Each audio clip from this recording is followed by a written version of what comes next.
Honourable members, the Deputy Speaker.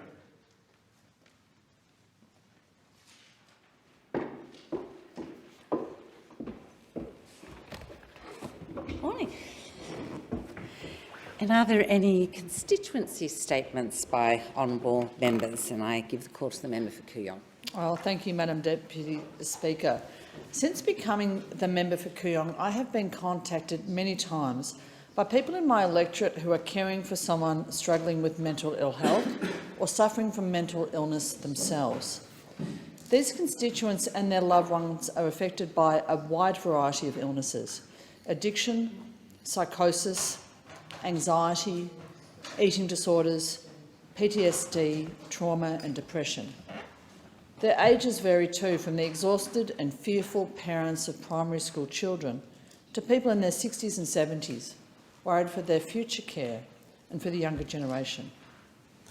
The reason they reach out to me, not as their doctor, but as their federal representative, is always the same: to decry a chronic lack of access to appropriate care and help. One constituent wrote to me and said, "What are you going to do to help people with mental illnesses? There are many of us, many voices unheard, many people turning to medications to drown out their pain, especially the most vulnerable, the youth. Many suicides. Children abusing medications and illicit drugs to cope with the cacophony of voices, causing them to distance themselves from reality. Our public mental health wards are overcrowded and understaffed, underfinanced, staff harried and working under severe stress. There are not enough mental health professionals working in their field. We as a society have left people from all corners of our population without adult care." To this constituent and to every other resident of Kooyong who has the same questions, let me say this: I am listening. I will do what I can to make access to mental health care better. There are serious and fundamental issues with the healthcare system which reflect a lack of long-term planning. It's a system where successive governments have moved from election to election, promise to promise, without properly addressing holistic mental health care delivery. The understaffing and underfunding of mental health care services is in crisis. There's a chronic shortage of beds available for adolescents in mental health wards. This is an urgent priority that we have to address. Another constituent wrote to me and told me, "I need to hear something to keep me hopeful for myself and for the many other peoples who find themselves in my desperate position." To that constituent and to the others in Kooyong, I say, I hope you hear me today. We will improve Australia's mental health care system, we will make it more accessible, and we will deliver more comprehensive long-term care. Thank you, and I give the call to the Minister and member for Barton. Thank you, Madam Deputy Speaker. Aunty Esther Carroll died last week, aged 87. Was a Wiradjuri woman and a member, as I am, of the Ingram family. She originally came to Sydney from Cowra. Throughout her life, Aunty Esther worked and fought for the advancement of Indigenous Australians. Her first outing as an activist was at the age of 2, with her mum to the day of morning protests in Sydney in January 26, 1938. You can see her in the front row of that famous photo. In later life, Esther said that she was too young to know what it was all about. But when you think of those who were calling for such civil rights back in the 30s, it was not until 1967 that we were counted in the census. We were nothing until then. We were bungled into the flora and fauna. Aunty Esther married Roy Carroll, who was also from Cowra. She was active in the Foundation for Aboriginal Affairs, as was the whole family. The strength of the foundation and its people was their ability to generate pride amongst Aboriginal people. Through the foundation, Aunty Esther and Roy were deeply involved in the campaign for the 1967 referendum. Life was not all about campaigning for Aunt. To fund the foundation, she was part of a team that ran dances, established cultural centres in Redfern and sold Aboriginal artefacts, supporting the artist space in Sydney such as the Silver Lining, Black Lace, Jimmy Little, Cole Hartley, Candy Williams and Max Silver. Auntie Esther organised the first Aboriginal debutante ball in Sydney Town Hall in 1968, along with many others. She ran the dance classes of young debutantes with others. In the crowd on the night were soon-to-be activists such as Gary Foley dancing along with the lights of fashion icon Maggie Tabra. Jimmy Little led the band. After Roy's death, Esther lived with her sister Auntie Sylvia, who has also passed on. The home became the hub of family gatherings, still giving, still caring. Auntie Esther was a fighter for others until the end. She was my auntie, a life well lived. To Millie and the Ingram family and friends, we give our great condolences and think it's fitting that Auntie Esther be remembered in this place. I thank the Minister, and I'm sure I speak on behalf of all members present in the chamber in giving our thanks to her life and contribution to the nation and our condolences to Auntie Esther's family and yourself, Minister. Thank you. And I'd like to give the call to the member for Capricornia. Thank you, Deputy Speaker. The 18th of August was Vietnam Veterans' Day. It was an honour to be invited to Coxcomb Veterans Retreat to remember the soldiers that sacrificed so much and lay a wreath to commemorate them. The 18th of August is also the anniversary of the Battle of Long Tan in 1966, the largest single-unit battle fought in Vietnam by Australian soldiers. During the battle, 17 Australians were killed and a further 25 were wounded, one of whom later died of his wounds. This was the highest number of Australian casualties incurred in any one engagement of the Vietnam War. Coxcomb is a wonderful place that provides a tranquil retreat away from the city for the veterans to go when they need some time to relax and spend time in quiet reflection. There is a time to talk with others who have walked in their shoes or sit in quiet contemplation, even laugh, cry with like-minded people who know the struggles of war. I was a young girl when the Vietnam War happened, and as much as I could know as a young person, we were made aware of the toll of this war that it took on our country. But years later, we have also become aware of the toll this war took on the soldiers who fought it. Deputy Speaker, I was recently drawn to some words by John Schumann, who wrote the song I Was Only 19. Schumann reminded us that our veterans came home to a bitterly divided country that didn't want a bar of them, and sadly, these brave men fell through the cracks. Schumann said Australians are fundamentally decent and fair, and over time we all look back with shame at how we treated our Vietnam veterans. We now understand that when Australians come back from any form of combat that a government may send them, we owe them all the help and support that we can muster. As has been said many times, they didn't count the cost, and neither should we. Armed combat is the highest form of public service, and around 60,000 Australians serve our country with honour in Vietnam. While at Coxcomb on that day, I also thought of the thousands of mums, dads, wives, children, brothers, sisters and friends who had to help them pick up the pieces of their lives when they returned. I also thought of the over 500 Australians who did not come home. Spending time with the wonderful veterans of Coxcomb is not only a treat on Vietnam Veterans' Day, it's a treat on any other day. I was very happy to assist them in the delivery of a storage shed which was left over from the Vietnam War after Cyclone Marcia in 2015. The shed has now become a centrepiece of the retreat. It now houses historical items from many conflicts, keeps getting bigger, better and more diverse every time I visit. I want to thank the member for Gippsland for his help in acquiring this shed. His assistance was essential to seeing this historically significant structure in Quarrel for the public to enjoy. I wish them all the best in their plans for the future, and I can't wait to get back there. Deputy Speaker, as individuals, people may not always support Australia's participation in war, but we must at all times respect and support the men and women we send to fight that war. Thank you. Thank you. Member for Pearce. Thank you, Deputy Speaker. Before I begin, I would like to acknowledge the traditional custodians of the land we are meeting on, the Ngunnawal people. I would also like to acknowledge and welcome other Aboriginal and Torres Strait Islander people who are present and pay respects to the Whadjuk and Noongar Nation, the traditional custodians of my electorate in Pearce.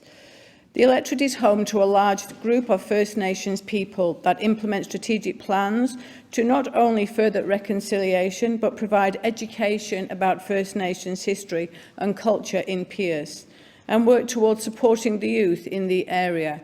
Ma Kujal is a grassroots Aboriginal organisation operated by a proud First Nations man, Mr Dennis Simmons. Dennis is a good friend of mine, and I see him constantly devoting his time to helping others, especially First Nations youth. I have known Dennis for many years, and his work is outstanding and inspiring. Ma Kujal values are guided by ecology, equality, reconciliation, spirit and integrity. Strong fundamental links exist between our communities, and thus the need for climate justice, health justice and safe climate health. Ma Kujal works with Aboriginal people, low-income communities, corporates, the arts sector and other diverse peoples connected to the relevant cultural projects. Ma Kujal runs specialised programmes that are targeted to everyone in the community, with a focus on schools. Local schools regularly visit the Yanchep National Park and experience the work of Ma Kujal firsthand. The Mia Mia Centre in Yanchep details the stories of the traditional custodians of the land and provides a teaching and a learning space for all to use. It depicts traditional drawings and storytelling and is a communal space with traditional seating, perfect for yarning circles. Dennis's latest venture is a pilot project called On Country Mental Health, which is needed to support the wider community, specifically young people on their journey to learning about culture and about themselves. It will teach of an appreciation to the land and help young people who may be struggling to find their way, no matter what background they come from. Dennis is an outstanding mentor and friend to many, who works incredibly hard to support his community and his vision for Ma Kujal. I don't think Dennis ever sleeps, and I'm in absolute awe of his dedication to his community and his commitment to making this world a better place for everybody. Thank you. Thank you. Member for Barawa. Thanks, Deputy Speaker. 26 years ago today, my father took his own life. This is a subject I spoke about in my maiden speech in order to encourage more Australians to notice the signs that people around them might be giving and understand what to do if they were contemplating suicide. This Saturday is World Suicide Prevention Day. There are on average 9 deaths by suicide every day. 75% are men, but women are more likely to attempt. We also know that suicide is the leading cause of death for Indigenous Australians, with a suicide rate double that of the non-Indigenous population. For every death by suicide, 135 additional people are impacted. They, like me, are the loved ones left behind. They struggle to rebuild their lives in the wake of that loss. In 2020 alone, it's estimated that more than 423,000 Australians felt the complex impact of suicide.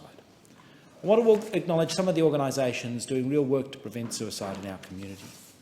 Yesterday, as co-chair of the Parliamentary Friends of Suicide Prevention, we hosted the annual Suicide Prevention Breakfast, which was attended by the Prime Minister and the Leader of the Opposition, with the national peak body Suicide Prevention Australia, and I want to acknowledge the outstanding leadership of their CEO, Nevis Murray. The 8th of September tomorrow is Are You OK Day. Are You OK encourages people to start a conversation that might change a life. And I want to acknowledge Kate Newman, their CEO, for the work that she's done in the organisation, particularly the terrific signs campaign they ran a few years ago, inspired by my maiden speech, to encourage people to notice the people around them, and when they see changes in behaviour, ask the direct question, are you contemplating suicide?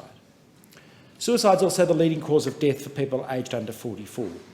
Since 1985, Youth in Search, led by Steve Lewin, has helped over 32,000 young people to rebuild their lives. I want young people to know that they can always reach out for help. Lifeline Harbour to Hawkesbury first opened its doors in 1967. Since then, this volunteer-led organisation has provided personal counselling, telephone and suicide crisis support to our community. After 12 years of tireless work, the extraordinary Lifeline HTH CEO Wendy Carver has retired in July.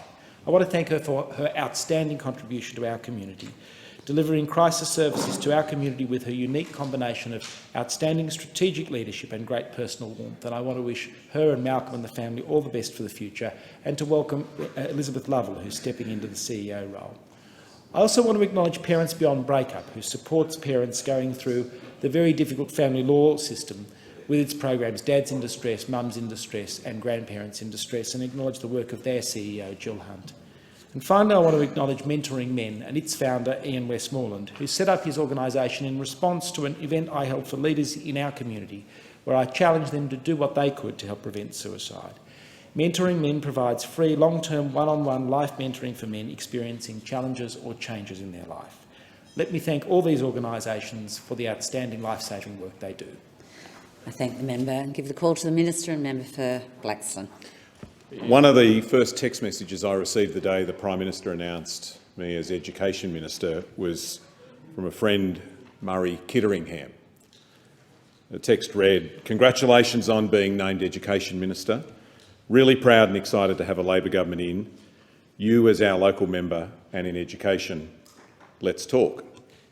And I texted back the next day, "Thanks, Murray. Sounds good." We never got to have that chat. 12 days later, Murray passed away of a heart attack. He was only 51. He was fit. He was at the beach exercising that morning. When he came home, he suffered a heart attack, was rushed to hospital, never made it.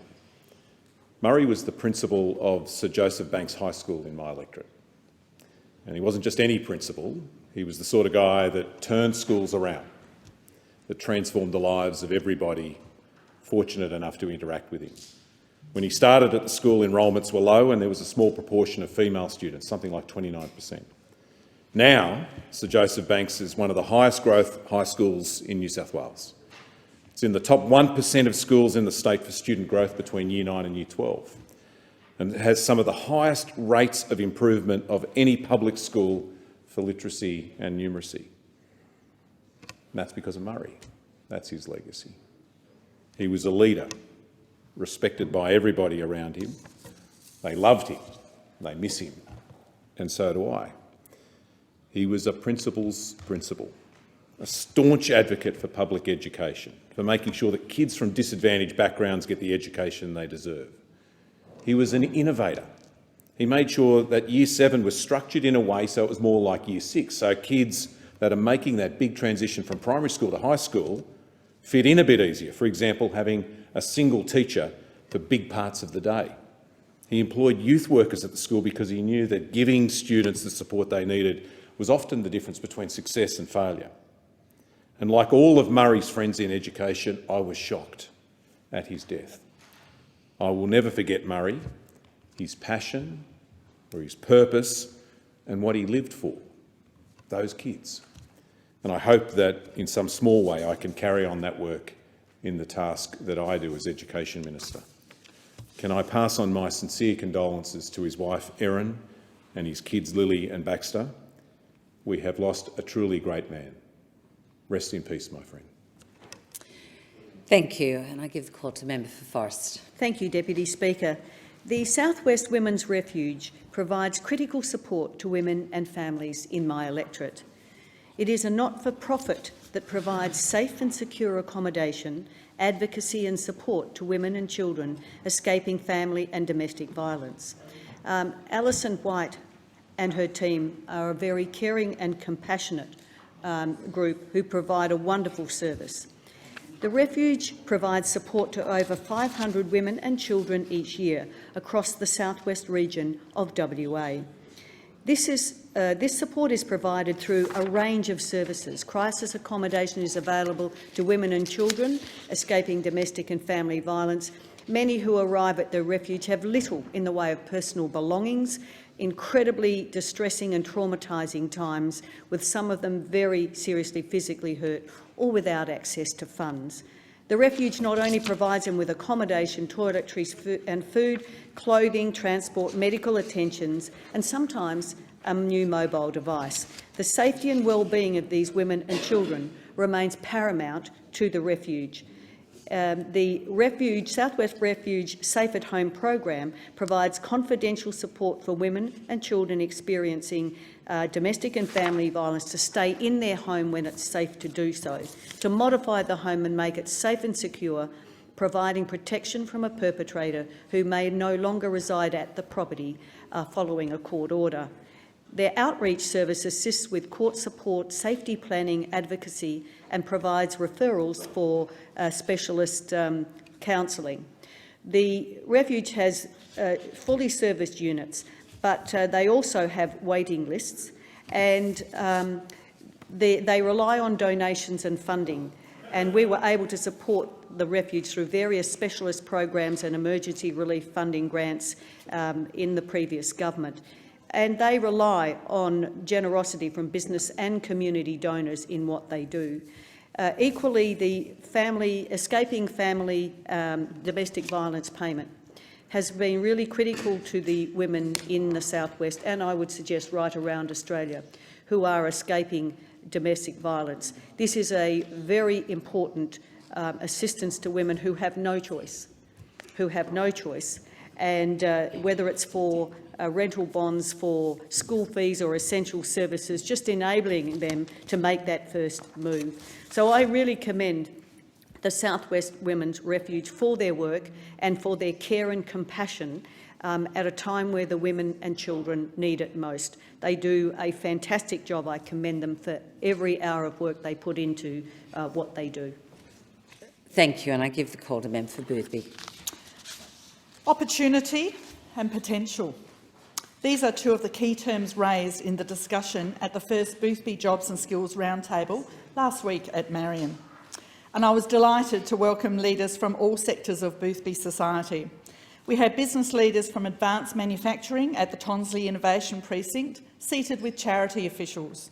We had local government representatives, 2 mayors and a council CEO, together with arts industry execs, small business owners and trade union officials.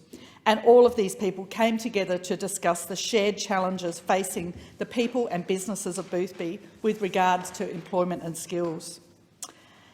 A few of the themes that emerged from the roundtable that I then took back to Canberra were skill shortages, low wages, poor conditions in key feminised sectors of the economy, notably the care sectors. Inconsistent quality and availability of training and education, coupled with financial and bureaucratic barriers to upskilling. For instance, the lack of availability of after-hours training options was identified as a barrier, particularly for workers who wanted to upskill or retrain, or those who had caring duties at home. The spread of insecure work, and this makes it even more difficult to develop skills and has significant negative impacts on earnings and conditions. Micro-credentialing was discussed as an excellent way of adapting existing qualified workers into areas of need without the barrier or the time delay of a full qualification or degree. And we should look at currently untapped existing workforces among groups such as women at home wanting to return to work, retirees, refugees on various work-restricted visa conditions, and people with disabilities. All should be explored for both the economic and the social benefits to our community and to the individuals. And these are all areas of ongoing work for me, and I know key areas of focus for the Treasurer, the Finance Minister, as they go about finalising the Employment White Paper for consultation. So thank you to all of those who took their time out of their busy schedules to come and contribute their often unique perspectives on jobs and skills environment in Boothby. Some of these events, roundtables, summits and forums, are derided as talkfests that achieve nothing, but I think that the Boothby Jobs and Skills Roundtable proved that discussion and a willingness to hear each other and try to understand different perspectives can be a very fruitful endeavour. Going forward, I hope to host more roundtables like this, and in particular to hear from businesses and workers about how we can match workers' skills and jobs to build economic activity locally. Our roundtable showed that there is no shortage of goodwill in Boothby, and I'm determined to make the most of that spirit to build a better Boothby for all. Thank you. The member for Bradfield. Thank you, Deputy Speaker.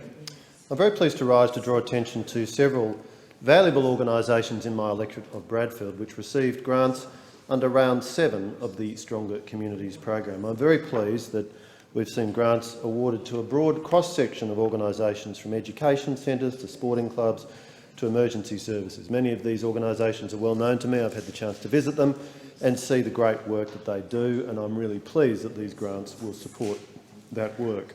St Ives Preschool Kindergarten has been operating for over 60 years.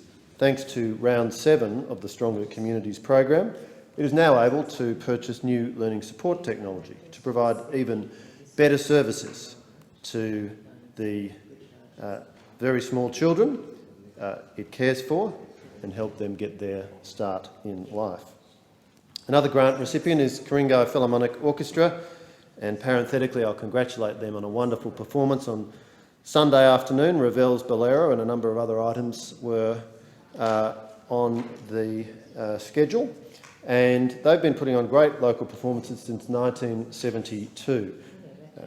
The orchestra has received funding under Round 7 of the Stronger Communities program to develop a streaming capability building project, and I know how important that is to arts organisations of all sizes, whether professional or community.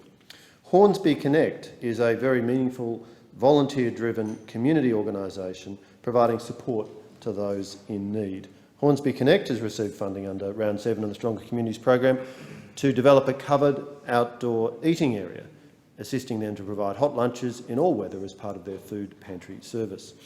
Other local volunteer organisations that have been supported include the local Police Citizens Youth Club, who will be able to install air conditioning in their boxing room, and Streetwork, which is purchasing new laptops to help young people stay connected.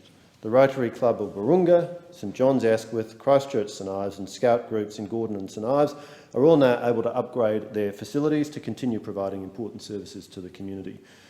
In addition, there has been funding for local sporting organisations, including West Linfield Sport and Recreation Club, which has received a grant to develop new spectator seating, and Ku-ring-gai Little Athletics, who are now able to purchase a new awning for their shed. Local emergency services have also benefited, including our local RFS Brigade, which has received a grant towards their fire station fit-out, and our local SES, which has received funding to create additional spaces for training and meals. I look forward to seeing each of these organisations complete their projects over coming months and to seeing our local communities in Bradfield enriched as a consequence of these various worthwhile projects. I congratulate all of the recipients on the hard work they've done in developing these projects and the funding they themselves are contributing, and this will be a good outcome for our community. Thank you. Member for Macarthur. Thank you very much, Madam Deputy Speaker. Last night in Wollondilly Shire, just outside of Picton, 5 teenagers lost their lives in a motor vehicle accident, a single vehicle accident. These 5 teenagers attended Picton High School.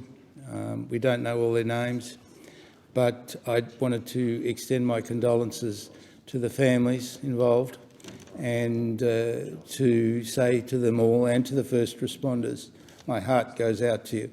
The roads of Wollondilly have been difficult to maintain during the recent flood events and high rainfall events.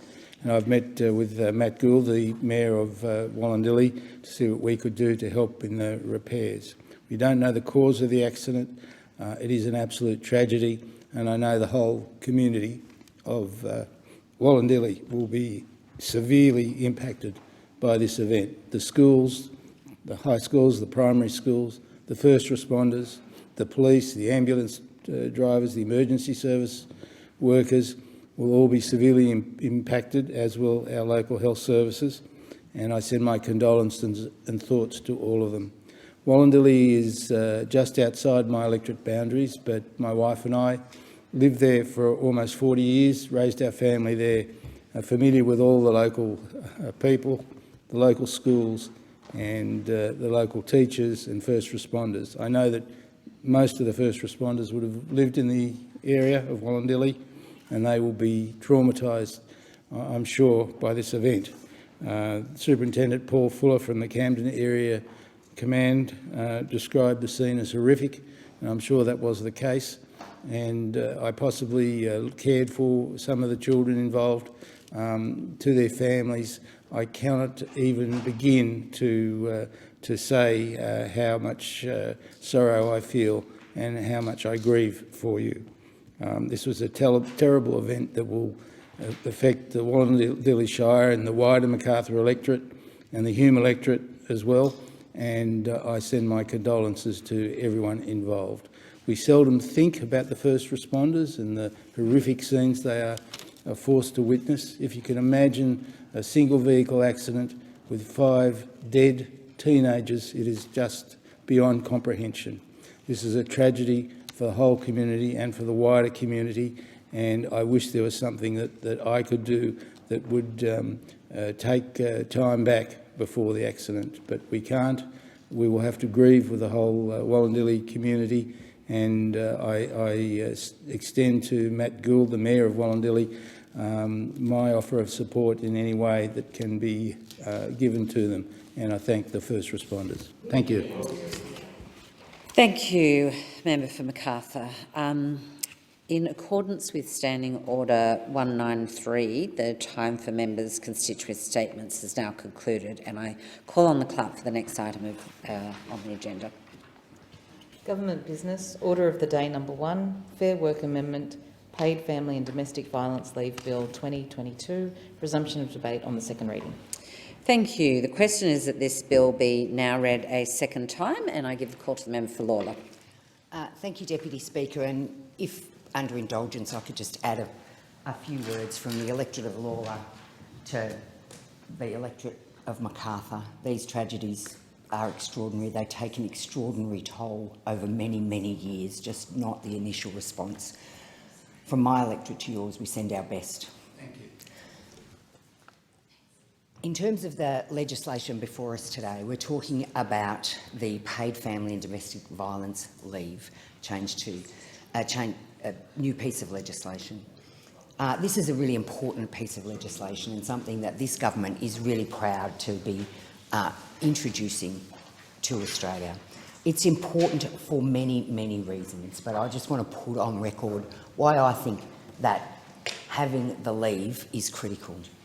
It is critical so that people who are suffering from the impacts of domestic violence have time, space, energy and support in a critical time in their lives to ensure that they can continue in their employment, continue to provide for their families, find the housing they might need, get the support that they might need.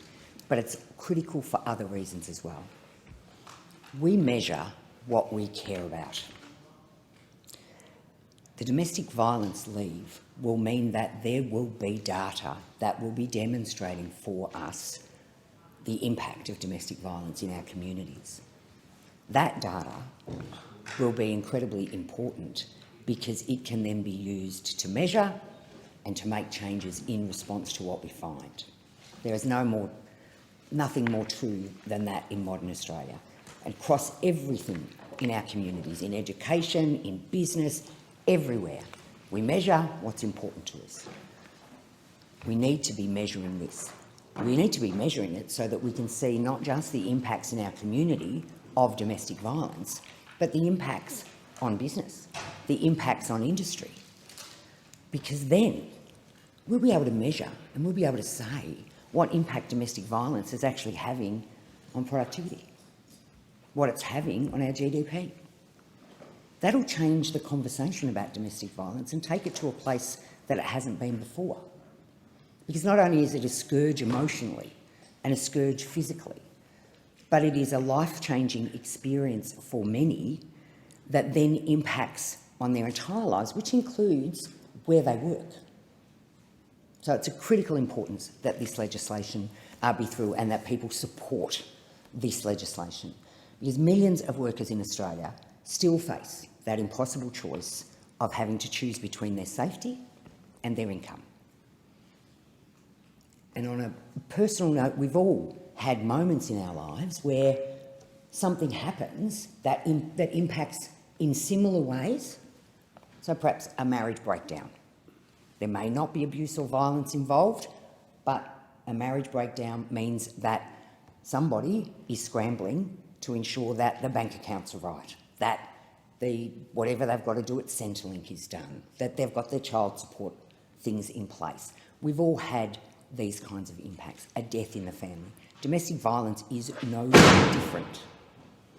And what we intend to do to ensure this leave, there are many reasons for why it needs to be there, but one of the other things it does is it ensures that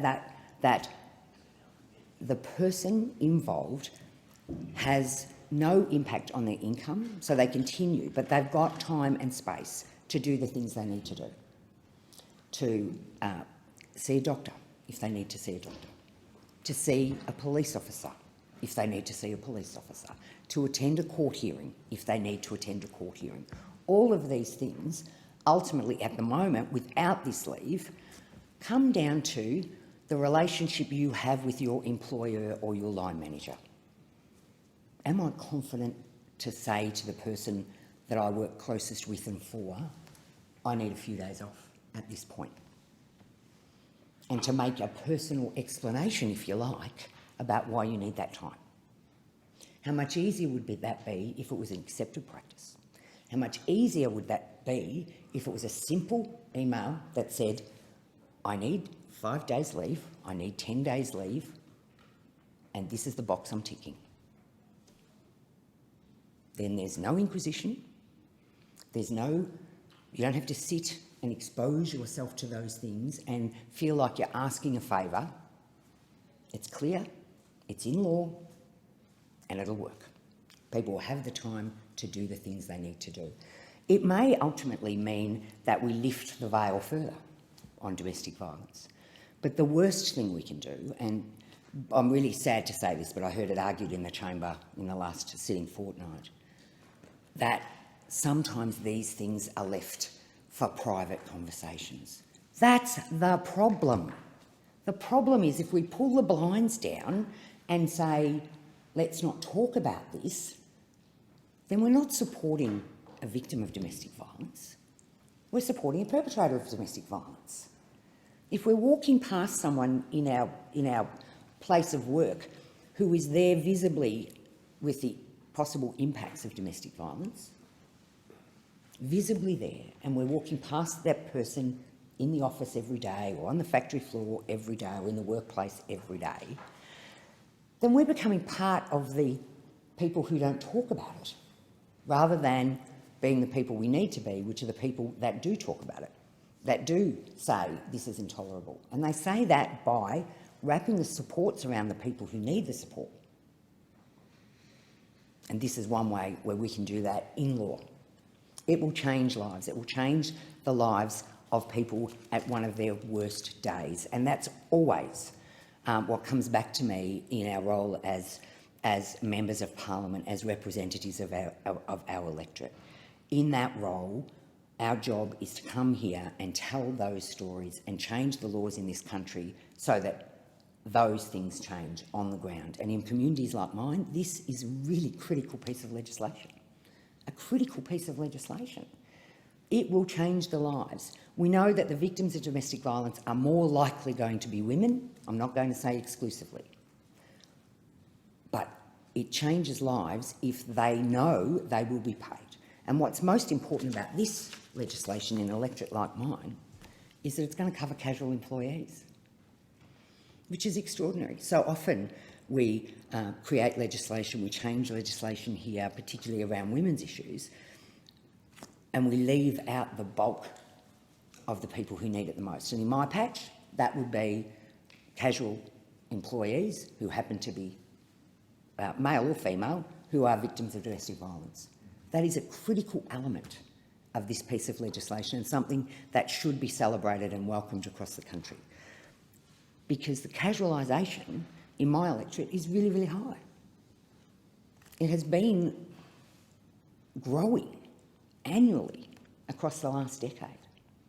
We know that in areas like retail, in childcare, in aged care, highly feminised workforces, that the rate of casualisation is really, really high. This legislation will mean that a victim of domestic violence who needs time off will be able to have time off without losing their job and have support while they do so. This is a critical element because these points in our lives are the disruption that send us one way or another. They send us with support on a new journey, feeling supported in the process and able to pick up and move on, or they send us off the rails. These are the points in people's lives when they end up living with six kids in the car. And I can't put enough emphasis on this. In my electorate, I was talking to a local principal about student attendance numbers, and I had this story shared with me, completely de-identified for obvious reasons.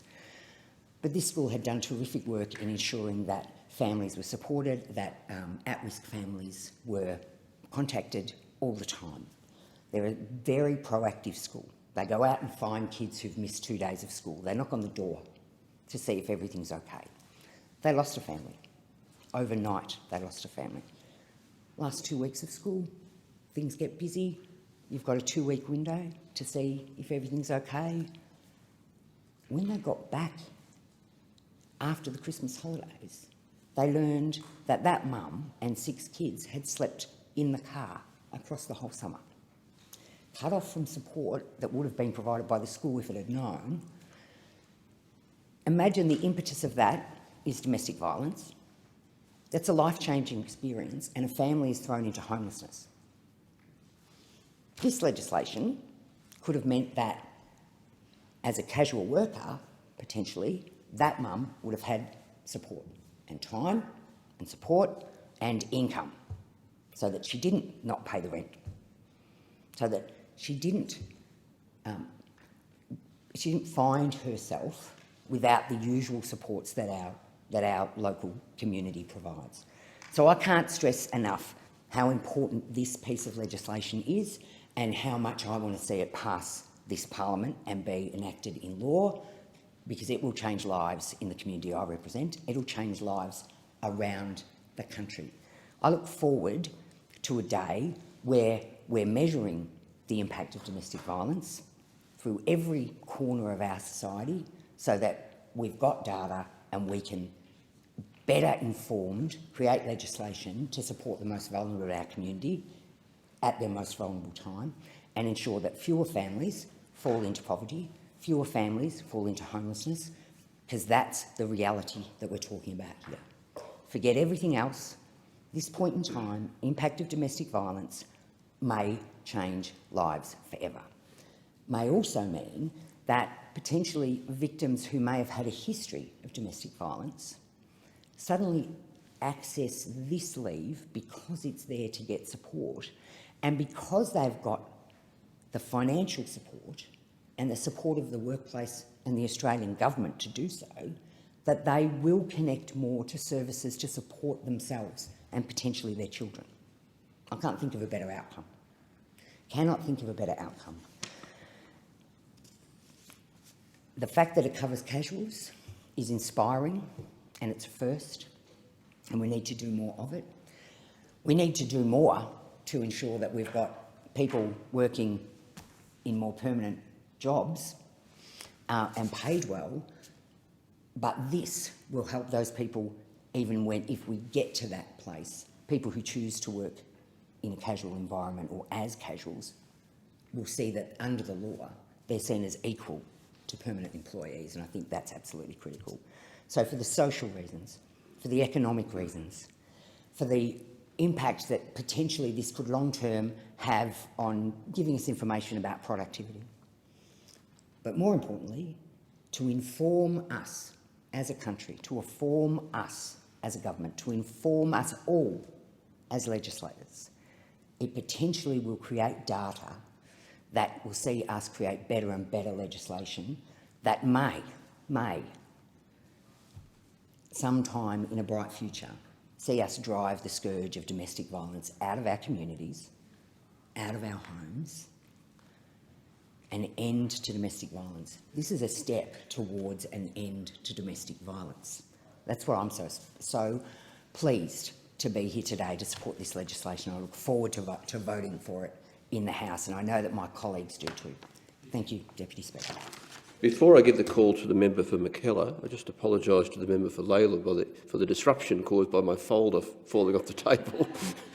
Absolutely fine. The question is that this bill be now read a second time, and I now give the call to the member for Mackellar.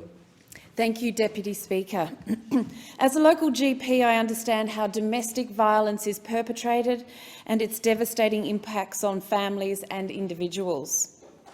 Domestic violence is the leading cause of homelessness in my electorate of Mackellar in the Northern Beaches of Sydney. Of course, domestic violence does not only impact women, but it does impact them disproportionately. Across Australia, 1 in 4 women will experience violence from their partner, and this includes coercive control to overt control and violence that can result in injury and death. Domestic violence is insidious and it must not remain so. The flow-on effects on victims, their children and the community are devastating and enduring. Unfortunately, the pandemic has exacerbated such harrowing circumstances for many. In this parliament, we must implement policies that protect victims and save lives, which is why I support this bill. In a domestic violence situation, victims are often in an impossible bind, often having to choose between financial security and employment, or potentially ending up homeless, as we heard earlier. And unpaid leave will not support them. As Professor Kate Fitzgibbon, Director of the Monash Gender and Family Unit describes, it takes 7 to 8 attempts to leave a relationship. It costs around $18,000 and it takes 141 hours to extricate oneself from an abuser safely. Victims are in financial handcuffs. Often their only hope is to maintain financial security while quietly planning their escape. Emergency leave is their lifeline. We must provide this lifeline. Under this bill, employers can access 10 days of paid leave, up from 5, to help both deal with the immediate situation or for the required appointments when planning to leave. Importantly, casuals will be included and all workers will receive financial support to access counselling and doctor's appointments. This bill enables people to leave violent relationships without sacrificing their money and their safety. In my electorate, amazing organisations are working to support the victims of domestic violence. Northern Beaches Women's Shelter, for example, is a haven supporting homeless women so they can rebuild their lives, reclaim their independence and rejoin society. Organisations like this welcome this legislation and describe the benefit it will have, particularly for women leaving relationships. Importantly, they've described how important it is to include existing casual workers. Deputy Speaker, this is necessary and critical legislation which many in the business community accept. I am heartened to see that nearly all submissions from businesses and organisations to the committee inquiry into this bill recognise the need to support victims of domestic violence through leave from the workplace. To the businesses in my community, you are the backbone of Mackellar. I am proud of the response I've received from those I've consulted with. Businesses in my electorate are throwing their support behind this legislation.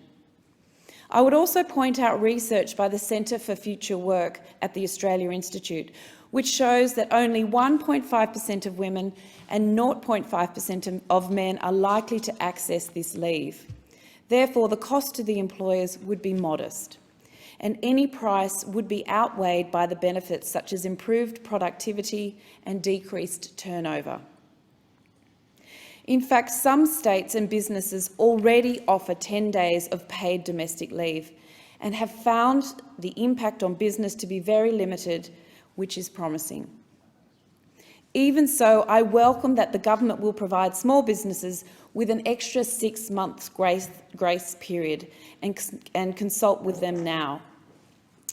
I also call on the government to consider how they can reduce administration of this measure, keeping it as simple as possible.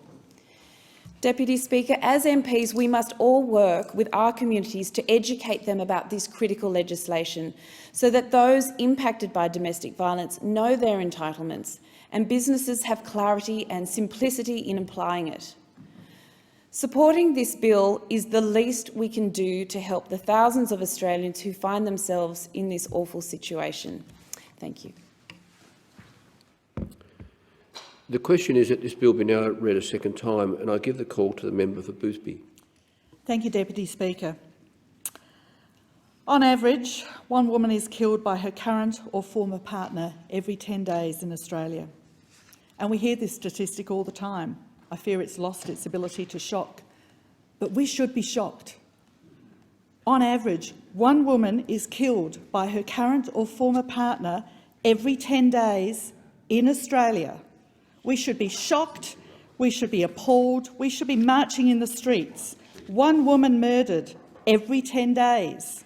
These women are not just statistics. These are human beings with feelings and potential. They have families and friends. They have hopes and dreams, all ended by violence. But sitting behind that statistic are even more shocking statistics. Over the age of 15, approximately 1 in 4, 25% of all women have experienced at least one incident of violence by an intimate partner. And for women with disability, 40% have experienced violence by an intimate partner. And Indigenous women are 35 times as likely to be hospitalised due to family and domestic violence than non-Indigenous women. This is a national shame and something for which there can be no justification.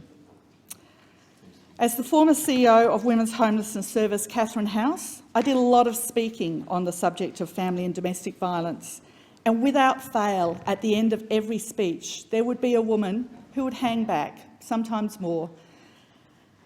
And once everyone had left, they'd come up to me and they'd share their personal experience. Women in community groups, business women in corporate settings, women in professional networking groups, women at fundraising events, women at sporting events, every single place. And everyone in this place would know someone affected by family and domestic violence, whether they know it or not. Statistically, there are women working here who are also subject to family and domestic violence, 25% on average. It can and does happen to everyone. Deputy Speaker, this bill represents a crucial step in the fight against family and domestic violence. And this bill will provide Australians, women and men experiencing family and domestic violence, no matter where they work or what industry they are in, access to 10 days of paid domestic and family violence leave. By amending the Fair Work Act, it enshrines in our key industrial relations framework a minimum standard that will help Australians avoid the choice between the safety of themselves and their children and poverty. And it will ensure no one has to choose between losing their job and escaping a violent situation. And while we know that family and domestic violence occurs against both men and women, women are overwhelmingly the victims. Deputy Speaker, in my previous work as the CEO of Catherine House, which is a support service for South Australian women experiencing homelessness, I learnt that there are two very clear overarching principles when it comes to the issue: safety and poverty. And we always hear, but why didn't she leave? The most dangerous time for women and children is when they leave. Victim survivors need time to plan, time to leave safely, time to arrange the support of friends, family, broader support networks, time to figure out where to stay and to attend appointments with services or lawyers. Beyond time, they of course need resources, which is where avoiding poverty is so important. 50% of the women coming to Catherine House experiencing homelessness listed family and domestic violence as a contributing factor. And this bill will help avoid more women falling into poverty by helping them to take action safely, with the added protection of knowing they won't lose their job. As a result, for many women, this bill and the opportunity provided by 10 days of paid leave in instances of family and domestic violence will be the difference between staying and leaving. And as we know, for too many, that can be life or death. It will give women greater flexibility, options, time to plan without losing income that they need to leave, or worse, losing their job. For many women, it is simply impossible to leave safely without this kind of protection. I also know that this bill will go some way to helping women avoid falling into the absolute crisis when they decide to leave. Those in the sector, the workers, when I asked them what this legislation would mean for them, told me that the financial security it will deliver will empower women to better plan, to avoid so much chaos, and ultimately deliver safer outcomes for women and children. and this form of leave already exists in some workplaces, successfully implemented in big businesses and small. It's not a new thing, it's not untried. By enabling their workers to maintain an income and maintain their employment while they navigate this difficult and dangerous time, employers are ensuring that they retain their skilled workers through supporting them. They are also literally saving lives. Time when they can tell their partner that they're off work, but can, for example, look for housing or attend appointments with support services and legal support, all without diminishing their escape fund, so important to enable somebody to leave an abusive relationship. This amendment to provide for 10 days of leave fundamentally is a recognition of the complexities and the impacts of violence on women and children. Recognition that is not as simple as up and leaving a violent relationship.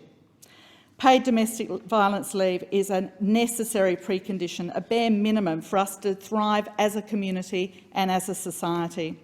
If we are going to do something about those terrible statistics, 1 woman killed every 10 days, then we need to enable them to escape the violent situations. A report authored by feminist trailblazer and researcher Dr. Anne Summers, titled concisely "The Choice, Violence or Poverty," provides some stark statistics.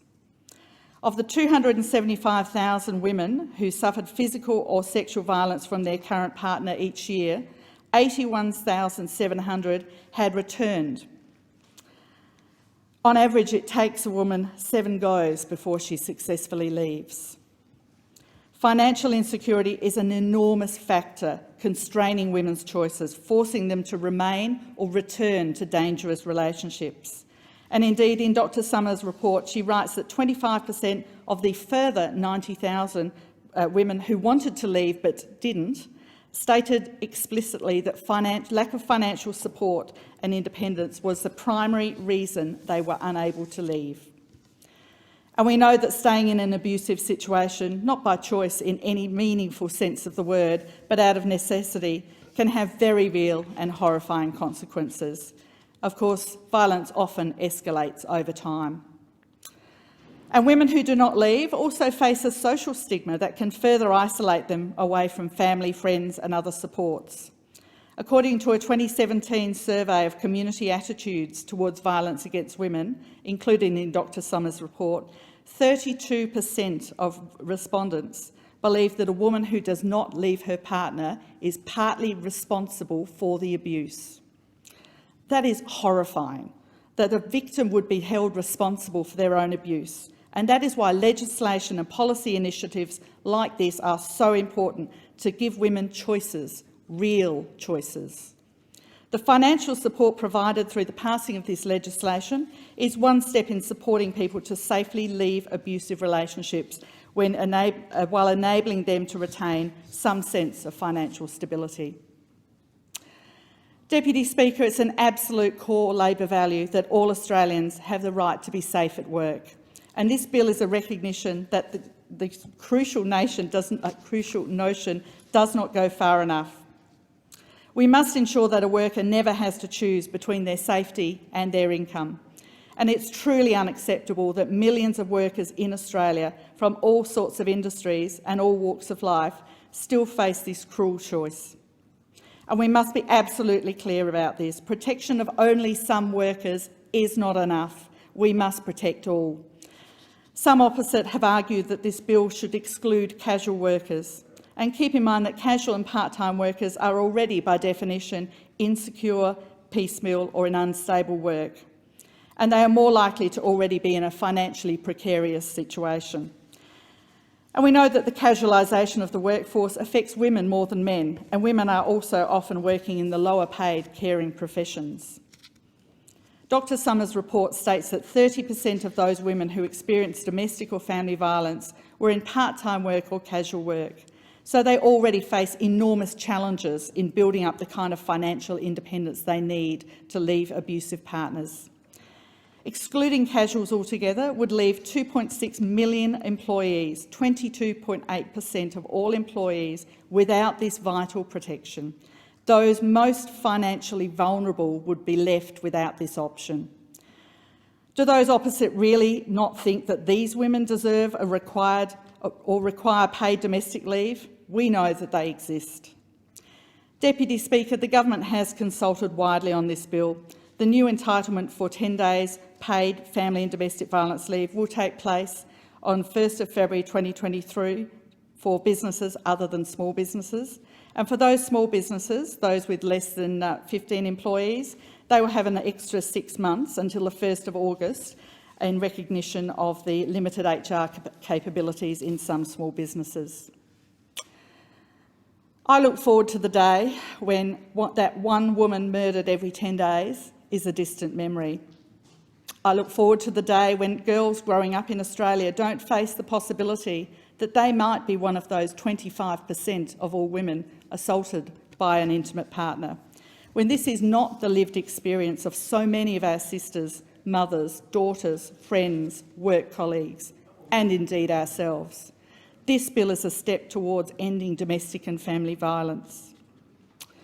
Deputy Speaker, I'd also just like to acknowledge that we've had a murder of a woman in Boothby in the last week, 51-year-old Louise Hughes.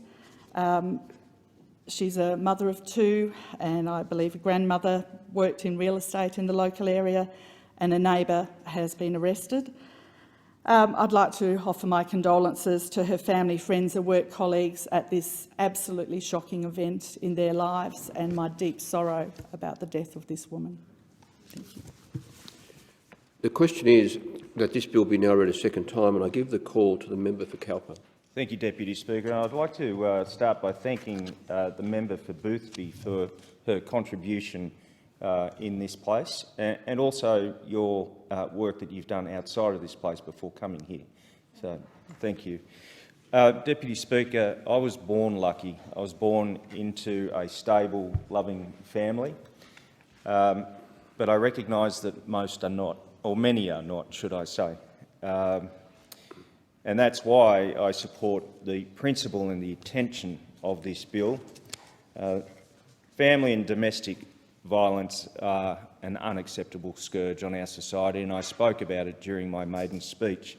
And I did so because of my background as a police officer and a police prosecutor for some 12 years, where I personally witnessed the impact of family and domestic violence on many, many people, particularly in our regional and rural communities. And I've seen the devastating and long-lasting impacts that domestic violence carries, not just on the victims, but also wider family and to the communities. And only recently, in my role as Shadow Assistant Minister for the Prevention of Family Violence, I spoke with a police officer in one of my local towns. I won't mention the town, but he said the #1 crime issue, and it's a reasonably large town, the #1 crime issue was domestic violence. Not graffiti, not theft, domestic violence. And to think in 2022 that we're still facing that predicament or facing those statistics is disappointing and a reflection on the failures not of just one government but successive governments over many, many years. And to that point, this very bill and this very issue should be above politics. We should all be working together to rid this out of our communities. And that's exactly why I do support this bill. I support the 10 days leave. I will talk about the impact on business communities, but in no way, and I want to be very, very clear, in no way do I wish to exclude any workers, including casuals, but I do suggest that further work needs to be done, perhaps by committee referred through the Senate. But again, I want to be clear that I support this legislation completely. Deputy Speaker, every person in Australia deserves to feel safe within their home. Every man, woman and child deserves to feel protected and supported should an incident of violence unfortunately be thrust upon them. With that support comes the continued ability for those victimised to put food on the table and to keep a roof over their head. And I don't believe that anyone in this room or anyone in this parliament would not share in that very fundamental belief. We also should consider not just the impact on those families, but the impact on the communities and the cost to the communities. The pressure on our health system, the pressure on our hospital systems, and the pressure on the impact on our economy. So, if not just for getting rid of this scourge out of our community because it's the right thing to do for our victims, we should also consider the impact on productivity in our economy. So the provision of 10 days leave to those experiencing violence at home isn't a lot to ask to protect our vulnerable, particularly women and children. And with that, I absolutely agree. Deputy Speaker, the potential side effect of incidents of family violence being reported in higher numbers as a result of this initiative, of the work that has been done over the past years, is important and a huge step in the right direction, because we need to know the true figures. We need to know the true figures to be able to effectively address them. And fortunately, inroads have been made over recent years where we are talking about domestic violence, where we are bringing it to the forefront. Because I heard a speaker earlier refer to a comment by somebody that these conversations should be held behind closed doors. Absolutely not. They should be held out in the public, open, for two reasons. One, to raise awareness, and two, to recognise those perpetrators, to shame those perpetrators into accepting their conduct, and to break that cycle. Until we break that cycle, and whether that starts with education at schools, whether that starts at education in sporting clubs or education at university, we have to break that cycle. But until we do, legislation such as this is paramount, because we have to protect people. And all of those comments from the members who have contributed about giving security to workers during that time, during that stressful, unbelievable... I can't imagine it. As I said, I was born lucky. I owned a business for 16 years, employed many people, and found some of my employees in this very position. And as an employer, and I think all small business owners treat their employees like family. And in circumstances where you see someone suffering from domestic violence, you want to help. It is ingrained in most people that they want to help. And under the circumstances that I faced, it was a no-brainer. Take some time. Don't worry about putting leave in. Take some time, get the help you need. But at times employers, including myself, feel helpless because they can't do enough. What we can do is give that person the time through this legislation to be able to go and seek that help.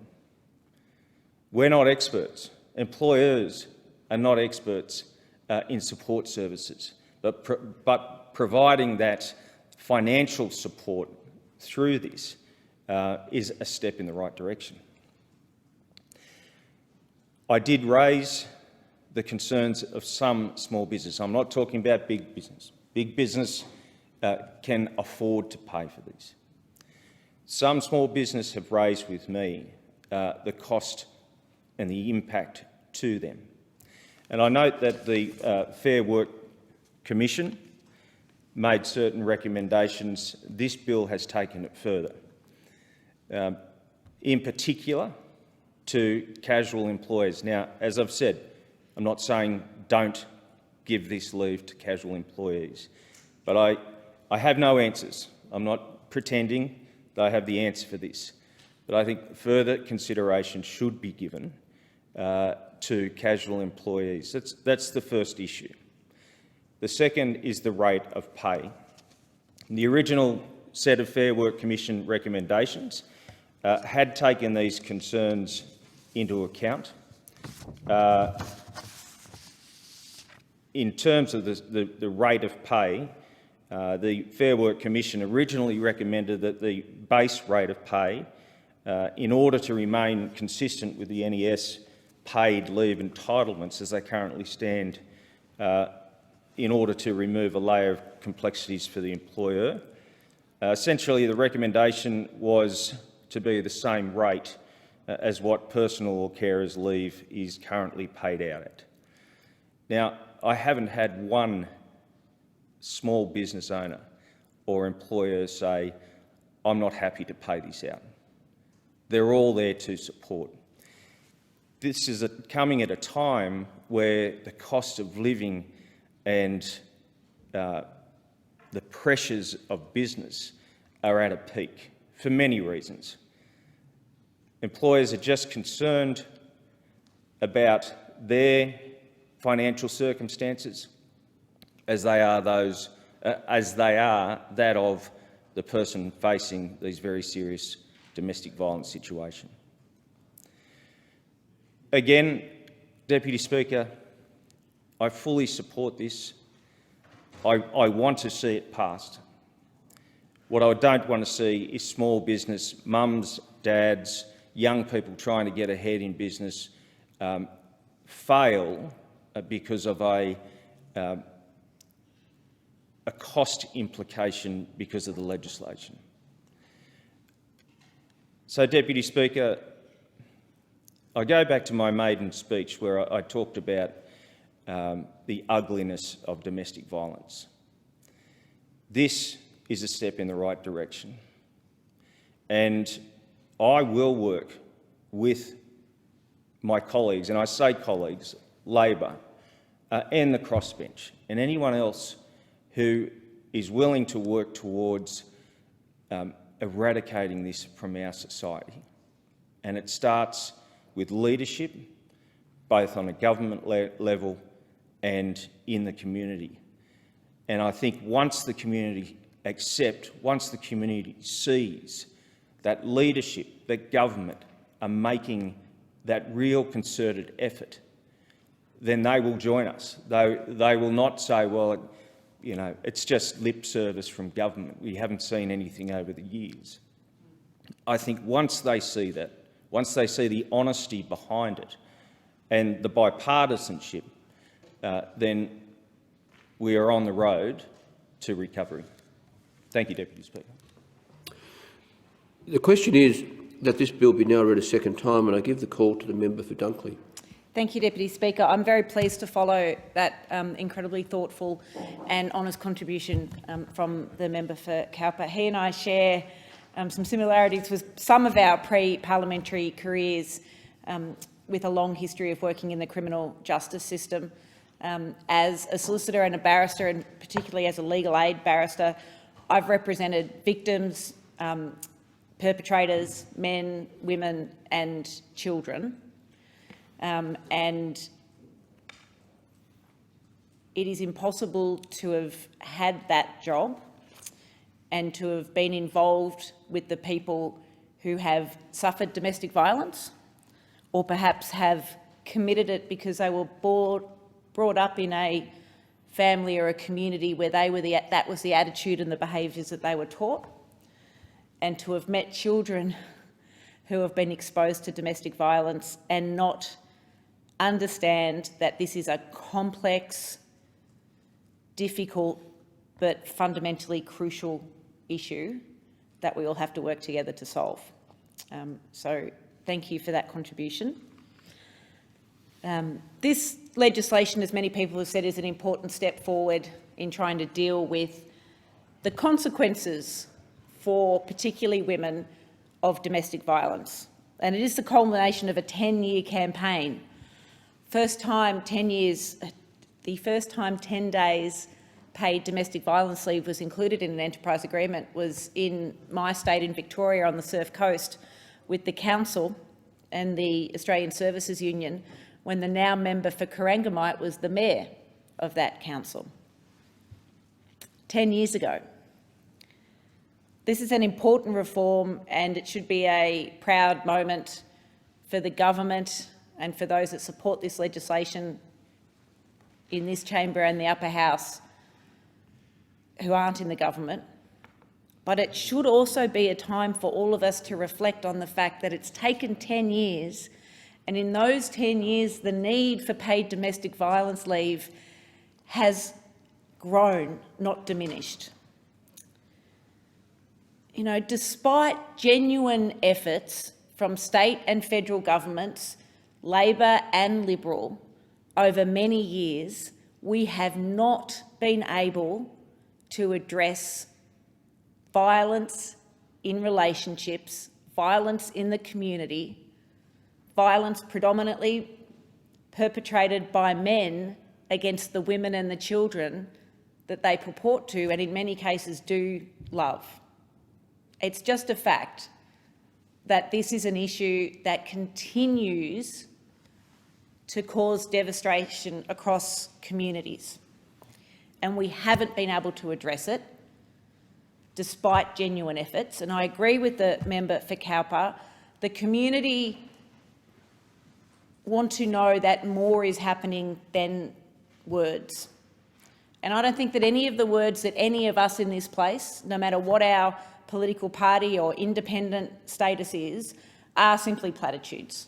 I genuinely believe they come from deeply held beliefs and a deeply held desire to address this issue. But we can't keep talking about it and not find solutions. And in my opinion, informed significantly by my decade and a half experience working in the criminal justice system, we can't continue to focus on assisting people once they're in the position of having experienced domestic violence. We can't continue to focus simply only on punishing people who have perpetrated domestic violence if we want to actually crack this cycle. Both of those measures are very important, and this legislation is very important in that first measure of assisting people who have experienced and been subjected to domestic violence to be able to do what they need to do to secure their and their children's safety without also having to lose work and income. They are both incredibly important things to do. But we also have to do more to prevent it happening in the first place. We have to change the culture that exists that allows attitudes that are based on outdated gender stereotypes, that perpetrate gender inequality or perpetuate gender inequality, that somehow turn a blind eye to violence to continue in this country. The experts tell us, and have been telling us for a long time, that the driving factor causing this ongoing scourge of domestic violence is gender inequality and outdated entrenched gender stereotypes. So whilst we must do everything we can to assist people to get out of situations of domestic violence, violence also including non-physical violence, coercion, financial coercion, we must do that. While we must make sure that people who engage in those unacceptable behaviours are punished for it and held to account, we also have to do more to make sure that the perpetrators can break their personal cycle of perpetrating and can get out of the cycle of reoffending, and that it doesn't start in the first place. And I mean, nothing I'm saying is particularly surprising or particularly innovative. It's what we have known for some time. People who work in the system tell us this: social workers, counsellors, police officers, lawyers, people who work across the system tell us this. We can't keep treating the symptoms and the consequences. We also have to address the causes. And many state governments, particularly my state government of Victoria, have acknowledged the link between gender inequality and outdated gender stereotypes and domestic and family violence. And in Victoria, there is a gender equality strategy to address it. We know that we need to invest more in prevention through, as the member for Cowper and I'm sure other people have said, education, respectful relationship education, starting with really young children. Gender equality, starting with very young children. Making sure that the way we used to see ourselves perhaps a generation ago in Australia, where men were tough and played footy and drank beer, and women were pretty and wore bikinis and, you know, were good at cooking, that's not what young people see as the role of men and women, and only. That young people in our communities and our families know that to be a man can be to be sensitive, to be vulnerable, to be supportive, to be kind. That to be a woman can be to be strong, to be assertive, to be successful in whatever endeavour one takes on, or vice versa. But the old gender stereotypes where the man is the head of the house and the woman is subservient, believe it or not, still exist in too many parts of our society. And we have to do more to make sure that children aren't shackled by those stereotypes, that they are free to be who they want to be and to be equal. We also have to keep on the path that this government has started, and there was some work done by the previous government, about economic security and equality for women. You know, one of the reasons it's so important to have paid domestic violence leave is because of the fact that so many women say they don't leave because of the financial consequences of leaving. And that's because they often work in the highly feminised industries, which are the lowest paid industries in the country. They often had significant periods out of the workforce, so their superannuation balances are significantly lower than men's. They may not have equity in a home, and they have responsibilities, particularly if they take the children with them, for childcare and unaffordable childcare. And that's another gender stereotype that we can do more in a public policy sense to help with the culture in this country, is to give men more opportunities to be carers for their children and women more opportunities to go to work. And again, that goes towards gender equality. So we have to keep working in that field. We also have to continue to invest in services for perpetrators to prevent reoffending. And for most people, there's an instinctive sort of, what? Why would we support perpetrators? And I absolutely understand that. But unless we have programs that we know work, that are evaluated, that are successful, to help men to learn how not to reoffend, to change their behaviours, to change their attitudes, then we aren't going to stop those individual offenders' cycles of offending, and it's going to be much harder to stop the macro cycle of offending. And until we are able to do that and move towards a society where, for example, if the local hero of the footy team is also up before the courts for domestic violence, the club says, we don't support you, we actually hold you accountable for that behaviour, Until things like that are commonplace, we do have to keep supporting victims. In my community in Dunkley, in Frankston, we have higher than average instances of domestic violence. So we do need to keep supporting the people who are the victims. One of the things I'm very pleased about as a result of the election of the Albanese Labor government is there will be 7 new support workers for domestic violence victims provided to my community, and that will be very important.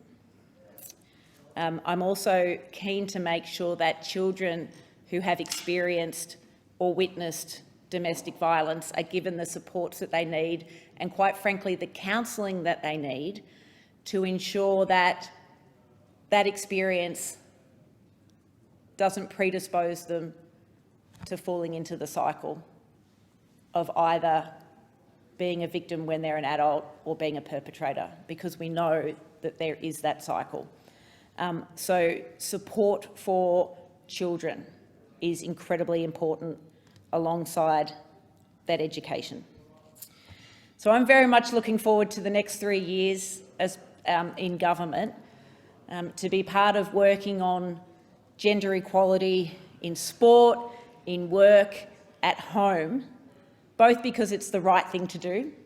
It's the right thing to do for men and for women. It opens up opportunities that are either legally or in many cases still culturally not available to both men and women.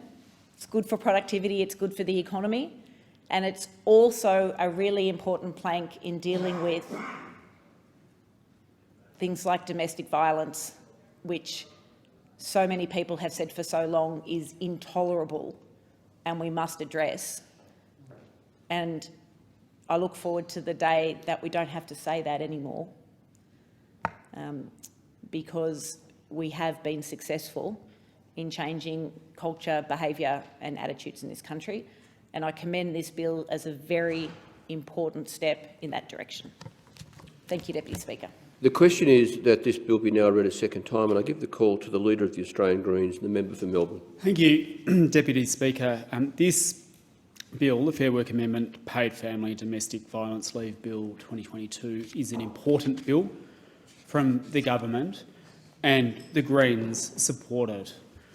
The Greens have long advocated for paid family and domestic violence leave to help victim survivors, who are predominantly women, to escape abusive relationships, to protect themselves and their children, and to rebuild their lives. We've previously brought legislation before this parliament to give effect to paid family and domestic violence leave, and as long-time advocates for this position, we support the government's bill today. And I want to offer a few brief remarks as to why, and to note that we'll be making further contributions in the Senate, and our leader in the Senate, Senator Larissa Waters, who has long fought for this reform, will not only give a more extensive contribution, but will suggest ways in which this bill could be improved, consistent with the intent of this bill, but one that would make it not only available more broadly, but would make it more effective. And we hope that when it comes to the Senate, the government will consider the changes that the Greens think would help improve this very important bill so that it can be passed and improved. Financial stability and stable employment are critical to a victim survivor's capacity to escape, to stay safe and to recover. There has been an inquiry into this important bill, and one of the things that came through very clearly from many people who submitted to the inquiry is that the practicalities of leaving have to be understood, and have to be understood by this parliament. That's finding a new home, moving, meetings with police and lawyers, court appearances, dealing with Centrelink, attending medical appointments, talking to your children's school about new arrangements, installing security devices, closing joint accounts. All of these are very practical and critical things that a victim survivor will have to deal with.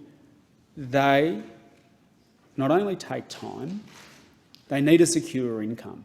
These are things that require a level of stability that includes financial stability. Otherwise, they are very real barriers to victim survivors leaving abusive relationships and protecting themselves and often their children as well.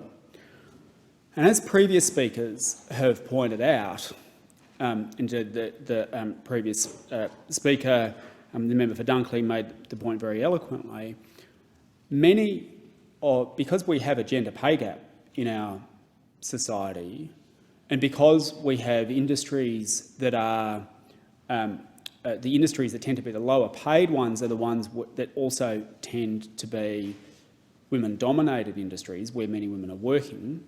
And we are seeing that in a renewed focus on that at the moment, which is very, very welcome, but understanding that in many of the care professions, for example, they are the lower paid industries, and they're the areas that, that you tend to find women more than men.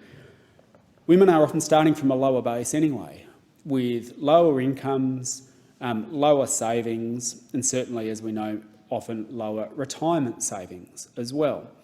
And if one compounds that with an understanding that in many abusive relationships there may well also be an element of financial control that is happening, and that may in fact form part of the abuse, we start to understand as a parliament and as a society why it is so critical, why it is absolutely so critical to ensure that women and victim survivors can flee abusive relationships and protect themselves and their children and starting life, that they have the financial security and the stability to be able to do so.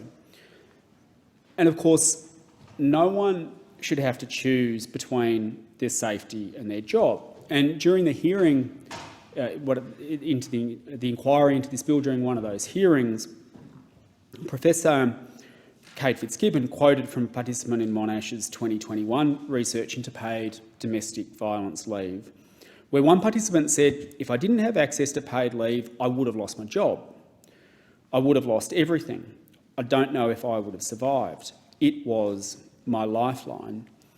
So it's not only critical to support that process of leaving or dealing with leaving an abusive relationship, it is also critical for maintaining that connection with employment and that ongoing connection with employment, which is absolutely vital for everyone, but it's especially vital. It's especially vital for victim survivors of abuse. It is, in many respects, as that person recounting their experience said, it is a lifeline in a literal sense. It can be a lifeline, an economic lifeline, but also a very real lifeline. One of the other things that became clear during the committee inquiry is that when a victim survivor is forced to use unpaid leave to do the things that are needed to prepare for escape, that change in income itself can actually be a flag to an abuser. And that can put a victim survivor at further risk. As the SMIT has made clear in the inquiry, payslips showing a lower income over a fortnight can not only be that flag, but they also have further flow-on consequences as well, because as people would know, when you go and seek assistance or seek to do a new thing in your life, one of the things that is often asked of you is show us the payslips from the last period of time to show that you've got some security of income. So if you've got payslips showing a lower income over a fortnight because perhaps you've had to take unpaid leave, that can also jeopardise applications for housing, for eligibility for government support programs, or it could even change the basis of an assessment for Centrelink support. So that's another reason why this reform is critical. It adds to stability and it adds to the foundation that allows victim survivors to then prepare for and take the next step. And not having it can actually be a barrier to being able to take that next step. While the exact needs of a victim survivor will differ between situations, Those needs will not be determined by the nature of their work or how long they've been with an employer. And the Greens therefore strongly support ensuring that all employees, whether full-time, part-time or casual, can access the full 10 days of paid family and domestic violence leave when they need it, rather than have the entitlement accruing over time. As Ms Lang of the Australian Services Union told the committee inquiring into the bill, we've never seen a circumstance where a perpetrator of violence is prorated the amount of violence they inflict on their partner based on how many hours she works. Any employee dealing with family and domestic violence, any employee, needs to be able to access paid leave when the need or opportunity to escape arises. Experience in jurisdictions and businesses that have introduced paid family and domestic violence leave indicate that the uptake of leave is minimal, but knowing it's available makes a huge difference to employees weighing up the decision to escape violence. Access to this leave could save their life. And for that reason, the Greens support this important reform from the government. It is one that we have long advocated for. And as I said at the start of my submissions, when this bill hopefully passes this House and passes this House soon, when it reaches the Senate, our Leader in the Senate and spokesperson for Women, Senator Larissa Waters, will not only be supporting this bill but suggesting to the government ways in which the bill could be strengthened, and we hope the government will look at those in the spirit in which they're offered. The question is that this bill be now read a second time. I call the member for Newcastle. Thank you, Deputy Speaker. And it is with great pleasure that I rise to speak on the Fair Work Amendment Paid Family and Domestic Violence Leave Bill of 2022. I am incredibly proud to be supporting this bill in the Australian Parliament. This bill will deliver on Labor's election commitment to provide employees with access to 10 days paid domestic and family violence leave per 12-month period under the Fair Work Act. This important measure will start on the 1st of February of 2023, providing critical support to those in need. Importantly, there will be a period of additional time to allow for small businesses to put in place processes, but from August 2023, all employees, regardless of whether they are employed in small, medium or big business, regardless of whether they're employed on a full-time, part-time or casual basis, all employees will be able to access paid family and domestic violence leave. This will mean more than 11 million Australians will now be eligible for this entitlement. We should all stand proud of this moment in the Australian Parliament. I sincerely hope, of course, that very few people have to actually take up this leave. But the introduction of this new law will make a profound difference for those who need to access family and domestic violence leave, to help them, whether that is to escape violence, to relocate, to enrol kids in new schools, to make appointments with real estate agents to find new and safe modes of housing, whether it's to make police reports, seek counsel. There are so many issues that need to be attended to as a result of leaving a violent relationship. This is an important entitlement. It will be embedded in our national employment standards. And while we hope that the take-up rate is low, it is important that Australians can access paid family and domestic violence leave when they need it. As I said, whether it's to escape violence or indeed deal with the fact that you have a violent partner continuing to live in your household, everybody needs to be able to access this important safety net. It is disappointing to hear some on the opposite benches raise concerns about the application of these new leave entitlements for casual workers, as if this is somehow a problem, because, as I said, there is nothing about family and domestic violence that suggests a business-as-usual approach is going to suffice. These are not ordinary circumstances, and shame on us the day that we ever think violence against women and children is, an ordinary circumstance that we simply have to contend with.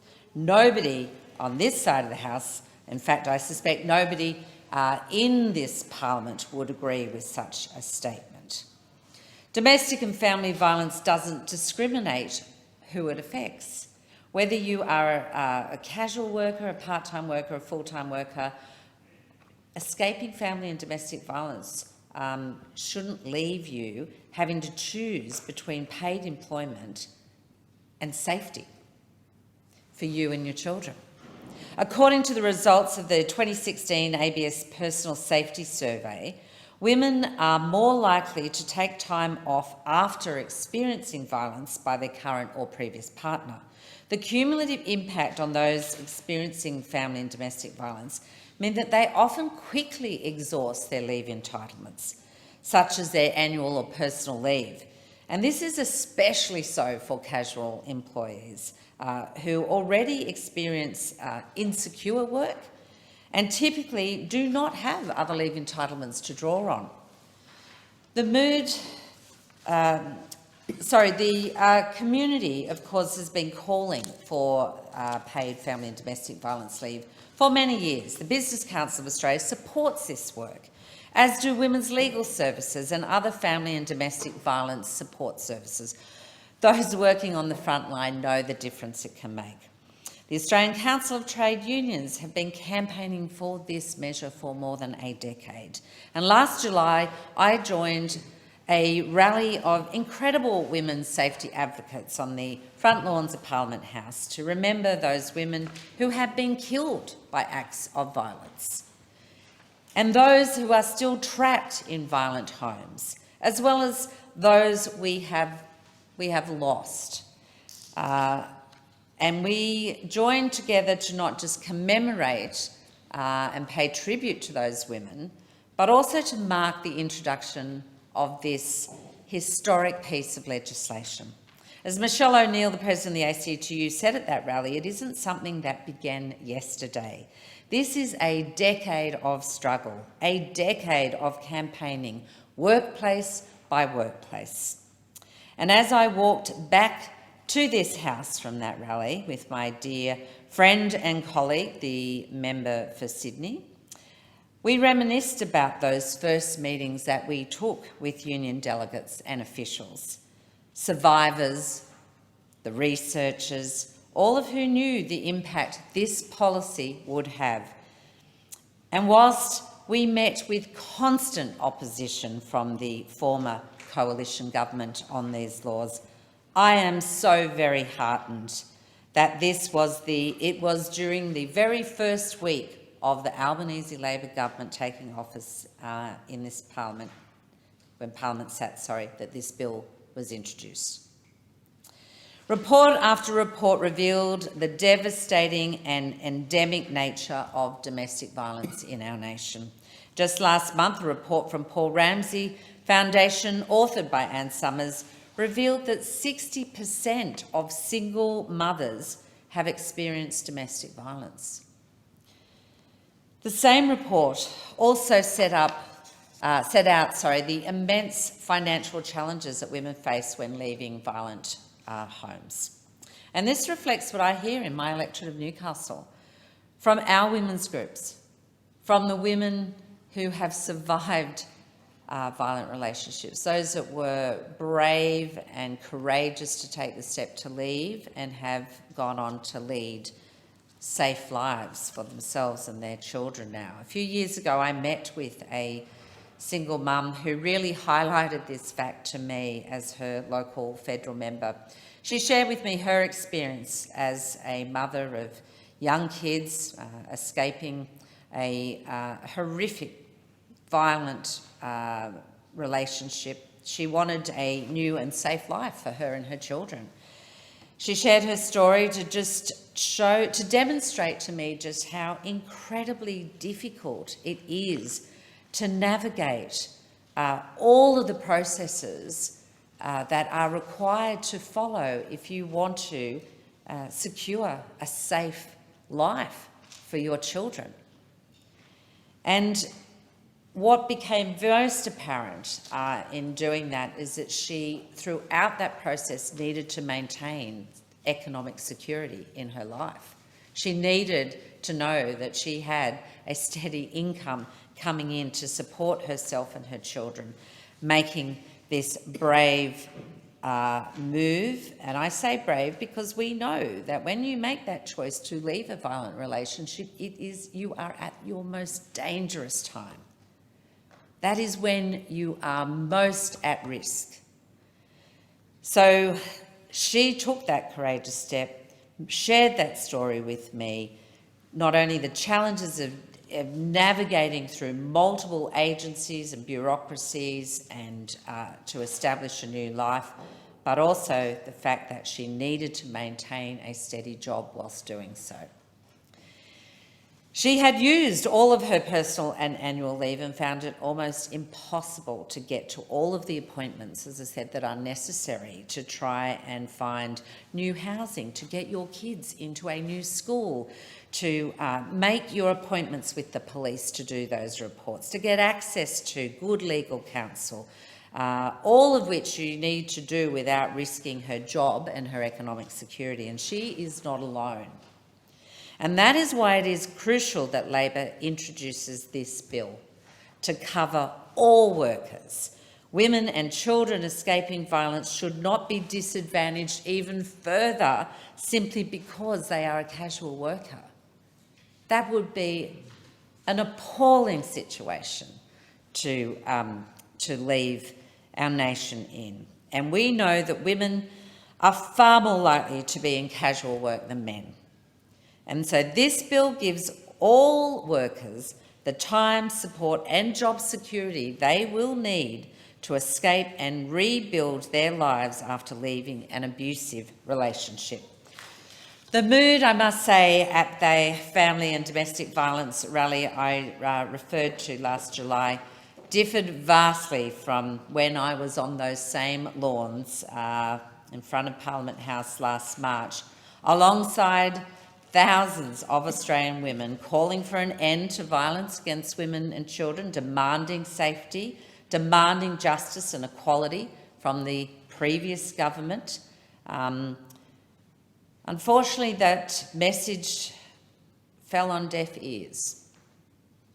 And we all know how demoralised those women felt when the Prime Minister refused to meet with them. But as I said, the mood down on those front lawns was vastly different. To begin with, our new Prime Minister actually attended the rally in person. He addressed the vigil. He paid tribute to the women and the union movement who helped shape this policy and ensure that these laws became a lived reality in Australia. As I said, it's a fight that is more than a decade old in this nation now. There was a very powerful sense of hope at that rally, an understanding that finally, after what has been a very long decade, we have a government that genuinely cares about women's economic security when trying to escape family and domestic violence. We will make use of all the levers that are available to government to curb domestic violence. But we are a government for whom this is a first priority issue. We know that making provisions to ensure 10 days paid domestic and family violence leave in Australia is just the first step towards an Australia that is safer for women, whether it's in their homes or in the workplaces and in their lives. Leaving a violent relationship will, of course, still be very hard, and I pay tribute to every woman who has been able to make that decision. But this bill will ensure that you are less likely, that making that decision to leave a violent relationship is less likely to leave you jobless or without economic security. And this bill shows that family and domestic violence is not just a criminal and social justice issue, it is a workplace and economic issue. It is important for the productivity of this nation for these matters to be addressed. 10 days paid family and domestic violence leave will save women's lives. And that is a big statement, but one that that should embolden us all to ensure the carriage of this legislation. This win, of course, would not have happened without the decade-long struggle of many unions, many union members and devoted campaigners. I do pay tribute to Natalie Lang of the Australian Services Union, who has long led the charge. She brought delegates and her members here with lived experience to talk to politicians on all sides of the fence about these issues for the last decade. And I recall those stories. They have always sat very closely, always remained with me in my heart, those stories, that one day I would be able to stand in this parliament and deliver some good news, that we as a nation are finally mature enough to ensure that we would never, ever put women and kids in a situation where they had to choose between staying with a violent perpetrator in their home or having a job and economic security.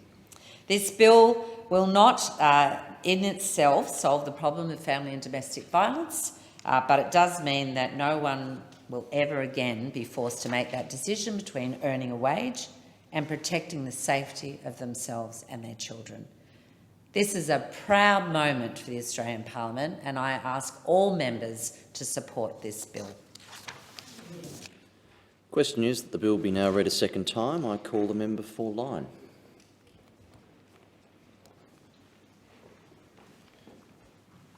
Thank you, Mr Deputy Speaker. The Paid Family and Domestic Violence Leave Bill is really a seminal event in the process of legislation in this parliament. It will be a marker point, there is no doubt about that. And I rise in general support of this initiative, but there are some things that people are not brave enough to say, and that is that it's not going to be the same for everyone. There are some glaring things that need to be fixed up with this bill, and at the risk of being accused of trying to kill Bambi, I would just like to point out a few inequities in what is proposed, and that is the situation for small and micro businesses, and also for women who are facing domestic violence who aren't in full-time or casual employment, but they don't get the same sort of help because their situation, many of them would like to work, but they're not covered. But there are 700,000 people running a small business or a micro business, and if they are the business, a sole trader, are they going to pay themselves their own family and domestic violence leave? There are some small businesses who have told me they support the concept of people, if they're facing family and domestic violence, whether they're female most of the time or male, there should be some way that they're financially supported to get their life and their kids and everything sorted out. No one's arguing against that. But why is it on the employer, particularly small businesses? Like if you're BHP or you're a big corporate firm or a government employer, sure, you've got hundreds or thousands of employees and this is just a blimp. But for a lot of my small businesses where they have 1, 2 or 3 people, it's a big ask on the business, and they are all under pressure. And as I said, the micro businesses, if the person is a one-woman business or a one-man business and they have to pay themselves, well, there's no real advancement. So what I'm proposing is that this should be approached like parental leave. The Commonwealth pays the parental leave. If someone is in a situation they're employed and they can't go to work and they can't be paid, we did introduce 5 days unpaid leave into the Fair Work standards and the National Employment Standards when we were in the last Parliament. The other thing is that this bill will, a lot of employers are very worried that if they are approving one of their employees and paying them 10 days leave for family and domestic violence, but they haven't reported it to the police, they will be dragged into some liability if something really bad happens.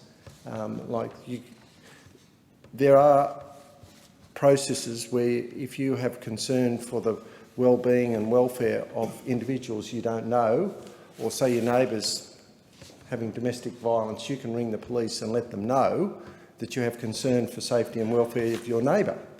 Now, if an employer is now awarding leave to people facing domestic violence, but that employee doesn't report it to the police or get the person an apprehended violence order put against them or charged with criminal behaviour, and the employer hasn't done a co-notification, where are they left? All these questions are being asked by lots of my small businesses, and paradoxically it might make some potential employees have a silent counter initiative, an initiative that will make them less likely to be employed by some employers. All these things need to be thought through. We rush through things in this House too quickly and we haven't thought through all the consequences. We may be not getting the outcome we want. So that is my call to support this bill. We need to look at who's paying for it all the time. That's 700,000 sole traders alone. But in my area, I've got about 10,000 small businesses with 1 or 2 or 3 people in it. And this will be another impost on the business, which are already struggling, when really I think this should be like Medicare, like unemployment benefits. If it's a societal thing, like the Deputy Speaker just said, you know, the nation is now caring for you, but hang on, it's not the nation, it's employers are caring for you and helping the situation of domestic violence. So we can't keep piling more and more obligations on employers. That is my thoughts on this bill, and I commend the intent of it to the House. The question is that this bill be now read a second time. I call the member for Richmond. Thank you, Deputy Speaker. And I too rise to speak on the Fair Work Amendment, Paid Family and Domestic Violence Leave Bill 2022. And I do so very proudly to be able to speak on what is indeed a very historic bill. Because this bill, very importantly, sets out 10 days of paid family and domestic violence leave as a minimum employment standard. And in fact, the government values this initiative so much, we introduced this into our first week of this new parliament. This bill also sends a very strong message that women's safety and gender equity are a national priority, and that these issues are at the forefront of the Albanese Labor government's agenda. Because of course, Deputy Speaker, the fact is no woman should live in fear of abuse and no woman should live in fear of her current or former partner. And we know, when we look at those statistics, we know one woman is killed by a current or former partner every 10 days. That figure is devastatingly high. And of course, every life lost due to family and domestic violence is a heartbreaking reminder to everyone of the reality that confronts us all. Now, Deputy Speaker, as a former frontline police officer myself, I have seen firsthand the horror, tragedy and the reality of family and domestic violence. I have stood in the kitchens and the lounge rooms in the middle of the night in many homes in the middle of domestic violence situations, and I have seen the trauma and the terror of those victims, of women and children, and the complexities involved and the difficulties they have in terms of leaving. And Deputy Speaker, each and every woman has a right to be safe at home, to be safe on the street, and to be safe at work.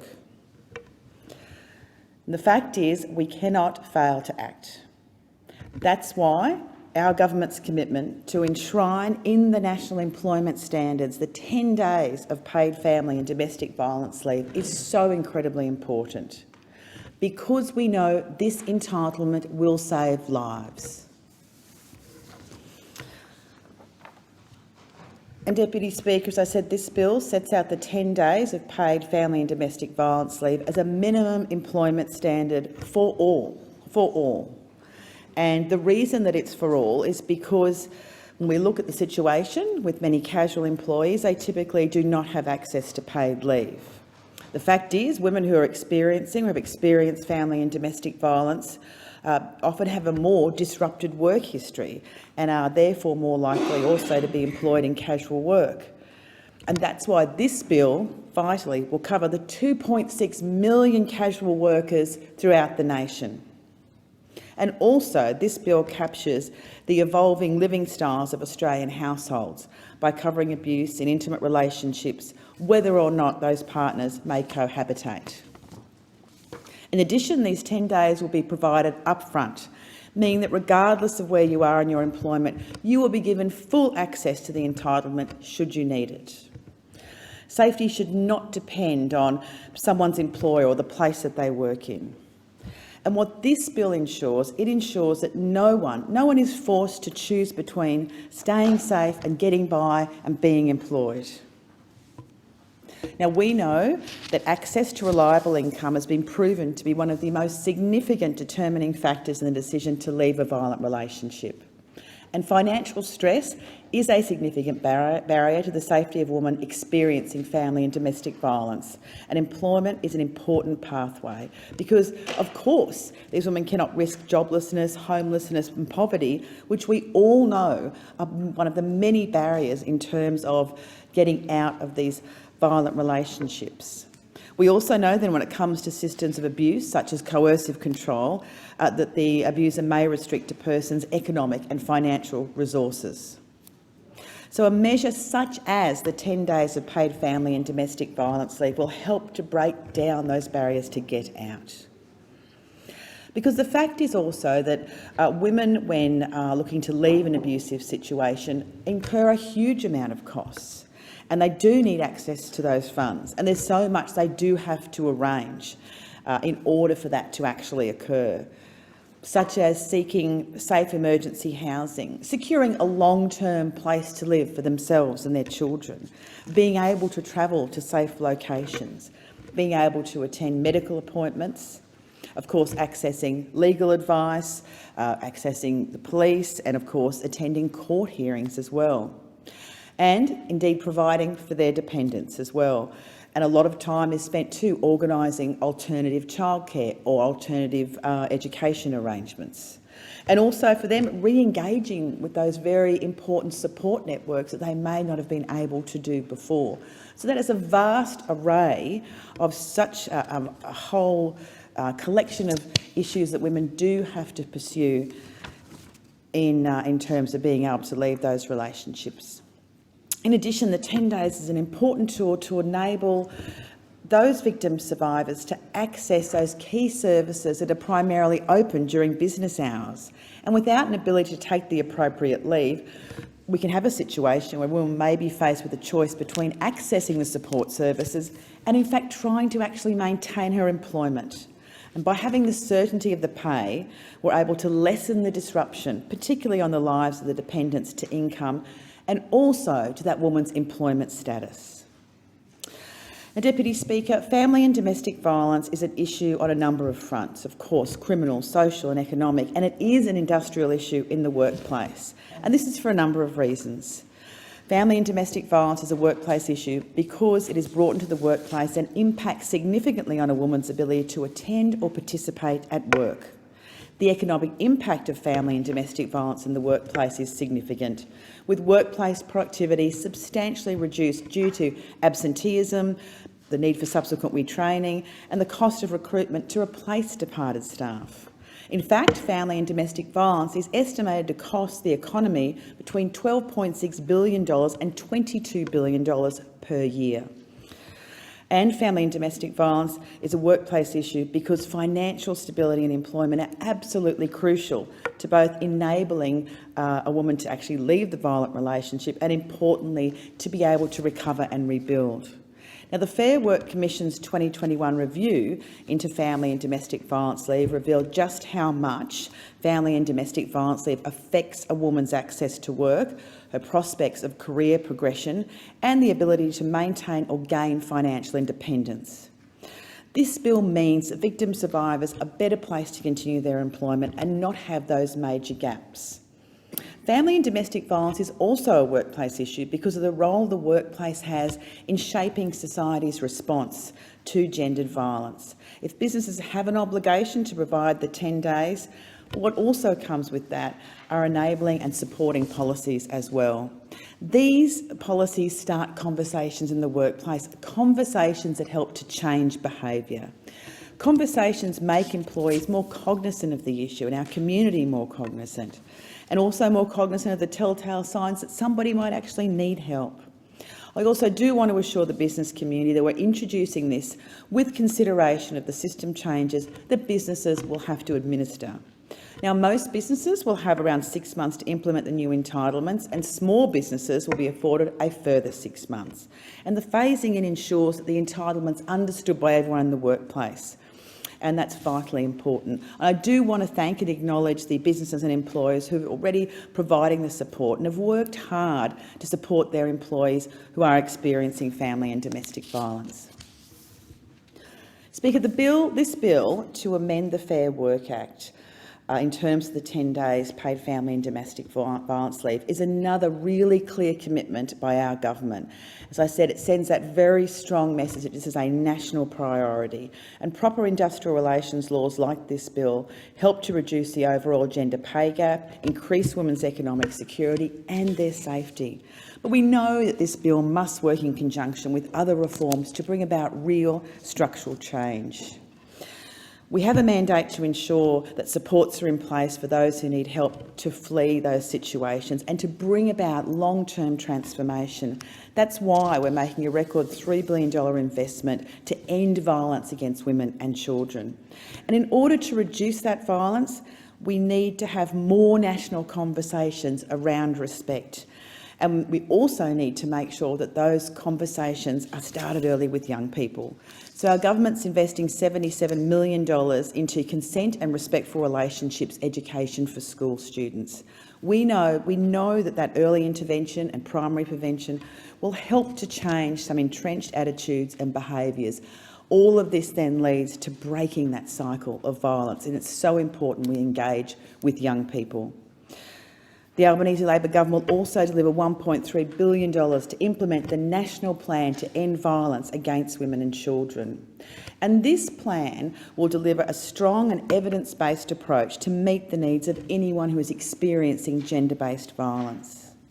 And this implementation of the plan will be overseen by our new Family, Domestic and Sexual Violence Commissioner, who will be working with the states and territories in terms of coordinating the responses. And very importantly, the Commissioner's role is really to amplify the voices of victim survivors. Having the Commission and the Commissioner in place again shows the commitment this government has in terms of our proactive actions to end violence against women and children and how vitally important that is. Also, we know, of course, for women fleeing domestic violence, housing is a major issue. So in addition to the measures I've outlined, our government will make a major investment of $1.6 billion to build more social housing properties for women and children fleeing family and domestic violence. And very importantly, invest $100 million towards crisis and transitional accommodation. Both of these aspects are vitally important. Accessing that emergency accommodation, being able to have somewhere to go is so important, but also are the long-term arrangements in terms of your housing situation. Now, we know the pandemic and the rising cost of living means the fight to end violence against women has never been more important.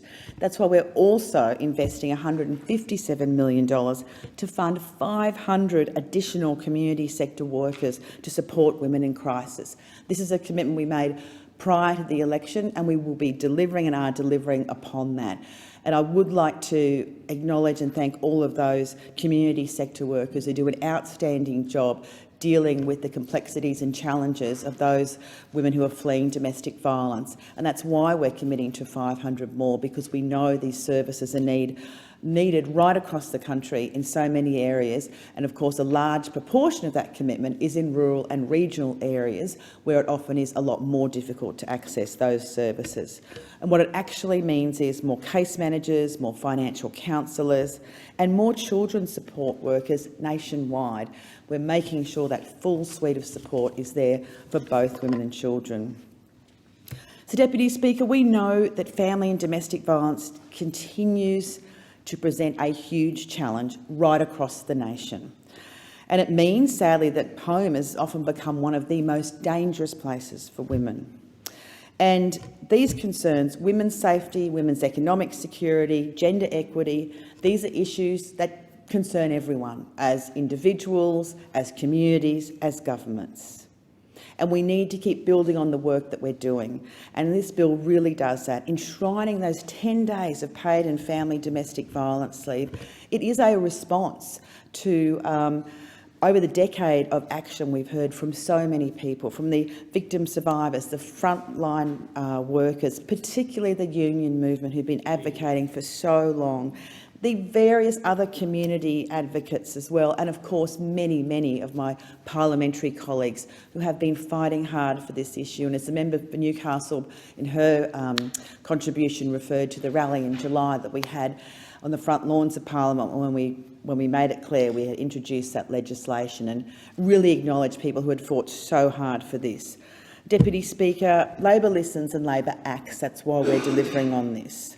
And I I'm very pleased to be supporting this bill from a number of perspectives, of course, as the Assistant Minister for the Prevention of Family Violence, but also as a former frontline police officer and having spent many years literally attending hundreds of domestic violence situations and hearing firsthand from many women about what is needed for them in terms of being able to flee those relationships. So it's been an area that I've always had a strong interest in. And also I do commend this bill as a very proud member of the Albanese Labor government, because we are a government that is committed to ending violence against women and children, and we were very proud that this bill was in fact introduced in the first week of this new government. It shows what a national priority this is, and we will build upon that work. And Deputy Speaker, I commend the bill to the House. The question is that this bill be now read a second time. I call the member for Warringah. Thank you, Mr Deputy Speaker. I rise today with a hopeful optimism that one of Australia's most pressing social issues may see the implementation of strengthened support mechanisms. I commend the government for its bill to legislate 10 days of paid domestic violence leave. This will be a clear step in improving the systems of support for women and families escaping violent situations. It's a good first step that will help survivors of violence undertake the immense change and recalibration that is endured when leaving an abusive partner. I feel compelled, though, to illustrate how much more is needed to combat this epidemic. While 10 days of paid domestic violence leave is a good systemic improvement, we simply cannot stop there. We must be prepared to adequately tackle the issue of family and domestic violence at a national level.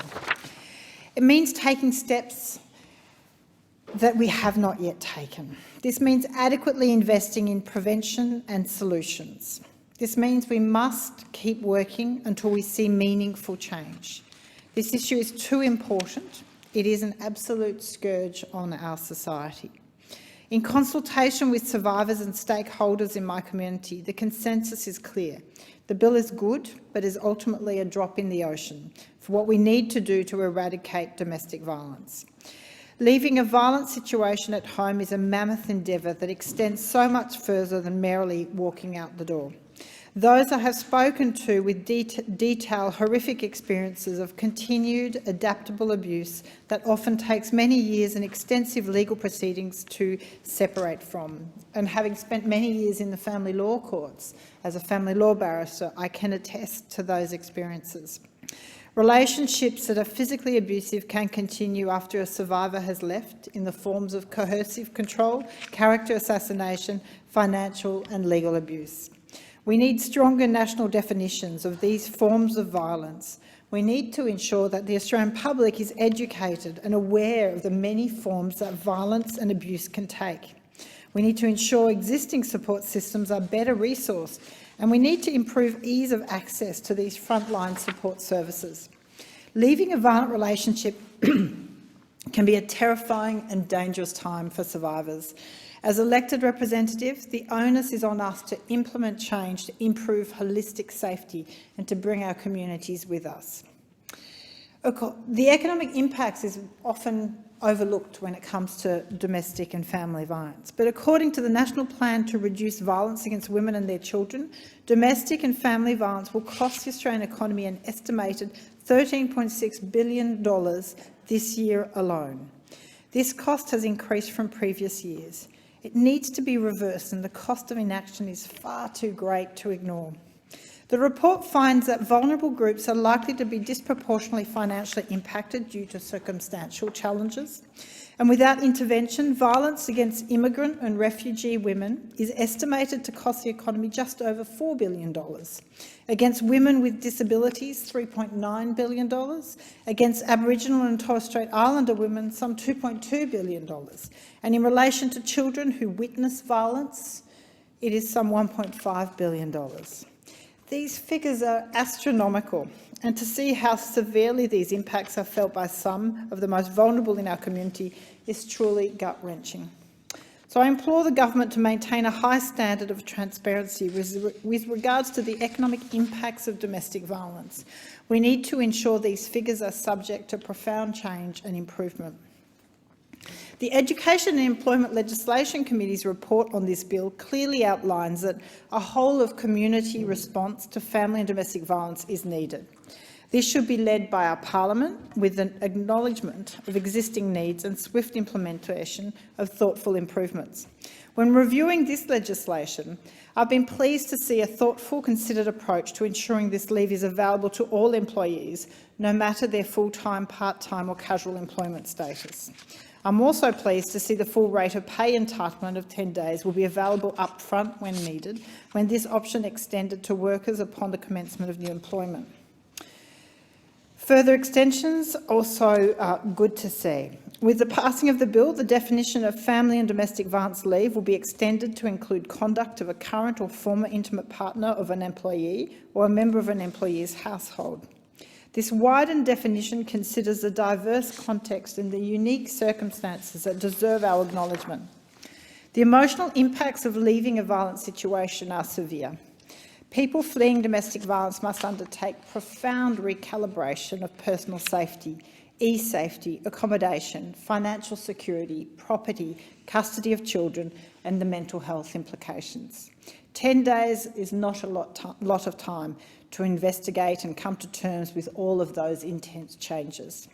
The bill indicates a solid start to improving the systems designed to support those afflicted by domestic and family and domestic violence, but I am concerned it doesn't go far enough. In consultation with one of my constituents, I learned that her corporate employer already extends 20 days of paid domestic violence leave to their employees. This is double the proposed allocation in this bill. Yet I was told every single day of those 20 days were necessary in her circumstance to undertake the immense task of leaving. The committee recommends the Senate pass this bill, and I concur with that. However, when the recommended independent review takes place following the implementation of the first schedule, I'll firmly implore the government to seriously consider whether 10 days is adequate and whether this needs to be extended further. My constituents also want to see more guidance from the government and systems put in place to streamline access to support services, therapy and education. Ideally, employers will be equipped to help workers instigate access to services during the paid leave period. It's feared that much of the allocated paid domestic violence leave days will be wasted due to the complexity of navigating the system on their own by people needing to use it. National definitions and public awareness. In 2020, the House Standing Committee on Social Policy and Legal Affairs conducted an inquiry on family, domestic and sexual violence. In its report pertaining to non-physical forms of violence, the need for a nationally recognised and consistent definitions of complex abuse was clear. In the report, the Australian Women Against Violence Alliance explained that coercive control is an umbrella term that refers to an ongoing pattern of controlling and coercive behaviours that are not exclusively physical but can pervade an individual's daily life with a devastating impact. Coercive control is insidious and covert. Its proposed criminalisation in states across Australia will be aided by heightened awareness and clear, consistent definitions that consider the complex nature of this abuse. The issue of family and domestic violence is prevalent in every area of Australia, every community. There is no economic or geographic area that is exempt. Similarly, in my electorate of Warringah, from April 2021 to March 2022, 427 recorded domestic violence assaults were recorded across Warringah's 3 local government areas. In the same period, 451 domestic AVOs were issued. And we know that these figures got a lot worse during COVID. We know that it was an incredibly difficult and stressful time. Shockingly, when we look at those 451 domestic AVOs, some 229 of those were breached, indicating the system of protecting victims is not enough to prevent further threats and harassments. This has all occurred across 3 local council areas over 1 year, and these are just the instances that were reported to authorities, and we know that many more occur. I've met with several local women who bravely shared their stories with me. I've heard of the extreme adversity they have faced within their abusive relationships, but also of the continued abuse they have experienced through the legal system. The prohibitive expense of leaving is keeping people trapped in violent situations, and that's unacceptable. For a person to leave violence, they also have to be prepared for lengthy legal processes, with extremely high legal fees contributing to the longer-term financial crippling of women. I've also heard alarming experiences due to the uncoupling of the family law and the criminal law courts. For obvious privacy reasons, I won't share with the Parliament the details of these experiences these women have shared with me. But I do need to be clear that the extent of continued non-physical abuse was shocking, debilitating and terrifying for these women to experience over the course of many years. And even as a legal practitioner having practice in that area, I know from first hand how incredibly frustrating and difficult it was at times to be able to assist clients through that system. Much of this continued fear was associated with the family law system. It's being under-resourced. The delays and timelines are incredibly difficult. I would say I strongly opposed the last government's move to end the Family Court of Australia, a specialised jurisdiction that was incredibly important. And it's clear that there's still much to be done to ensure that system is sufficiently resourced to deal promptly with issues and disputes. Perpetrators still have too many options and abilities within that system to tarnish the character, deplete the finances of victims. I would say there has been inadequate authority responses. It's a common thread of some of the tragedies that hit our front pages in Australia. And a common pattern expressed in some of the consultations that I've had was that the systems designed to adequately protect victims and children have been inadequate, with some still living in debilitating fear of their former intimate partners despite having left them several years ago and now receiving other forms of abuse. It was highlighted in the report into family, domestic and sexual violence, which thoroughly explored instances of sustained financial, legal and technological abuse. The report read, "The committee received evidence that in many cases authorities did not appear to understand the problem and were thus taking ineffective or even counterproductive action. This affirms why Australians need clearer definitions and consequences for non-physical forms of domestic violence. We need our authorities to clearly understand complex abuse. We need heightened public awareness so insidious, oftentimes covert, forms of abuse can be more easily identified and prevented. So further to the passing of this bill, the Parliament must address the adaptability of abuse and legislate meaningful change to define and prevent complex violence. We know there is a disproportionate impact on women, and so we have to talk of this in a gender equity as well. Domestic and family violence is a social issue that disproportionately affects women. I've spoken with constituents whose professional development suffered due to the lack of gender equity in their workplaces. So we do also need robust mechanisms in place to prevent financial penalty for women who must take time out of work to deal with the immense challenges of leaving violence. It's so important that when we talk of this, we recognise and acknowledge the incredible work done by local supports. I want to take this time to commend the work of frontline family and domestic violence services across the country. I know how intense the work is to support and guide survivors and their families, and I know that many lives will not have recovered without their active care and support. In Warringah, we are lucky to have local services that actively assist constituents in crisis. This includes Josie Parata and her team from Lighthouse for the Community. The local organisation works with survivors to create a safety plan, a strategy to move them forward in life following their violent situation. Lighthouse for the Community and other community organisations across Australia are instrumental in guiding those leaving violence with patience and compassion, and that guidance is vital. So while paid domestic violence leave is a welcome step, we must ask ourselves what comes next. How are those fleeing violence supposed to navigate the ordeals on their own?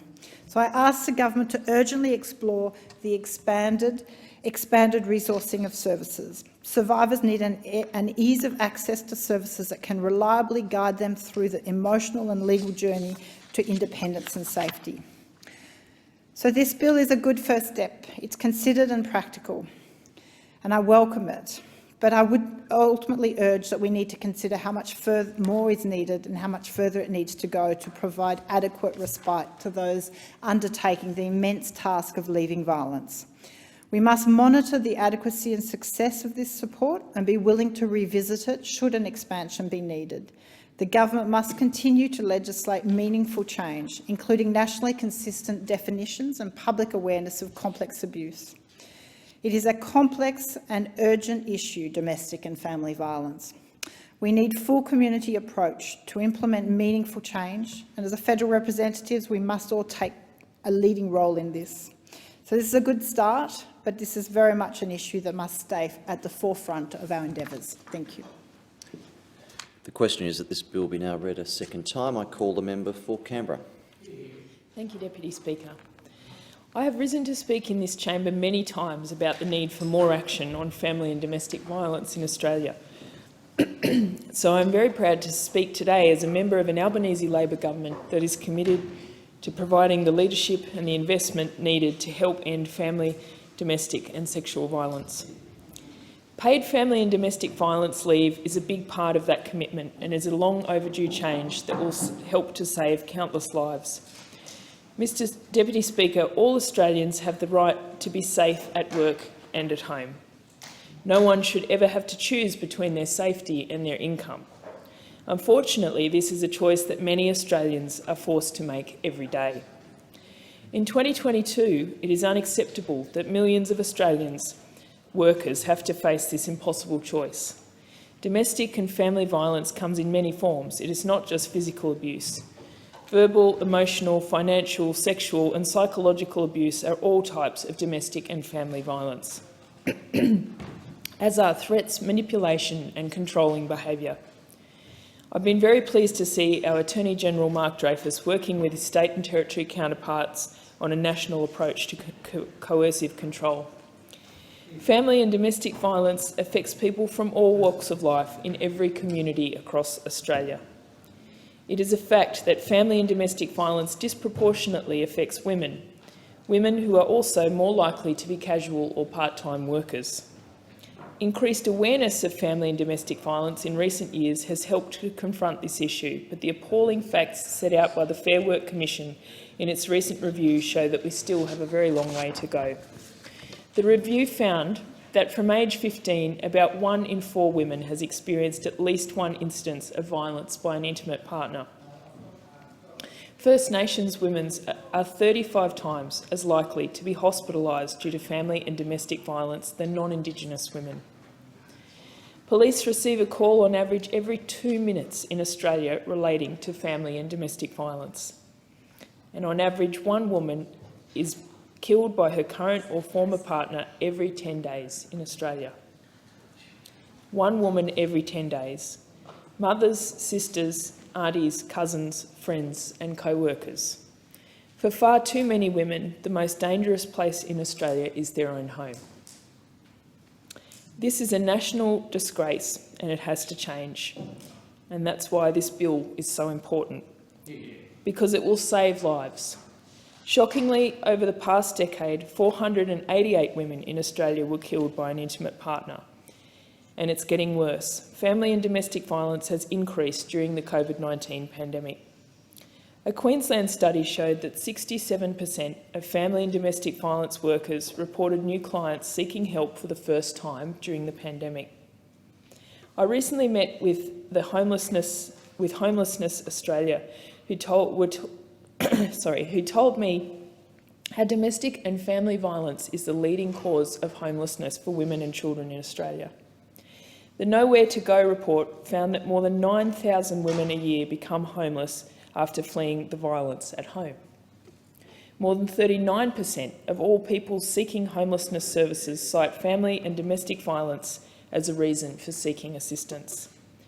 The Nowhere to Go report also found that every year an estimated 7,690 women return to perpetrators because they can't find anywhere affordable to live. The Choice, Violence or Poverty report revealed that around 45,000 women want to leave violence but can't because they can't afford to leave. We must do better than this. For too long, family and domestic violence was considered a private matter, something that just affects the home life of victims and happens outside of the workplace. But we know that it touches all facets of life, including work, affecting not just the productivity of victims but those around them too. Labor knows family and domestic violence is not just a criminal justice or social issue but an economic and workplace issue, and workplaces can play a key role as a source of critical support for people experiencing violence.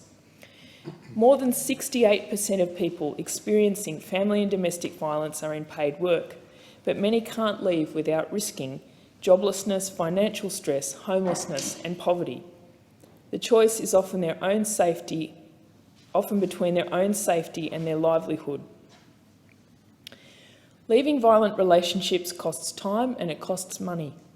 Women who experience family and domestic violence earn 35% less than those who do not.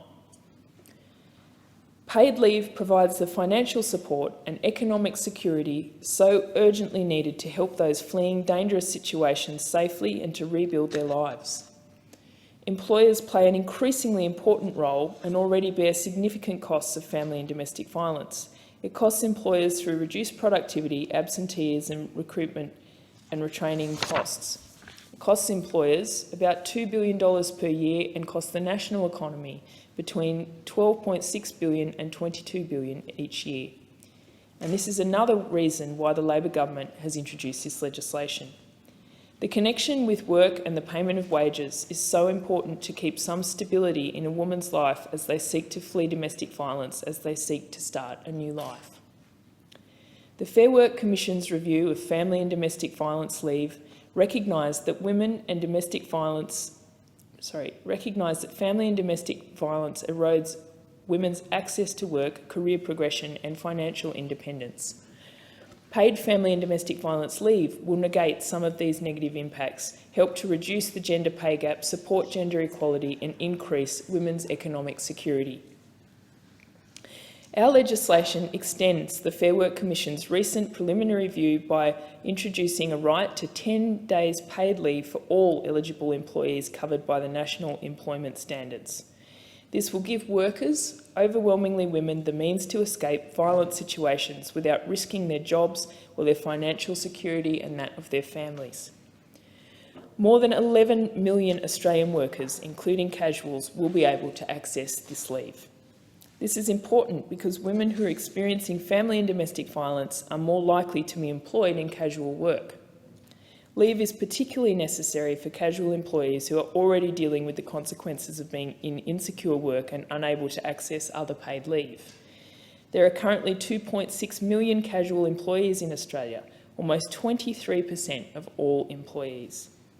To leave casuals without this protection would provide further incentive for employers to prefer casuals over permanent jobs. The other key difference in our proposal from the Commission's preliminary review is that payment for leave will be at the employee's full rate of pay, as opposed to the base rate minimum that applies under the National Employment Standards for other paid leave entitlements. This departure is also critical to meet our policy objective of minimising to the greatest extent possible the damage and disruption to a person's life and economic security caused by family and domestic violence. We have also extended the definition of family and domestic violence to include conduct of a member of an employee's household to recognise that Australians are living in more diverse and different arrangements.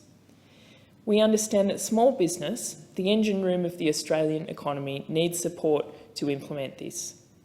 The new entitlement will take effect on the 1st of February 2023 for larger businesses and will be phased in starting on the 1st of August 2023 for small businesses, in recognition that they have limited human resource and payroll capabilities. This is just the start for this Labor government's work to act on family and domestic violence. We will release a national plan to end violence against women and children later this year to set out a strategy for the next decade. We will invest in an additional 500 community frontline workers, put consent and respectful relationships education in schools, build safe and affordable housing for women fleeing domestic violence, and create a new Domestic, Family and Sexual Violence Commission. This is a change that could and should have been made years ago, but the previous government failed to act. I urge the Liberal and National parties to support this legislation because it will make a difference and it will save lives. The question is that this bill be now read a second time, and I call the honourable member for Grey. Thank you very much, Mr Deputy Speaker. I rise to speak on the paid family and domestic violence leave bills. Family and domestic violence, sexual violence, is a hidden scourge in our modern society, and the statistics are horrifying, Mr Deputy Speaker. In the last Parliament, I was privileged, I suppose, but challenged also to sit on the inquiry into family, domestic and sexual violence, and I was given to refer to it today in preparation for these few words. But it's worth noting that 1 in 6, or 17%, of women, and 6.1% of men have experienced physical and sexual violence from a current or previous cohabitating partner. It goes on, there are a number of other statistics there. 5.1% of people had experienced violence from a current or previous boyfriend, etc. And those figures in themselves are horrifying. Most of us are familiar with the fact that roughly, on average, 1 woman a week loses her life to domestic violence in Australia. We are all challenged, I think, by those types of statistics. I'll probably come back to that report a bit later on in this speech if I have time to do so. Leave for domestic violence, I think, is inherently a good thing, and it was, of course, decreed by Fair Work Commission back in 2018, I think, off memory, that 5 days a week should become the concern. Now, the government is now putting forward that should be extended to 10 days a week, and I'm not opposing that in principle. What I do, though, I raise some concerns around who is responsible for this. And I raised these matters also in my address and reply speech just a few weeks ago. But it seems improper to me that an employer who has absolutely no control over the circumstances in which a person lives is somehow held financially responsible for the outcomes. It's become quite clear in Australia, and under former governments we've legislated to ensure that paid parenting leave or maternity leave or whatever you want to call it is not primarily the financial responsibility of the employer. It is primarily the responsibility of the taxpayer. And I would say the rule of thumb here is if it is in the public interest and it is outside the control of the employer, it stands to reason that it should be the public's bill to meet. Now, people will say, well, how many people do you expect to take up this domestic violence leave? And I accept that argument, except that it can have a disproportionate impact on a small employer in particular. Let's imagine that you employ a dozen people, and I know family domestic violence is not only a one-gender issue, but is predominantly, these offences are committed against females, and let's say this one employer has a mainly female workforce because of the nature of their business, and they happen to have, sadly, a couple on their books. Well, it starts to become an impediment to their payroll, and more interestingly, I think, or more concerningly to me, is then may well become a disincentive to employ females in the first place. And even more concerningly to me is that the employer may reach to a sort of stereotyping. Actually, this person here looks to me like they're high risk. We all know that domestic violence, family domestic violence, knows no bounds. It has no class structures. But I'm not sure that's clear in the public mind. I say we all know, those of us that actually deal with these inquiries and issues on a more regular basis. But I wouldn't mind betting that if I put a number of people in a line-up, if you like, and allow people to select on the basis of which one do you think would be more likely to be a victim of domestic violence, they would come up with a fairly kind of conformity view. So that's a concern to me about the long-term prospects of employment for women. Also the fact that while, of course, these issues should remain private, it would be almost impossible to keep them out of a small workplace. People are not stupid.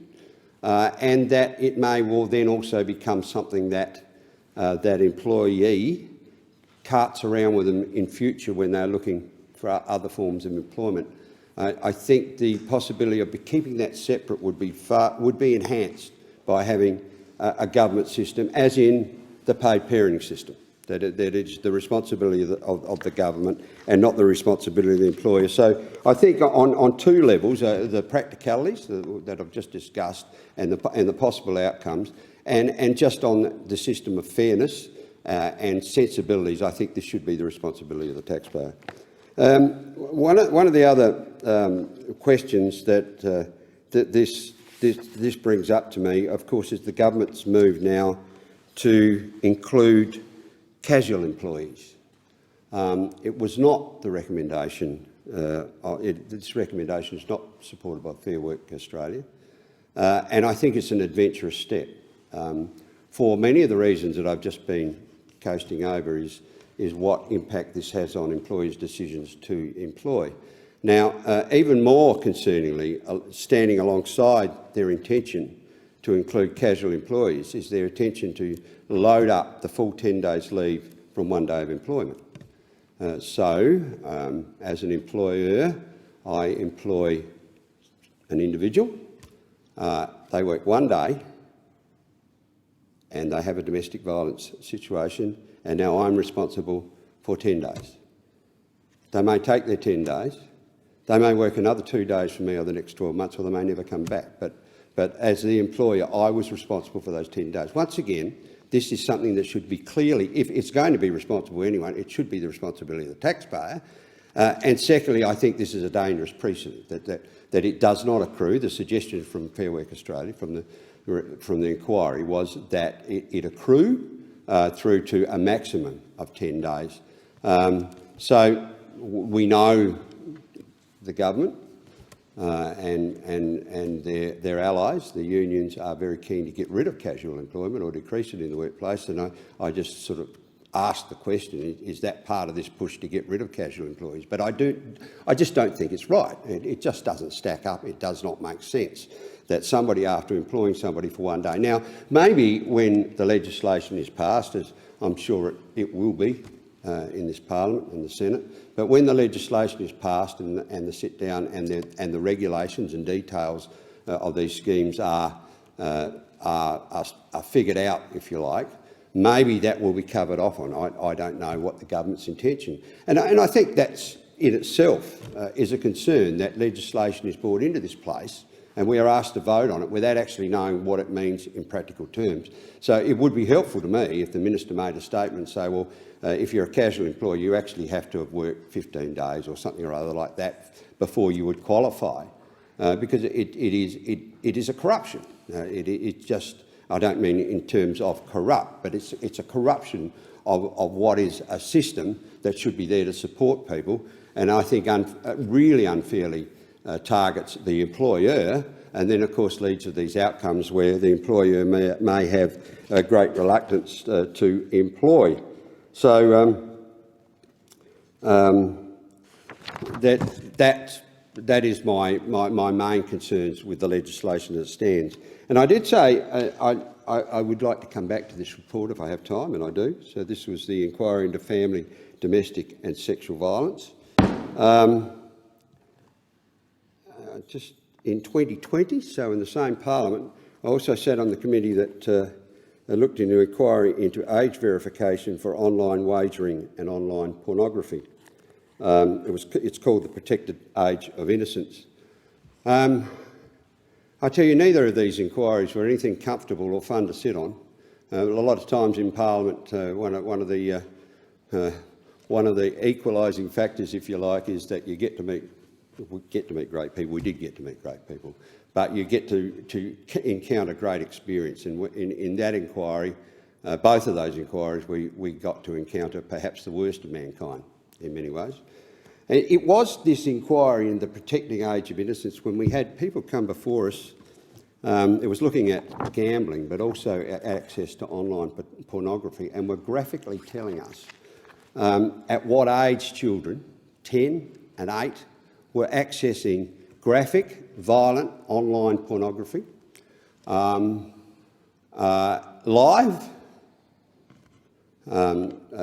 sex, and featuring regularly the degradation of women.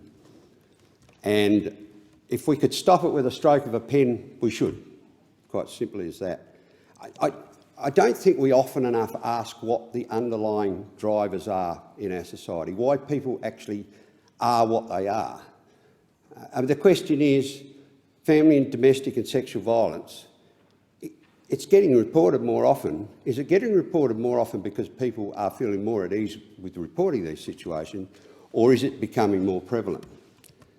Now, in my view, it's probably both, and I certainly I swing towards the level of it's becoming more prevalent. Maybe we're just becoming more aware, but I think it is becoming more prevalent, and that greatly concerns me. And why is it becoming more prevalent? Now, I've touched on the online pornography, but you've only got to switch on your television, Mr Deputy Speaker, after about 8 o'clock at night, and you can see things that I reckon kids shouldn't be watching. In this inquiry, we were told that young men were forming their attitudes about what a modern relationship, an intimate relationship, should look like, and expecting that they would indulge in dominant behaviour, perhaps even violence, and that was what women would like. More disturbingly is we heard that young females actually thought this was normalised activity and they were expected to conform to it. That's appalling.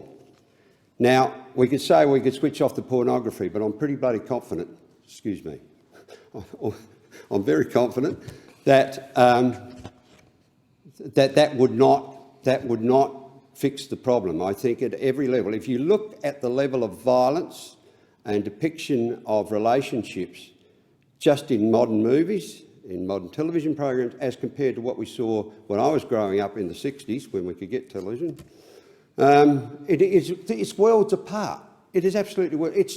It's hardly a surprise that young people are developing attitudes that are unacceptable. We know they're unacceptable, but they don't know they're unacceptable. Now, I'm not a wowser, I'm not a censor, but I think we've actually got to start talking about this issue in a realistic manner and say, where do we draw the line?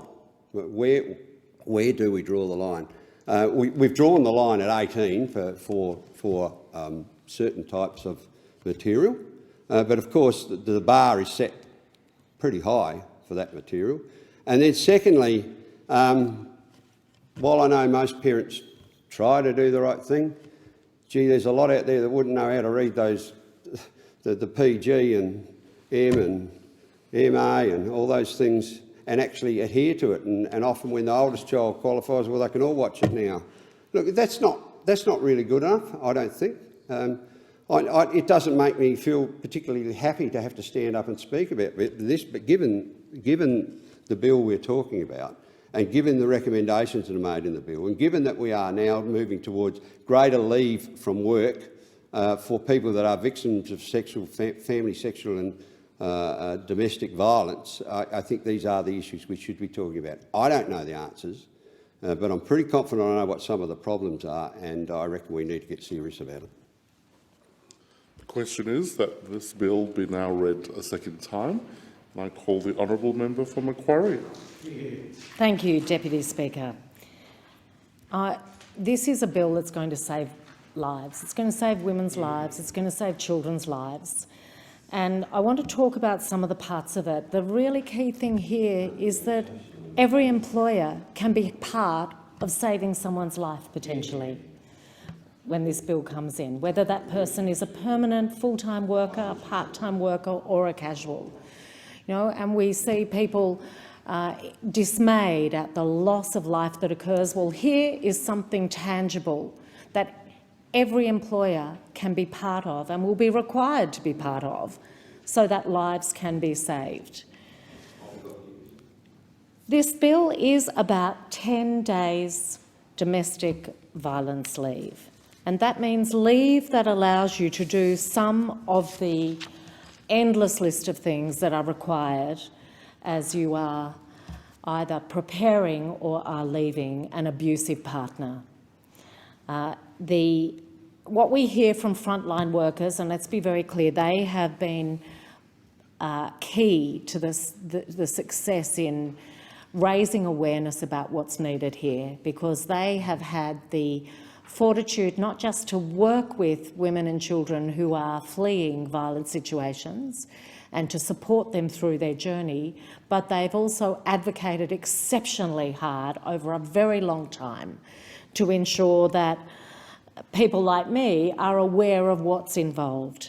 And what they tell us is that leaving a violent relationship, even planning to leave a violent relationship, involves time and money. People need to find somewhere to live. And that is not an easy feat for anybody in even the best of circumstances right now. That takes time. They need to find new schools for kids. They need to go and meet with people around a range of issues. And all of that takes time that so often happens at the same time as their work commitments occur. It can't always happen out of hours, out of working hours. And so what this paid leave does is it means people no longer make a choice between safety and earning money. Because right now, that's the choice people have. They go, I want to be safe and my kids need to be safe, but that means I won't earn money this week. That's what we can fix. There are so many problems in this place where we say they're so big, how do we tackle it? Well, here is a really tangible, practical step that we can take and that we are taking, and we really hope that those opposite support us on this one. The principle behind this leave entitlement is really simple. It is about the rate that people would be paid, that they would have received had they not taken leave, not just their base rate of pay. It's about getting what they would normally have received for that day's work. And that means whether they are a permanent worker or a casual, what would they have received that day? Once this law is in place, the 10 days leave will be provided up front from the day that you start, allowing immediate access to the full entitlement of the leave. Again, there's no waiting period. There's no having to wait in a home with an abusive partner. You can actually go as soon as you are ready to go. This is about empowering women to be able to do this. One of the circumstances that has been raised with me as I've been talking with workers in this field about what a difference that this would make. Well, there are a couple of things that have been raised. One of the really key things is the detail and thought that's gone into this bill, and I heard comments from those opposite about, might need some more thought. This has been an extraordinarily detailed piece of legislation, and if my memory serves me right, I have a 52-page document that goes with it, that goes through a lot of the detail. But one thing that's been raised with me is about whether it's going to be noted on a payslip that domestic violence leave was taken. And there is no requirement in this legislation for it to appear on a payslip. An employer can quite rightly ask for evidence of the circumstance. So the employer has the capacity to do that. That might be a police report, might be some other sort of document that indicates the circumstances that the woman finds herself in. But there is no requirement to record it on a piece of paper. Now that makes a difference. That means that women who are planning to leave but who are under the control of a partner who looks at their payslip, who looks at why they didn't get a loading for that day, why weren't you there that day? It takes all of that out of it. There won't be any change in what the normal payslip would be, nor will there be any indication on the payslip that the leave has been accessed. So that's the level of detail and thought that has gone in to making sure that this saves lives and that there are no unintended consequences. One of the things I recognise, having had my own small business for 25 years, having grown up in my dad's small business, is that small business will need some time to adjust to this. And that's why this legislation does provide for around about 12 months so that we can work with small businesses so they're very clear of what the responsibilities and the requirements are, but what a difference it will make potentially to their employers. I want to give one example of what a small business in my community did in recent years. One of their workers was a victim of domestic and family abuse, and that person wanted to leave the area. Now, this was a valuable employee, and quite frankly, right now, every employee is of value to the business they work in. And this employer, who I won't disclose, deliberately supported their worker several years ago so that they could relocate to another city, but they could maintain their employment. This is pre-COVID. This is before working from distance was a much more normal thing to do. And that's the level of support that employer gave. And they are not alone. Small businesses are supporting their workers because they value their workers as they go through traumatic domestic violence situations. But bigger employers are also doing this. Something like 70% of employers already have paid domestic violence leave in their agreements. So we recognise that for small businesses, there'll need to be some lead time, particularly small businesses. And there are a number of unique challenges, and we recognise that cash flow challenges and not having a full human resources capacity to administer a new leave entitlement, especially around such a sensitive issue, will provide some challenges, and support for those businesses is essential. So it'll be a phased-in commencement, with most businesses having around 6 months, but others closer to 12. What I want to say to small businesses is to think about what you can actually do to change someone's life in these circumstances. Not just to change their life, but potentially to save their life. And we are making it as easy and clear and simple to be able to be implemented as possible. And I welcome feedback from any of my small businesses about support that might be useful in going through this process. Deputy Speaker, I said earlier that this legislation has been informed by the frontline workers. In my own community, that's people like those who work at Wimmera, part of DV West Blue Mountains. It's the feedback over many years from services like the Blue Mountains Women's Health and Resource Centre, who have worked with women escaping domestic violence for many, many years. And I want to thank them for the work they do. And I particularly want to thank the members of the ASU who, from I think the time that I first stood as a candidate back in 2010, have talked to me and helped me have a deeper understanding about what would be practical and what would be useful for the women who they support. I hope that they get to see the benefits of this before any of us, because they're the ones on the front line who try and find a way forward for so many women. There's never enough support. There's always too many women in need. The Richmond Women's Cottage is another example of this. Every one of my services tells me that COVID has seen a massive increase in women reaching out for help. And we know that the data is horrific. From the age of 15, approximately 1 in 4 women experience violence by an intimate partner.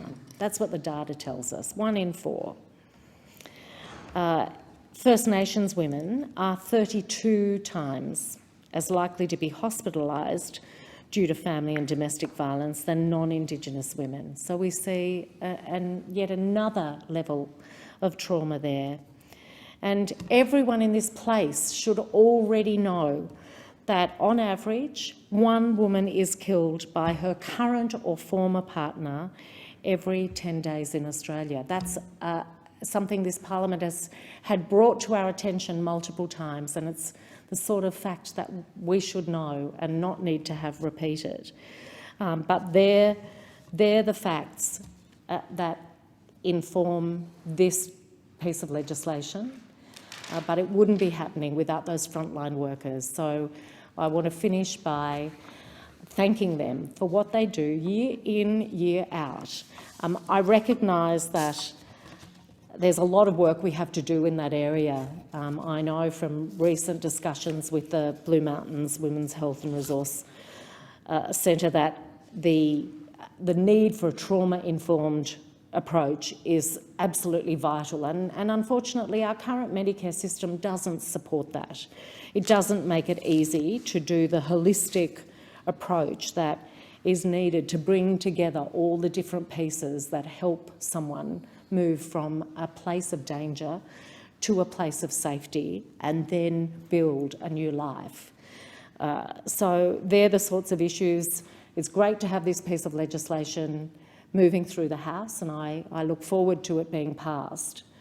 But there are many things that we need to do as we go forward so that we can look back and say this Parliament made a difference, and that the statistics start to shift, and that women and children's lives are saved because of what this place has done. The question is that this bill be now read a second time, and I call the honourable member for Wentworth. Thank you, Mr Deputy Speaker.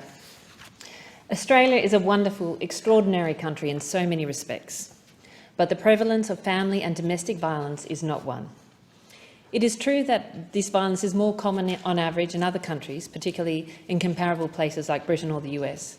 But we lag behind countries like Austria, Ireland and Spain, where women are almost half as likely to suffer intimate partner violence as in Australia. We're closer to the middle of the OECD distribution than the bottom, and that's where we ought to be.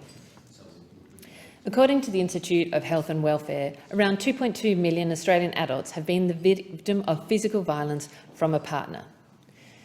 A woman is killed every single week in Australia from a current or former partner. That is a statistic. It is the lives of people we should never forget. Domestic violence is typically associated with a current partner, but is most often perpetrated by a previous partner. The chance that you know someone, a friend or family member, who's been the victim of violence is very high, though you may not know it. So many people who experience this violence don't want to be known. I remember in my own working life a teammate coming into the office with her clothes in a bag, leaving her home that morning to escape family violence and with no plan of where she was going to be sleeping that evening. Around 3/4 of the victims of violence were women and about 500,000 of the victims were men. It occurs across every age and demographic group. The victims and the impact of this violence can be costly and long-lived. Firstly, simply the economic cost to the state. My local police commander told me that up to 50% of time in police was used with domestic violence incidents. But the bigger cost is on people. Many victims later experience anxiety, depression and disability. Domestic and family violence is a leading cause of homelessness.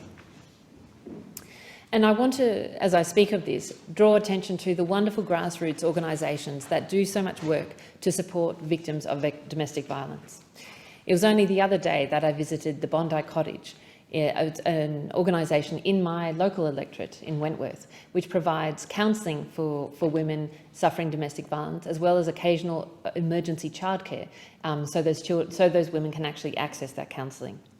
It is absolutely vital that we continue to support organisations like that and that we continue to focus on the grassroots organisations that have been shown time and time again to be most effective in supporting victims of domestic violence.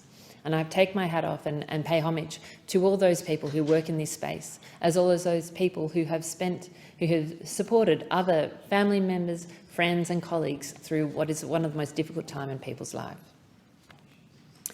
Let us come now to the legislation.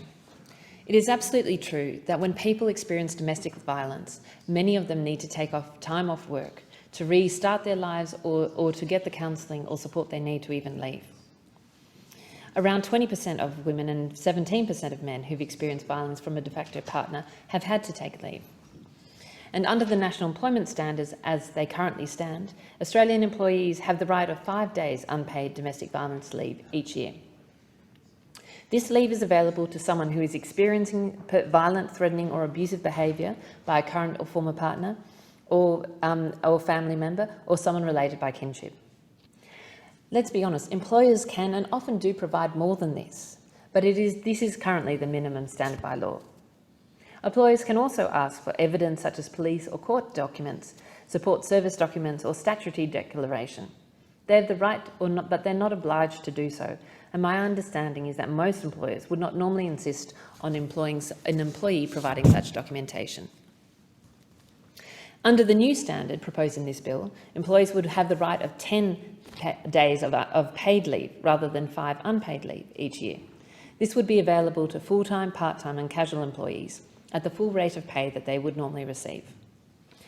This principle of 10 days paid leave at full pay is one that I wholeheartedly support. And I suspect many other employers would feel the same way. But we should be aware of the danger of implying a sensible principle to all workplaces without first thinking through of the details of how this is going to operate in practice. And in this, I am thinking most particularly of small businesses, where I've spent so much of my career. I'm not implying that small businesses would impose this entitlement or, they're too hard-hearted to support their staff. Frankly, it's quite the opposite. Most businesses are small, and most small businesses are small, and they have close relationships with their people, and they want to really support that their people feel valued and obviously safe, and do enormous work to with their people so that they feel that. They want to do the best by their people. But this change will impose some potentially difficult obligations on them, which is the basis for the concerns that I and others have with this change. One obligation is financial. Larger, even medium-sized businesses will no doubt be able to cope with these changes. But for small businesses, there are times when money is very tight. This bill is applying new financial obligations on those businesses without any support, without offering any relief from other financial obligations, or not even obligations on the sort of bureaucracy that government imposes on small business. I understand that a number of business groups have raised their concerns with the government and through the Senate inquiry process, but without resolution. Another obligation will be figuring out how to provide casual employees on leave at their full rate of pay. For some casuals, their working hours are consistent and predictable, and I'm sure in those cases there won't be much trouble. But for other casuals, their hours are inconsistent and unpredictable. And therefore, I think that we run the risk of having quite difficult conversations about what is the full rate of pay for someone who works different hours every week. What if sometimes their hours are taken in ordinary time and sometimes with loading? It's not difficult to imagine a scenario where fair-minded people come to different views in terms of what their full rate of pay should be, potentially creating a dispute and another source of stress when an individual is already experiencing a hard time. A third concern is that this might require quite personal conversations between employers and employees, conversations that some small business people may not be equipped to handle. But I'm not aware currently of any support the government is providing into ensuring that business people are able to be as delicate, as sensitive as their employees deserve. I know that the Fair Work has published a fact sheet for managers. It includes tips such as stay calm and respond appropriately, or take the matter very seriously. I think the Commonwealth of Australia can do better than that and must do better before this affects small businesses. If we want to do the right by people in desperately difficult situations, we need to provide support that is actually useful to employers, ideally supported in conjunction with those who are expected to use it, also reflecting the multicultural Australia that we have and the number of different languages spoken in the workplace. These concerns will not stop me supporting the bill because I support the principle behind it, and I believe in providing real and valued support to Australians in these situations. But I hope that the government rethinks its stance on how the bill will apply to small businesses and whether we can secure the outcome of paid leave without imposing additional obligations on those businesses, or with at least providing the best practice advice to those businesses and reducing administrative burdens on small businesses in other ways. In fact, I hope it rethinks its stance on small businesses more generally. It is terrifying how easy it is for Parliament to solve a problem by passing a law and leaving it to businesses to figure out how to implement the change, and businesses facing huge penalties if they fail to properly implement ill-designed policies. And when businesses raise concerns, they are often brushed aside, as small businesses were in the case of this bill. Well, let me tell you, a cost that seems small when you're sitting in the House of Parliament can be the difference between, viability and non-viability when you're a small business out in the community. This government, and indeed this Parliament, is filled with many smart, well-intentioned people. But it doesn't have as many people as it should who have run small businesses and understand how they work. And when a government lacks expertise in something, it's sensible and appropriate for it to engage with that community. The government needs to engage appropriately and with an open mind at an early stage so that policy can be designed around the legitimate concerns of businesses and ensure that it works as much for them as for workers and for larger businesses. On this issue and on others, they haven't done this. Let me offer a channel for that engagement. I've spent most of my life from an early age in and around small business. Talk to me and I'm very happy to help you understand their concerns. Or come along to an event organised by the Parliamentary Friends of Small and Medium Businesses and Entrepreneurs and meet some of those people who these sorts of bills affect. Talk to your businesses, share your policy goals, and listen to their thoughts on how it will work in practice. I promise you they'll be constructive. Their goals are not political.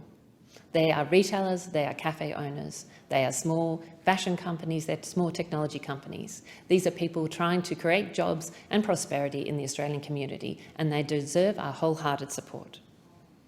They just want to do what the government asks them to do, and then they want to get back to running their businesses and focusing on what they do best, which is supporting their customers, working with their suppliers, and supporting their employees. So I support the principle of this bill, and I look forward to it passing into law and providing relief to so many people facing domestic violence. But I do hope the government reconsiders how businesses can be supported in its implementation and how they can engage with small business community in the future. Thank you. The question is that this bill be now read a second time, and I call the honourable member for Bass. Thank you, Deputy Speaker. Amongst the many ways family and domestic violence can impact a victim survivor when fleeing a relationship or in the years and decades after, the financial impact is significant. Data from researchers at Flinders University late last year indicated that over 60% of women who were experiencing domestic and family violence were in paid employment of some sort, however more likely to be in lower paid employment due to working on a part-time or casual basis. However, we do know that for employed women or those who are in the home full-time and are living with domestic and family violence, the level of control that they have over their own finances is often small or not at all. When I sat on the committee inquiry into family, domestic and sexual violence in 2020-2021, understanding how the government could better financially support victim survivors was a key focus.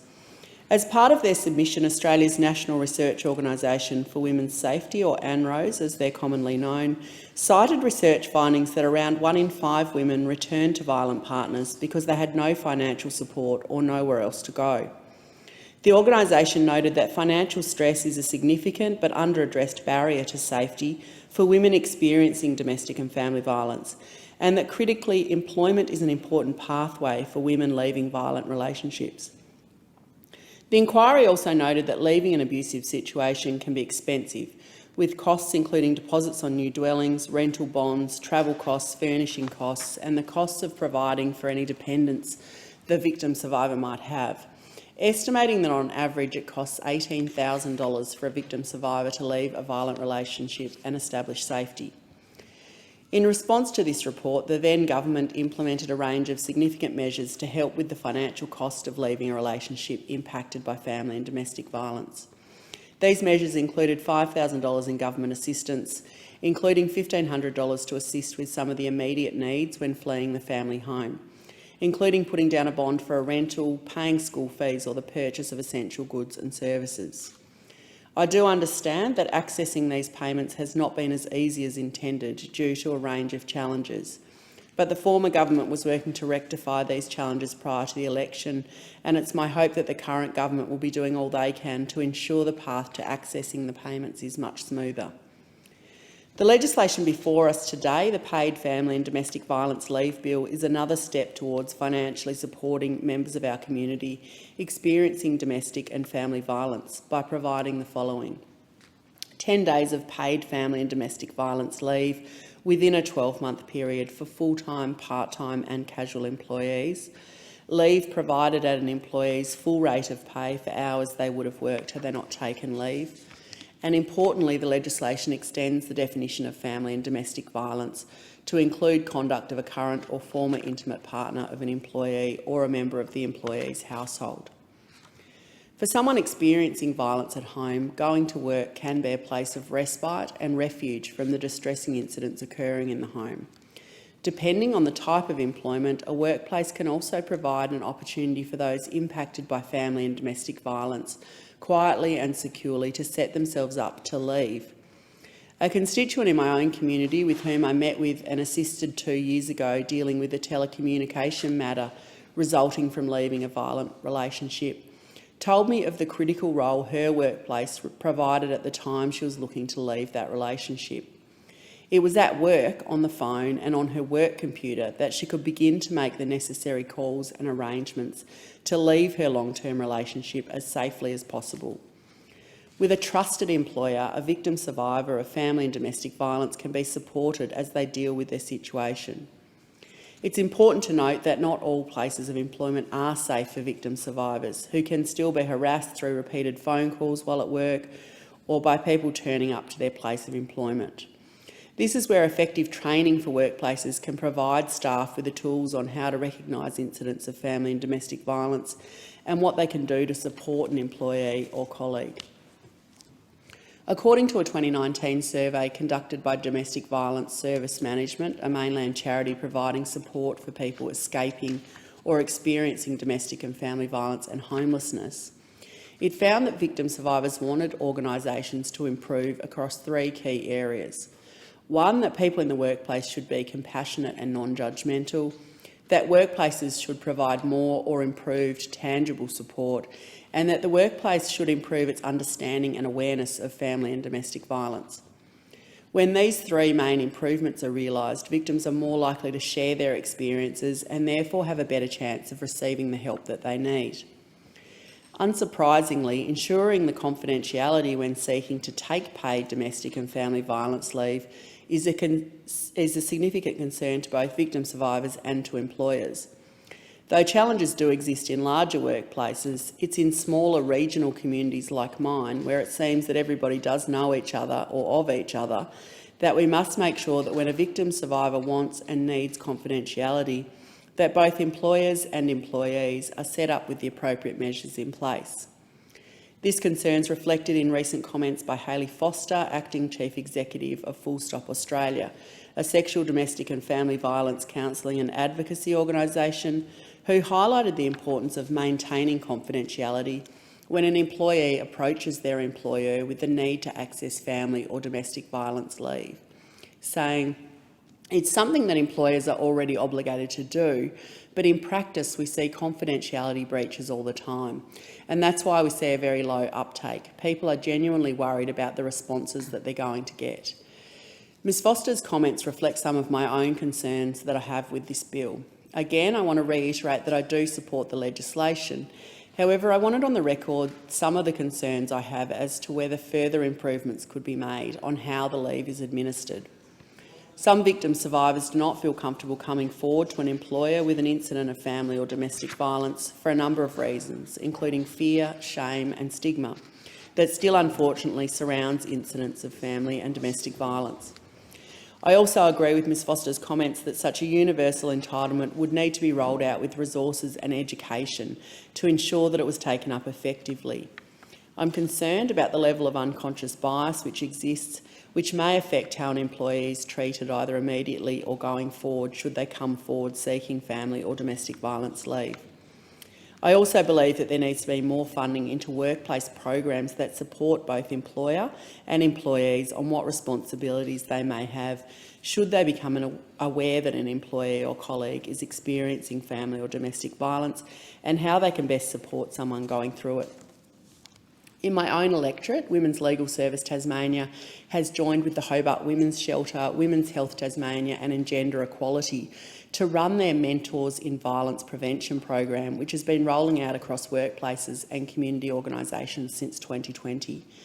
The workshops give participants the chance to develop and practice concrete options which they can use in a number of situations, both in and outside of the workplace, ranging from a situation that may seem harmless to actual violence.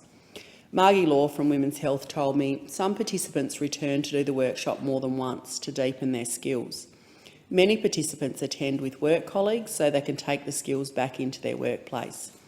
There are scenarios that relate to workplaces, such as what people can do when they receive a sexually inappropriate email or hear banter that is disrespectful. It's important that training and workshops are held in a safe environment with support offered, as we know that at every workshop there's likely to be someone who has or is experiencing family violence. At the same time, there are participants who have some understanding of family violence but don't know what they can do to help. They're scared, partly because they think they must intervene physically, and these workshops provide a range of options for people to use which keep them safe at the same time. The workshops have been attended mostly by women. There are a few reasons for this, but one is that men worry that they might be used as a target in the workshop. Workplaces could help support men to get training like this by encouraging them to attend as a group. It would help if male leaders attended workshops and reported back to their teams. The more men that attend, the better, as we need all parts of society to learn the signs and be able to provide support and intervene appropriately. It's worth highlighting that workplaces across the country have been leading the way for paid and domestic violence leave, with reports last year that of the almost 1.2 million Australian employees with access to paid leave under their enterprise agreements, about 660,000 were granted at least 10 days of paid leave, with the private sector making up 95% of agreements, which included family and domestic violence leave. Pleasingly, small businesses currently make up around 40% of that number. So while I support this leave, I am conscious of how the concerns that other small businesses may have regarding how the administration of the leave may burden them. I think it's important to acknowledge that many small businesses want to support their employees, but they feel there's a lack of detail about how the current model will impact on small and family businesses. There is concern, as raised by the Council of Small Business Organisations of Australia, that sole traders and micro business owners have not been considered. The government has yet to let us know how they'll support sole traders or those managing a small business who are experiencing domestic or family violence themselves. How will they access support, particularly in sensitive situations where an abuser may have control or access to the business? These are real and legitimate concerns that the government must answer. I also support the recommendations from the committee report handed down last week requesting a 12-month review following the implementation of the legislation, which would seek both qualitative and quantitative research on the impact on small businesses and sole businesses. Any increase in support available for victim survivors of domestic and family violence is a step in the right direction. However, as I've said time and time again in this place, more must be done to address the challenges of the principal drivers of family, domestic and sexual violence. That is gender inequality, stereotypical attitudes towards gender roles, characteristics and behaviour, and disrespect of girls and women. All abuse starts with disrespect, and until we begin to truly address this challenge, we won't see the societal shift that we desperately need. The steps taken by the former government through the National Plan to end violence against women and children were a positive start, and I'm hopeful that we will begin to move the dial on this scourge on our society.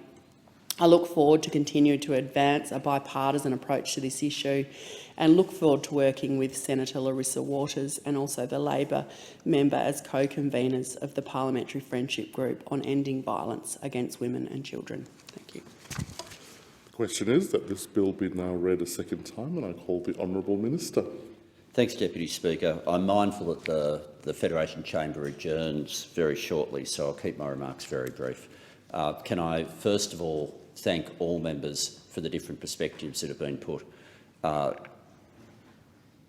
This has not been an easy bill for many people to speak on, and on both sides, regardless of the different ways that people have approached the detail of the legislation, it has been an occasion where everyone has come from the best of places in terms of their generosity in the discussion, but also some members have had to bring back the worst of places in making their contributions, and I just want it to be understood that that's respected and understood by the government. On the various issues that were raised, if I can just refer to a few. First of all, the Senate recommendation from the Senate Committee for an 18-month review. The government's not minded to bring that back for 12 for the very simple reason that for small business it doesn't start till 6 months later, and we want the full 12 months of operations. So for that reason, the 18-month review is what the government is supporting. And we are also supporting it to be broader than just the business impacts. There's been a lot of questions that have been raised from some about potentially increasing the breadth of what we're doing here and applying it to more people. But from the government's perspective, we are already taking a very big step. And my view is, the government's view is, let's take that step, let's see how it goes. There are many people whose lives potentially can be fundamentally altered for the better by the step that the Parliament's taking, and I commend the legislation to the House. The question is that this bill be reported to the House without amendment. Just put the question that the bill be read a second time. The question is that this bill be now read a second time, Put the question. All of that opinion say aye. Aye. To the contrary, no. I think the ayes have it. I call the clerk.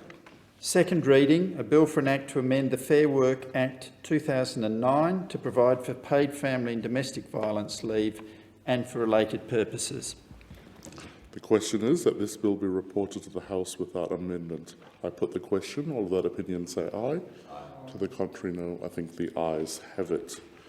The Federation Chamber is now suspended. The chair will be resumed at 4 p.m.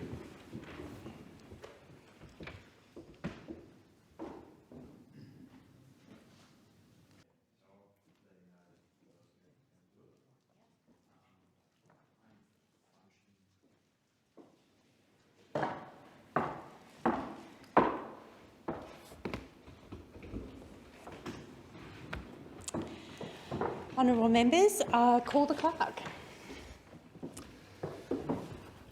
Government business. Next order of the day. Treasury Laws Amendment, Electric Car Discount Bill 2022. Resumption of debate on the second reading and on the amendment moved by the member for Hume. Thank you. The original question was that the bill be now read a second time. To this, Honourable Member for Hume has moved as an amendment that all words after that be omitted with a view to substituting other words. The question now is that the amendment be disagreed to, and I call the member for Kingsford Smith. Thank you, Speaker. Australians pay too much for electric vehicles. As a result, the sales of electric vehicles in Australia are quite insignificant. The reason Australians pay too much for electric vehicles is under the Abbott, Turnbull and Morrison governments, there were no policies or incentives whatsoever to encourage a transformation and a transition to electric vehicles on Australian roads. As a result, we pay too much for them and there's simply not the uptake there. Last year, less than 1% of new car registrations in Australia were electric vehicles. Compare that to the United Kingdom, where well over 10% of car registration, new car registrations in the UK in the last 12 months were electric vehicles. The reason for that is there were no incentives, no vehicle emissions standards, no tax reductions, no investment in charging infrastructure from the previous government to encourage electric vehicles at all in Australia. In fact, it was quite the opposite. Believe it or not, Speaker, we had a government that actively discouraged Australians from investing in electric vehicles in this country. Can you believe it? The previous government actually actively discouraged Australians from investing in new technology, better technology, safer technology, and cheaper technology and electric vehicles. Remember the previous Prime Minister, Scott Morrison, who said electric vehicles would destroy the weekend. That's right. They would destroy the weekend. We had Senator Cash say that you wouldn't be able to have a ute anymore, that tradies would be put out of work because of electric vehicles. These ridiculous statements that now seem so ancient and so retrograde that most Australians have forgotten about them and moved on. And thankfully they have. It's wonderful to see that at the last elections Australians voted for stronger action on climate change, in particular policies that encourage the uptake of electric vehicles in Australia. And that is exactly what this legislation does. This is the Albanese Labor government delivering on its commitment to make electric vehicles cheaper in Australia. And we see reducing transport emissions and making electric cars more affordable as fundamental for Australian families and businesses into the future. And this bill is clearly good for motorists. It's good for employers and their workers, and most importantly, it's good for climate action. It implements the government's plans to remove fringe benefits tax to make electric cars more accessible for more Australians. The legislation amends the Fringe Benefits Tax Assessment Act to exempt FBT, the use of electric cars made available by employers to employees. The FBT exemption will apply to battery electric cars, hydrogen fuel cell cars and plug-in hybrid electric cars. The exemption will be available for electric cars with a retail price below the luxury car tax threshold for fuel-efficient cars, which is around $85,000, first made available for use on or after the 1st of July 2022. So if a model is valued at about $50,000 and that's provided by an employer through this arrangement, our fringe benefits tax exemption would save the employer up to $9,000 a year. Now that's a real incentive for that employer to kit their fleet out with electric vehicles and to provide their workers with a safer alternative, one that doesn't require as much maintenance, certainly one that's cheaper now with fuel prices going through the roof, and one that's better for the environment. For individuals using a salary sacrifice arrangement to pay for the same model, their saving would be about $4,700 a year. And all of this forms part of the government's electric vehicle discount, which will reduce the upfront and ownership costs of electric vehicles, addressing a significant barrier to their uptake. The FBT exemption will be implemented as an ongoing measure and reviewed after 3 years in light of electric car uptake to ensure that it remains effective. The government is also committed, Speaker, to removing the 5% import tariff for eligible electric cars, as well as the extremely overdue development of Australia's first national electric vehicle strategy. And I spoke earlier of the fact that we don't have the uptake of electric vehicles in Australia, and part of that reason, Speaker, is because the manufacturers of electric vehicles haven't been supplying them to the Australian market. So the cheaper model electric vehicles haven't been available on the Australian market. Why? Those manufacturers in the past, under the previous Liberal government, looked at Australia and they said to their boards, well, what is the Australian government doing to incentivise electric vehicles in that country? And the heads of those boards in Australia had to go back to their parent companies in Europe, Asia or the United States and say, well, the Morrison government is doing nothing. The Morrison government is actively discouraging electric vehicles in this country.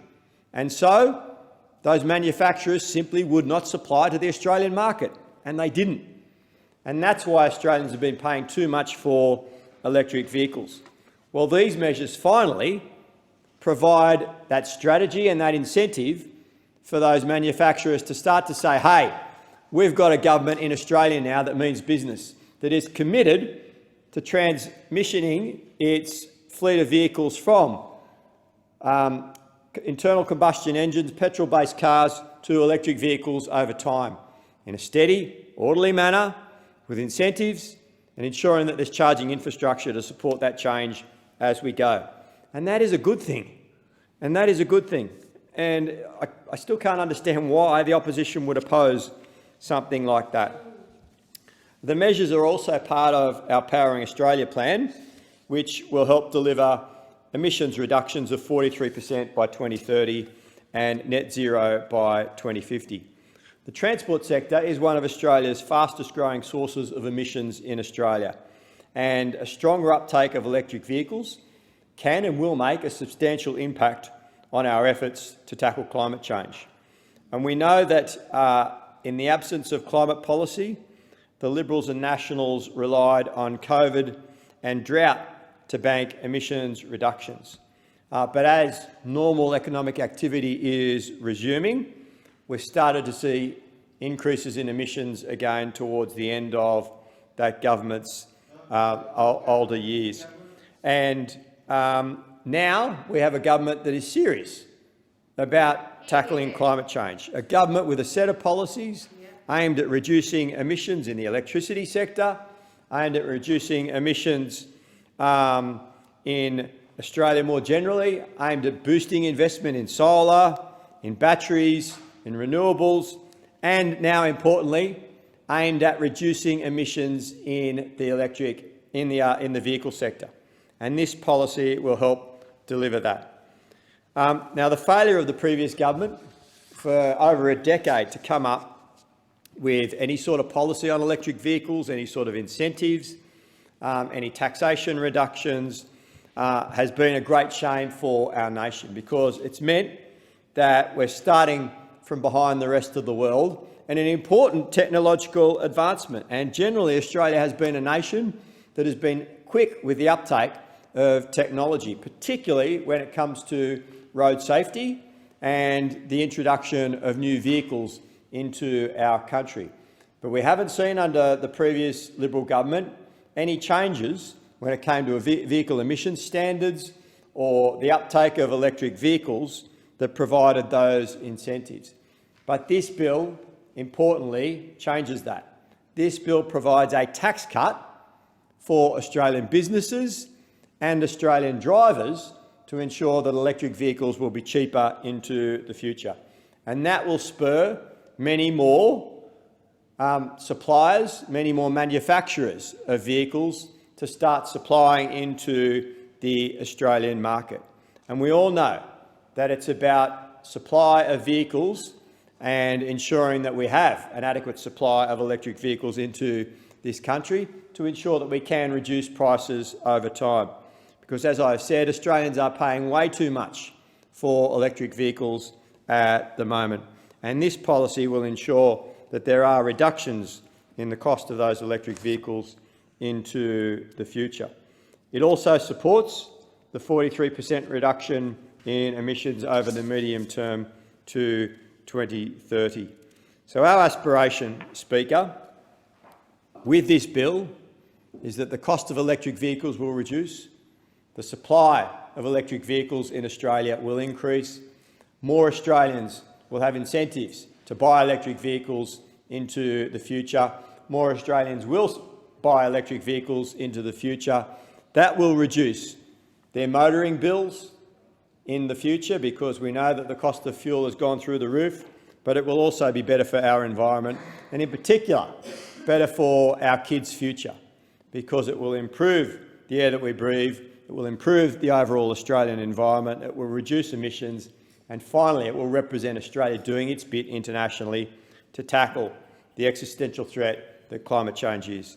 So this is a positive bill that delivers on the Albanese Labor government's election commitments to make electric vehicles cheaper in Australia, and coupled with our electric vehicle strategy and the fact that we will be rolling out charging infrastructure on highways throughout the country, will make it all the more attractive for Australians to invest in electric vehicles into the future.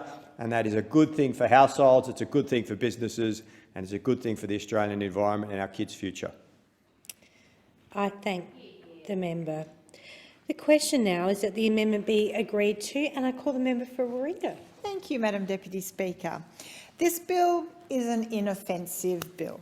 It's not too costly and does a little good. It's far better than what came before and gives hope of more to come. It's a scale model of this government's approach to decarbonising our economy. So what is it? The bill removes fringe benefit tax from non-luxury zero or low emissions vehicles from 1 July 2022, designed to encourage, in a pretty small way, the uptake of electric vehicles in Australia. So it will help the uptake in far as corporate fleets. I truly hope that this little act is an early sign of true action on reducing emissions.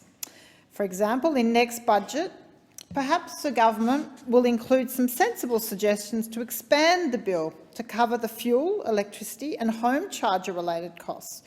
Perhaps it will be broadened to include electric motorbikes. Perhaps next month's budget will provide support for the rapid rollout of more charging stations needed to power these vehicles, needed both on major roads and for people living in home units and in inner-city houses with no garage facilities. Perhaps the final release of the National Construction Code 2022 will include requirements for charging infrastructure in commercial buildings like those recently implemented in Singapore. The solutions here will require the support of all levels of government, but clear guidance from this government will accelerate the process. The budget could also provide support for private purchasers, the self-employed and SMEs to entice uptake in the non-leasing sector. We could do away with the luxury car tax on electric vehicles altogether, of course, to make them really price competitive. The last months, the Minister committed to producing a consultation paper on an electric vehicle strategy. That announcement at the Electric Vehicle Summit opened the door to vehicle emission standards being introduced in Australia. That's good. Electric vehicles are over 3 times more energy efficient than internal combustion vehicles. They use much less energy because they don't waste energy on noise, heat and cooling in the heat that they make. We're blessed with an abundance of renewable energy sources. More EVs means that what small strategic fuel reserves we have, held in Texas, will last longer and one day soon will even not be required. So fuel security can be gained by accelerating this transition. Energy for EVs is sourced locally. Every EV improves our balance of trade, our carbon footprint and the quality of our lived environment and our national security. There is widespread agreement from electric vehicle advocates and green groups that vehicle emission standards is the greatest lever that the government can pull to increase the supply and affordability of electric vehicles in Australia. Absent those standards, Australia will remain a supply chain afterthought to major car manufacturers who are using zero-emission vehicles to help meet standards in the rest of the OECD. So affordability, availability and access to charging universal stations are the key impediments to increased EV uptake in Australia. And I hope the government will engage with that issue of universal charging infrastructure, because we are behind the rest of the world, but we at the very least have an opportunity to make sure when we implement that charging infrastructure, we make it universal so there is no difference and no disadvantage depending on what type of EV people purchase. I look forward to the government soon introducing a fuel efficiency standards so we can move from being paired with Russia and join the rest of the OECD in having the standards that drive availability of low-emissions vehicles. Widespread adoption of EVs would help reduce the carbon impact of transport, which is our fastest-growing emissions sector, which is it's some 17% of our carbon footprint. This is low-hanging fruit that we can absolutely fix and reduce our emissions. Were just 10% of Australia's light vehicles to provide vehicle-to-grid power, we could provide nearly 3 times the overnight power capacity of Snowy 2.0. So that is the power of EVs can have in our system. The solution to our future energy needs is no single silver bullet, but the current demands of the transportation sector, coupled with the many opportunities afforded by a mobile battery fleet and charging stations to power that during the day, are the type of challenge and opportunities that suits the Australian spirits. It's time we got back to being leaders. The previous government handed over $250 million of taxpayer dollars to 2 oil refineries in April just this year. I would argue that was raiding the bank on the way out the door. $3.8 billion was taken from the budget bottom line by the cuts to the fuel excise due to finish in just a few weeks. The cost of this bill pales by comparison. Why not match or redirect that subsidy to support a national battery strategy? Let's start supporting our industries of the future. Let's be in the supply chain instead of waiting around at the end of it. Perhaps that will happen, but the adoption of a 43% by 2030 target by the government has given me a lot of cause of concern, and many in my community. I would argue 43% target is small thinking. It's safe thinking. It's kick the can down the road thinking. It's a net result of small acts ticking small boxes, making slight progress. We need commitments that drive this as a floor to ambition, not an aspiration. At the Jobs Summit last week, Ross Garnaut outlined, as he has done so many times before, the breadth of opportunity offered to and thus far refused by successive Australian governments in our transition to net zero. Australia is at a crossroads. We face 2 paths, one of small thinking, safe thinking, inoffensive, small actions. It's a seductive path. I know it's a politically safe path, and governments can follow it. But there is so much more potential, so much more opportunity. I urge the government to commit to a steeper, braver, more ambitious path, one that will involve more work, but it is one that will deliver for Australia. It's a path that involves restructuring Australia to take advantage of the massive opportunities offered in the carbon-free industries. This century is the century of renewable energy, and the longer we shy away from that, the further we get from our future path and the more opportunities we miss. Previous Labor governments have indeed been ambitious. They have made changes to security, education, financial systems and superannuation. These changes in those days were not always easy. They weren't comfortable or even popular, but the measure of a great government is sometimes measured some 30 years down the track. And it is not going to be with small measures like what is in this bill that you're going to really leave a legacy. It has to be bigger and more than that. And I would say when a third of Australia voted with minor parties in May and independents, they voted not just for climate action. They voted for more vision, for politics over the long term, for more action when it came to embracing opportunities. Australians are tired of being small, being behind the rest of the world, and governments being afraid to embrace opportunities. We know now there is a unique opportunity in our lifetime to establish our economy for the future, to really genuinely set future generations up. The prior government refused to do this. I don't know, out of ideology, ignorance, opportunism. There was just an unwillingness to do it. Should this well-meaning government, and we hear a lot of talk and there has been good actions, but if you now fail to genuinely act out of fear, out of political opportunism just to hang on, then you also will be judged. And the question will be who really missed the opportunities. We only have 8 years to 2030. We need policies that are ambitious, that make big steps. We can't do it in baby steps. So whilst I welcome this legislation, there is so much more that can be done when it comes to our transition to clean transport and to electric vehicles, and I urge the government to do it without delay. I thank the member. The question now is that the amendment be disagreed to, and I call the member for Corangamite. Thank you, Madam Deputy Speaker. Australia now has a government that gets climate change and understands the steps needed to reduce carbon emissions. After a decade of denial and delay from the previous government, we now have the opportunity to give Australians access to the world's best low-emissions car technology. And this is especially important because passenger cars make up almost 10% of Australia's CO2 emissions. Serious action on climate must involve serious action in transport emissions. That's why our government and Albanese government is putting in place the steps to establish Australia's first national electric vehicle strategy. The focus of the strategy will be on improving the uptake of electric vehicles and improving affordability and choice by growing the Australian electric vehicle market. It's clear that Australians want to move towards cleaner car technologies like electric vehicles. Australia is a nation with a reputation for embracing new ideas and new technologies. After all, Australians led the world in the take-up of mobile phones, ATMs, electronic online banking and a range of other technologies. And we know that Australians care about the impact of climate change and want to play their part in reducing carbon emissions.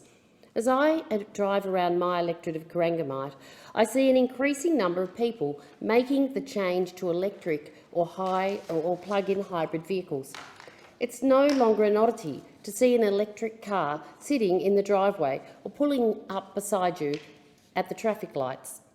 Despite a very unfriendly policy setting under the previous government, Australians have managed to edge up electric vehicle and plug-in car sales. They are now 2% of total car sales, off an appalling base of 0.7% in 2019. And while this is a small step forward, it isn't enough. Despite a willingness to embrace new technologies, cost and affordability are holding us back. The cost and limited range of available electric cars in Australia excludes many from giving up their petrol or diesel vehicle. Australia is significantly behind much of the world when it comes to electric vehicles. I learnt recently that in the United Kingdom, people could choose from 26 low-emission vehicles under the equivalent price of 60,000 Australian dollars. By comparison, in Australia, there is fewer than 10 such vehicle options. At just 2%, our uptake on new low-emission vehicles is nearly 5 times lower than the international average. In the UK, for instance, electric and plug-in hybrids make up about 15% of cars sold. Australians can't afford to continue to be left behind, and Australians don't want to be left behind. Australians are experiencing significant cost of living challenges right now, and giving Australians better fuel options for their vehicles is one means of easing those cost challenges. In 2019, the Australian Electric Vehicle Association estimated there would be, on average, annual savings of $500 in fuel and $100 in maintenance costs for every electric vehicle in the national fleet. And respected UBS estimates projected consumer savings of $1,700 per annum by 2030 on the total cost of ownership of an electric vehicle, compared to combustion engine vehicles. So the arguments for electric vehicles are strong and well established. Unfortunately, unaffordability and unavailability issues within the Australian electric vehicle market are, in large part, a direct result of policy decisions of the previous government, or more correctly, policy failures by the previous government. The intent of the electric car policy in Australia up until now appears to have been aimed at limiting the availability of electric cars and making them more expensive, a short-sighted approach that lacked logic. Who can remember the ridiculous comments made by the previous government around EVs destroying the tradies' weekend? They wouldn't be able to afford their utes anymore.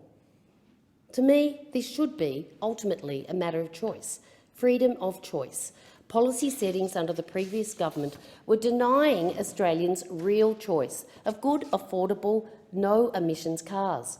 When asked, more than 1 in 2 Australians say they would consider buying an electric vehicle for their next car. The previous government's policy settings meant we are now behind the pack. Australians are missing out, and without strong federal leadership, we will continue to miss out. The Albanese government will provide that necessary leadership. We know from overseas experience that with the right policy settings, electric vehicle penetration can increase quickly. Sweden, for example, increased its proportion of EV sales from 18% to 62% in just 2 years.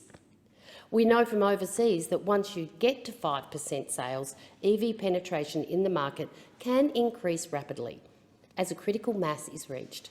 So, we as a government and as a nation have a lot of work to do to catch up to the world. The Albanese government is bringing that leadership that has long been lacking. We went to the election with a clear agenda across the board on tackling climate change, including on electric vehicles. The government's Driving the Nation plan will establish a truly national electric vehicle charging network, with charging stations at an average interval of 150 kilometres on major roads. It will create a national hydrogen highway refuelling network, and it will set a low-emissions vehicle target for the Commonwealth fleet of 75% of new leases and purchases by 2025. With thousands of vehicles in the Commonwealth fleet, it is big enough to encourage more EV model introductions to Australia and will expand a resale market. We're acting to make electric vehicles cheaper through the removal of the fringe benefits tax and the 5% import tariff for eligible electric cars. This is significant. Effectively, there will be an electric car discount in the form of a fringe benefits tax exemption. The fringe benefit tax changes mean a vehicle model with a price tag of around $50,000 will be up to $4,700 a year cheaper for someone using a salaried sacrifice arrangement. Now, Deputy Speaker, that is an appealing offer. $4,700 a year cheaper for someone. An employer paying for the same model could save up to $9,000 a year. These incentives are critical for fleet buyers and, in turn, the second-hand market. We also believe we can and should not only have the ability to drive electric vehicles, but also the capacity to produce them. Up to $3 billion of the $15 billion National Reconstruction Fund will be put towards activities including clean energy component manufacturing. This is a great potential for the electric vehicle industry to be actively pursuing opportunities for co-investment from that fund. Those opportunities are particularly relevant to my electorate of Corangamite and the broader Geelong region, which has a proud history in vehicle and high-tech vehicle componentry manufacturing. Manufacturers in my area are already considering the possibilities that will emerge in electric vehicle component manufacturing. They're coming to me. They're asking me about this fund. They want to be a part of it. And I'm going to encourage them under the National Reconstruction Fund to get involved. There will be no shortage of opportunities and activities in regard to electric vehicles under an Albanese Labor government. The key to linking all of this activity together is an overarching strategy, which is why our government is committed to the development of the Australian First Nations electric vehicle strategy. The government's objectives in relation to electric vehicles are clear. We are moving to make electric vehicles more affordable, drive more choice in the market, drive electric vehicle uptake and reduce emissions. Other benefits will include savings on fuel for car owners and potential local manufacturing opportunities. The electric vehicle strategy will be our roadmap to become a leader in reducing emissions for car transportation. If Australia doesn't show leadership through a strategy of this type, international manufacturers will prioritise other markets. We know many of the challenges. They include lack of charging infrastructure, limited range, high costs, long waiting times, lack of availability. These are big challenges. And while the solution to each challenge is different, they are ultimately will come back to one thing: strong, decisive policy leadership from government. Leadership the Albanese government will provide. The bill before us today is part of that leadership Australians have been looking for on climate action. We will provide that leadership in a way which brings Australians together on the journey. Our Driving the Nation policy for a fast charger every 150 kilometres, for example, is designed to ensure Australians in rural and remote communities like my electorate of Corangamite will have real choice when it comes to their next car purchase. Electric vehicles are not and cannot be the preserve of the well-off and urban dwellers. We are implementing policy settings that make electric vehicles affordable and attractive to all. Madam Deputy Speaker, this bill is important. It will be an important catalyst to reducing carbon emissions through the increased uptake of electric vehicles. Thank you. I thank the member. The question now is that the amendment be disagreed to, and I call the member for Kooyong. Thank you, Madam Deputy Speaker. I commend the government for moving to improve affordability of electric vehicles by this Act. Electric vehicles are at the forefront of a major transformation of the world's transport sector. Widespread use of EVs in the Australian transportation fleet will deliver significant economic, environmental and health benefits to Australian consumers and to our society. It will also create new opportunities for Australian industry. Global EV sales are growing rapidly, driven by government policy in large consumer markets in Europe, Asia and North America. EV uptake in Australia has previously lagged behind that of other comparable countries due to a lack of support from Australian governments. The greater cost of EVs, concerns about driving range, deficiencies in our recharging infrastructure and limited range of available models have all been key factors hindering uptake of EVs in this country. The number one barrier to transport electrification in Australia is the poor supply of EV models across all vehicle segments. There are hundreds of EV models available overseas. Only a small fraction of those cars are being supplied to Australia. This supply issue has been policy-driven. It has been due to Australia's lack of fuel efficiency standards or any other supply policies, such as sales mandates. To achieve net zero, Australia needs to significantly increase its EV uptake. This will only be achieved through increased supply. There are many ways to increase EV uptake in this country. These Albanese government's policies being announced today and debated in this chamber are a step in the right direction, but only a small step. We need to support Australian manufacturers in engaging with EV component manufacturing and assembly. New industries such as charging infrastructure manufacturing and installation, battery manufacturing, recycling, repurposing and related mining and processing activities, and EV research and development are emerging as growth sectors for the Australian economy.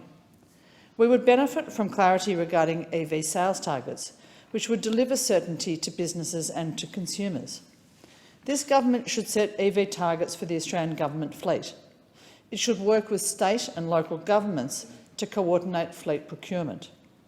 It should partner with businesses to manage and facilitate the rollout of charging infrastructure, establish consistent national standards and ensure that all new building developments and our electricity grid are EV charger ready. This government should help industry to develop its domestic EV manufacturing and supply and its value chain capabilities. The bill presented today removes the 5% import tariff on some imported EVs and the 47% fringe benefits tax on electric cars provided by employers. While these steps will make EVs more affordable, growing sales and long waiting lists for EVs in Australia have long demonstrated that our EV uptake is limited not by consumer demand, but by supply constraints. How can we address those supply constraints? Fuel efficiency standards are used to regulate the average carbon dioxide emissions of manufacturers' fleets. They serve to reduce both fuel consumption and carbon dioxide emissions. They've been adopted in most countries worldwide. Australia, Turkey, Indonesia and Russia are the only G20 countries with no mandatory standards for fuel efficiency. Put simply, this means that manufacturers have no incentive to put their best cars on our market. We've become a dumping ground for vehicles that fail to meet efficiency and emission standards in Europe, the US and Asia. We get the cars no one else will take because our governments have never previously moved to set fuel efficiency and related fuel quality and vehicle emission standards comparable with other major markets around the world. Fuel efficiency standards will incentivise manufacturers to bring their low and zero emissions vehicles to Australia and will penalise them for failing to do so. Adopting fuel efficiency standards will open the Australian market to EVs. What else will it do? It will save us money. Modelling has shown that legislating targets for fuel efficiency for vehicles sold in Australia will save us money. The average car user in Australia will save between $237 and $519 a year from using less petrol. Those calculations were based on a fuel cost of about $1.30 a litre, much less than the current price of petrol. And they did not include the additional $140 per vehicle per year of healthcare costs related to vehicular pollution. Addressing supply constraints with fuel efficiency standards will also reduce our greenhouse gas emissions. Emissions from passenger and light vehicles represent 57 million tonnes, 10% of Australia's total carbon emissions. There are about 24 million cars on Australian roads. Less than 1% are electric. The average car sold in Australia stays on our roads for 15 years. Electrified transport can be powered by renewable energy. The zero emissions from running these vehicles will decrease our carbon emissions by 10%. Australia has the dirtiest petrol in the OECD. Every year in Australia, more people die from respiratory diseases related to vehicular pollution than from road traffic accidents. Transitioning away from internal combustion engine vehicles will improve our air quality. It will reduce pollution-related diseases. It will improve our health. The price of petrol has skyrocketed. We've all felt the pinch from that in the last 12 months. Australia has only 2 fuel refineries. We've struggled in recent years to comply with the International Energy Agency's minimal stockholding requirements for liquid fuels. Boosting EV uptake and investing in renewables will help address our fuel insecurity. It will reduce our reliance on imported fuel. Cars like the Ford F-150 Lightning can tow up to 2,000 kilograms. They can work as a mobile generator for tradies. They can power our homes. They are enormous mobile batteries with a free car thrown in. They won't kill our weekend, but they will slay in the camping ground. In the short term, we need our government to shape the direction in which our EV market is moving. The Albanese government has to introduce robust fuel efficiency standards equivalent to global best standards. These will cost us nothing, but they will ensure that manufacturers supply a greater range of affordable EVs to our market, rather than only offering us polluting internal combustion engine vehicles that no one else wants, and the luxury end of the EV market. The government has signalled that it intends to canvass the community regarding fuel efficiency standards. It needs to do more than that. It needs to act. Yes, we also need expanded charging facilities. Yes, our corporate and government fleet purchasers should commit to large-scale EV fleet purchases, increasing the supply of second-hand vehicles in this country in the second half of this decade. Yes, we need package incentives. Yes, we need better vehicle emission standards for non-carbon dioxide emissions, which will also have implications for our health. Each of these steps will contribute to our move away to cleaner, healthier transport options. Anyone interested in the immediate decrease in our carbon emissions, achievable by rapid electrification of our transport system, will welcome the bill that we're debating today. But these changes are only baby steps. This scheme, the FPT scheme, has been costed at $20 million for the first year. Only $20 million, implying that the scheme will benefit only around 2,000 vehicle owners. The fringe benefit tax is available only to employees who have the ability to salary sacrifice. It's not available to all people looking to buy a new car. The FPT saving applies only to those cars priced below the luxury car tax threshold for fuel-efficient vehicles, which is $84,000 plus this year. It excludes more expensive EV models, which constitute a very significant part of the existing EV market in this country, and it has no immediate impact on the second-hand car market in this country. The next move for this government must be the immediate setting of international best practice fuel efficiency standards to improve our health and the quality and range of cars offered for sale in this country. We need ambition and vision from this new government, and we need it now. I thank the member. The question now is that the amendment be disagreed to, and I call the member for McNamara. Thank you very much, Acting Speaker, and I'm very pleased to follow on from the member for Kooyong, and I'm pleased to inform the member for Kooyong that the government does have an electric vehicle government fleet policy. It's to get 75% of government fleets electric by 2025, unless I'm much mistaken, as well as 1,800 charging stations around the country on our national highways, so that people in a few years' time will be able to take their electric vehicles from one part of the country to another part of the country with the confidence knowing that they'll be able to have access to efficient, publicly available charging stations. I do agree with the member for Kooyong that fuel emission standards are a gap in Australia's policy framework, and I was very pleased and very heartened to hear the very forward-leaning comments made by the Minister for Climate Change and Energy in his significant work he's done since coming into office just over 100 days ago on fuel emission standards.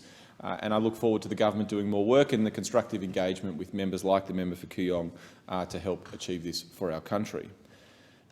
In McNamara, in Port Melbourne, we have a proud history of manufacturing cars, Australian cars. Holden was based out of Port Melbourne for decades.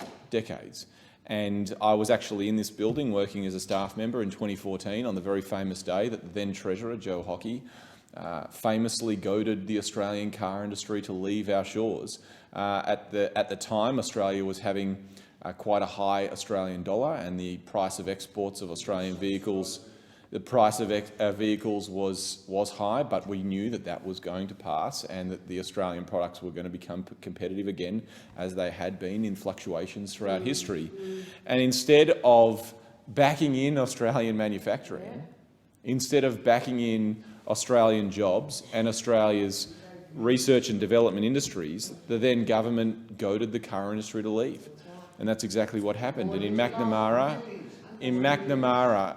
I could get into an argument from the interjections from the member for Latrobe about the ways in which they have spent millions of dollars. These are the people who spent $5.5 billion not to build a submarine. So let's not get into that debate. But when talking about the car industry, in McNamara, we're talking about the largest employees of not just manufacturing on the floor of our auto manufacturing, not just really good, solid jobs assembling pieces of Australian machinery, but this was the largest employer of research and developers in the country. This industry, our car manufacturing, employed more engineers and research and development people than any other industry. It was a massive investment in Australian capability, in Australian thought, in Australian science and in Australian engineering. And it's gone. And we have a lot of work to get it back. But electric vehicles and components of electric vehicles and subsidiary businesses that can feed into supply chains for electric vehicles is a really exciting chance for Australia to be able to get back into the manufacturing of electric vehicles.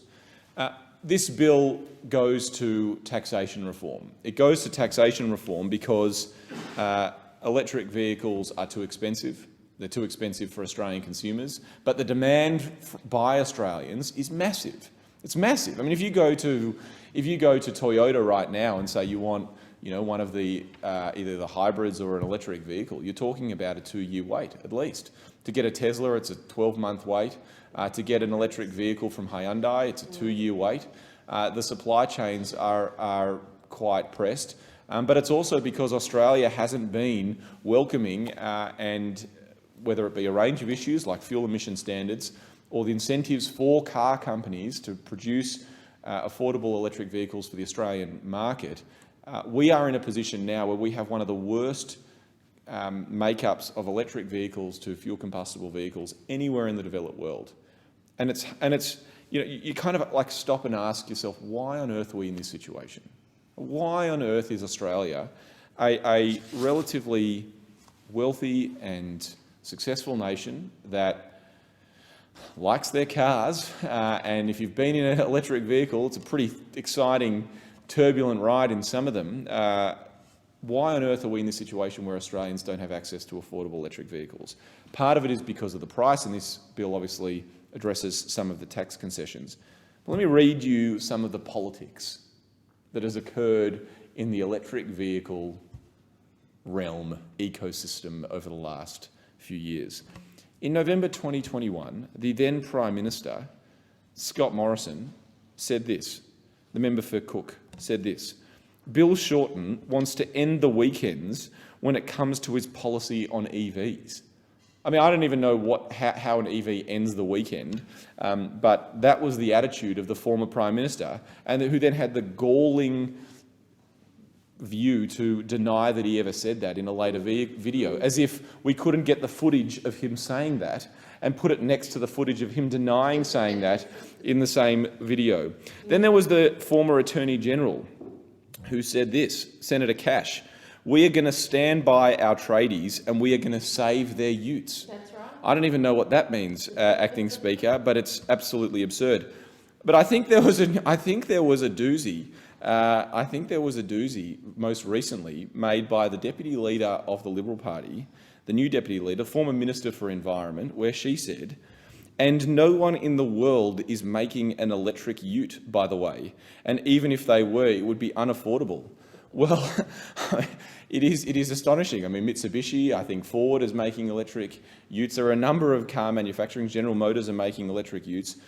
Those opposite have not only had a history of goading the car industry off our shores, and I take the interjections from the member for Latrobe. I'm not talking about the member for Kooyong or the member for Mackellar. I'm talking about him and his ridiculous team's attitude of electric vehicles over the last decade. That not only meant that we lost car manufacturing in this country, including in my electorate, with the Holden plant, but we also lost progress and opportunity and possibility for Australian manufacturers as well as Australian consumers to have access to electric vehicles.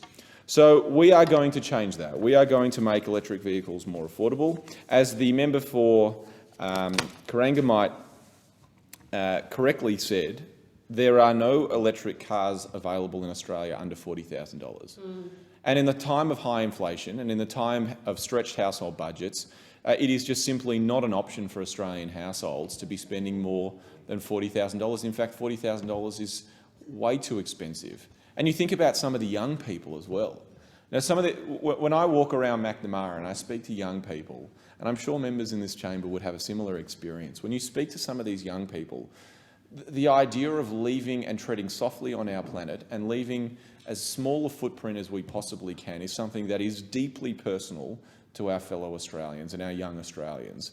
And yet they have absolutely no ability to purchase an electric vehicle. They are completely priced out of the market, and many of them rely on a vehicle to do the work and to go to their place of employment. We need to change that. It needs to be affordable for young Australians. A part of that is making it cheaper, and the other part of it is producing and purchasing as many electric vehicles as part of government fleets. We use government fleets for about 3 years and then we put them into the second-hand market.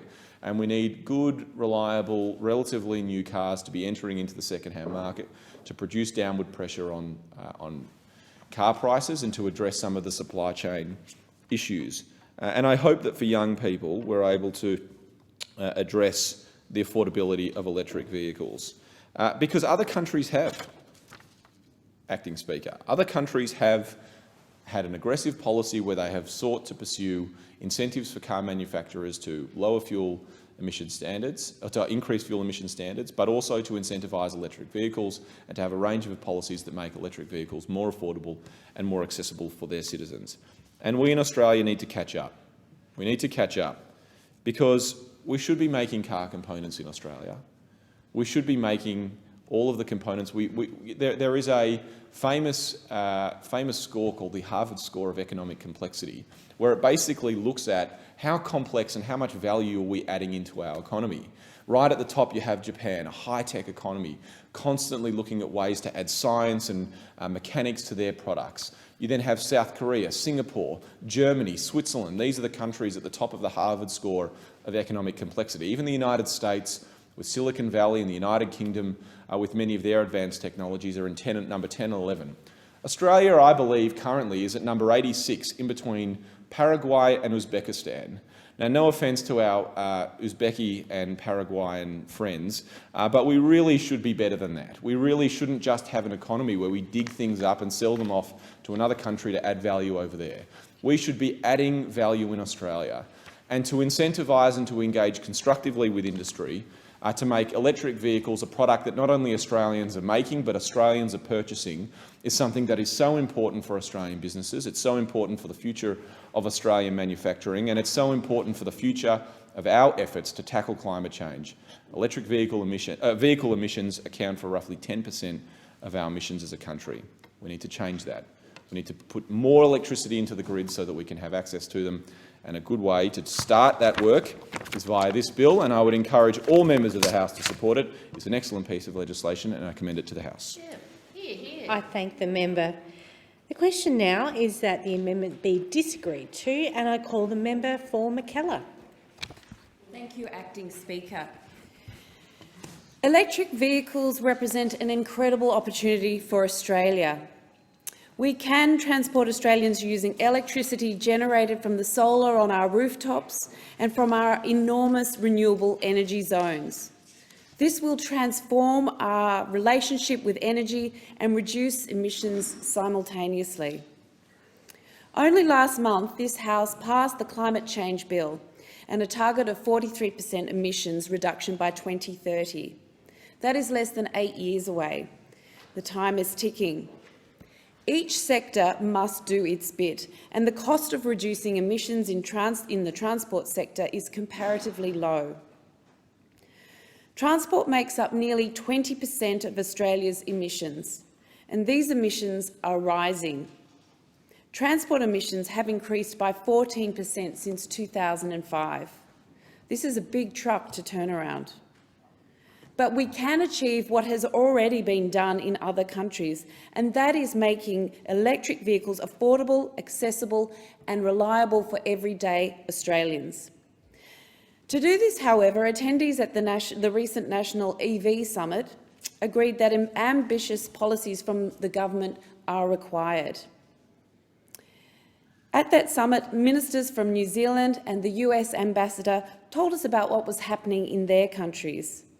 They told us of a future with EVs of unlimited upside, a future in which innovative Australian businesses pave the way to net zero, a future where we mine, process and manufacture batteries using our critical minerals, cheap renewable energy and skilled workforce, where our Aussie sunshine and wind provide secure and stable energy, where everyday Australians use their car batteries to power the country, where EVs are affordable for Australian families and businesses. And we've all been using the same line, a future where electric vehicle utes make the weekend fantastic. Other nations are already living this future. In Norway, over 70% of new cars sold are electric. The government's bill shifts Australia into first gear when it comes to electric vehicles. This bill removes the fringe benefits tax for new electric cars purchased by employers for use by employees, cars that are under the threshold for the luxury goods tax. This will increase affordable EVs in the Australian market, particularly as these vehicles move to the second-hand market over time. It is estimated that business buyers account for over 40% of the new light vehicle sales in Australia, but their uptake of electric vehicles is shockingly low, with a mere 487 electric vehicles acquired by business fleets in 2020. To ensure we increase electric vehicles in this country, we need this legislation to focus on electric vehicles and not cars that use fuel. Cars that use fuel include hybrid vehicles. Plug-in electric hybrids are in fact petrol cars that happen to also have electric motors. Despite plug-in electric vehicles having the potential to run 85% of the time on electricity, in practice, research has shown that they run 85% of the time on their fossil fuels. This research includes the experience of the ACT government and shows that plug-in hybrid cars emit vastly more emissions than expected when driven as fleet vehicles. The reason is simply a behavioural one.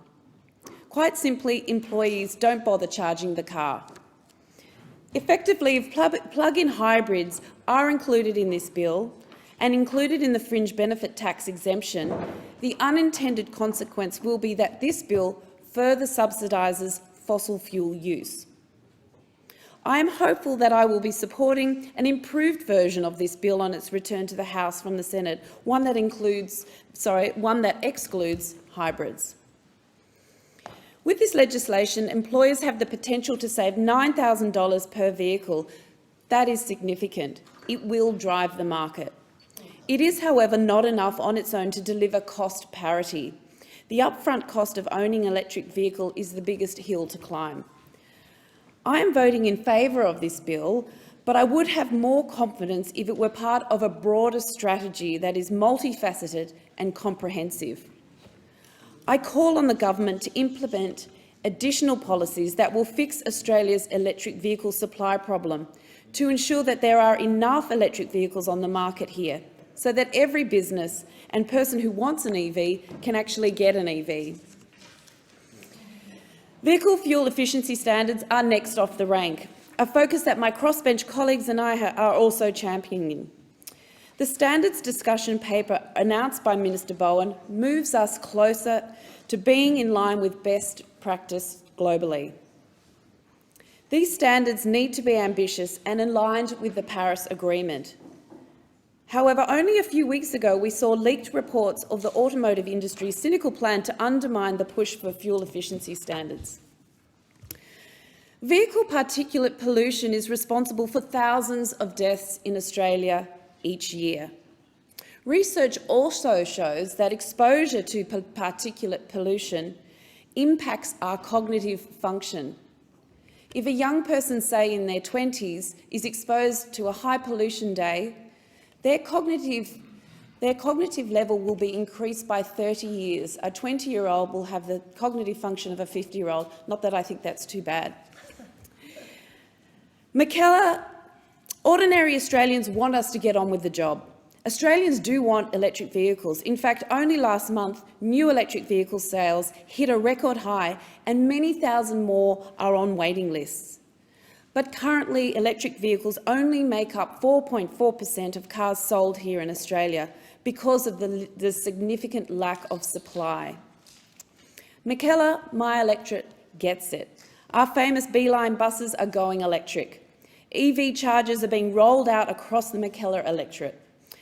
People in Michaela want cleaner air, they want to reduce their petrol costs, and they want to play their part in reducing emissions. Michaela wants to see more electric vehicles on the roads.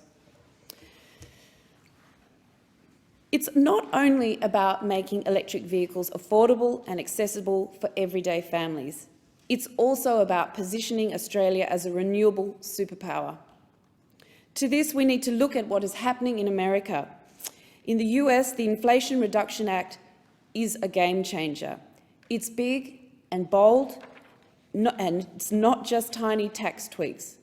It will unleash a deluge of electric vehicle models and innovation.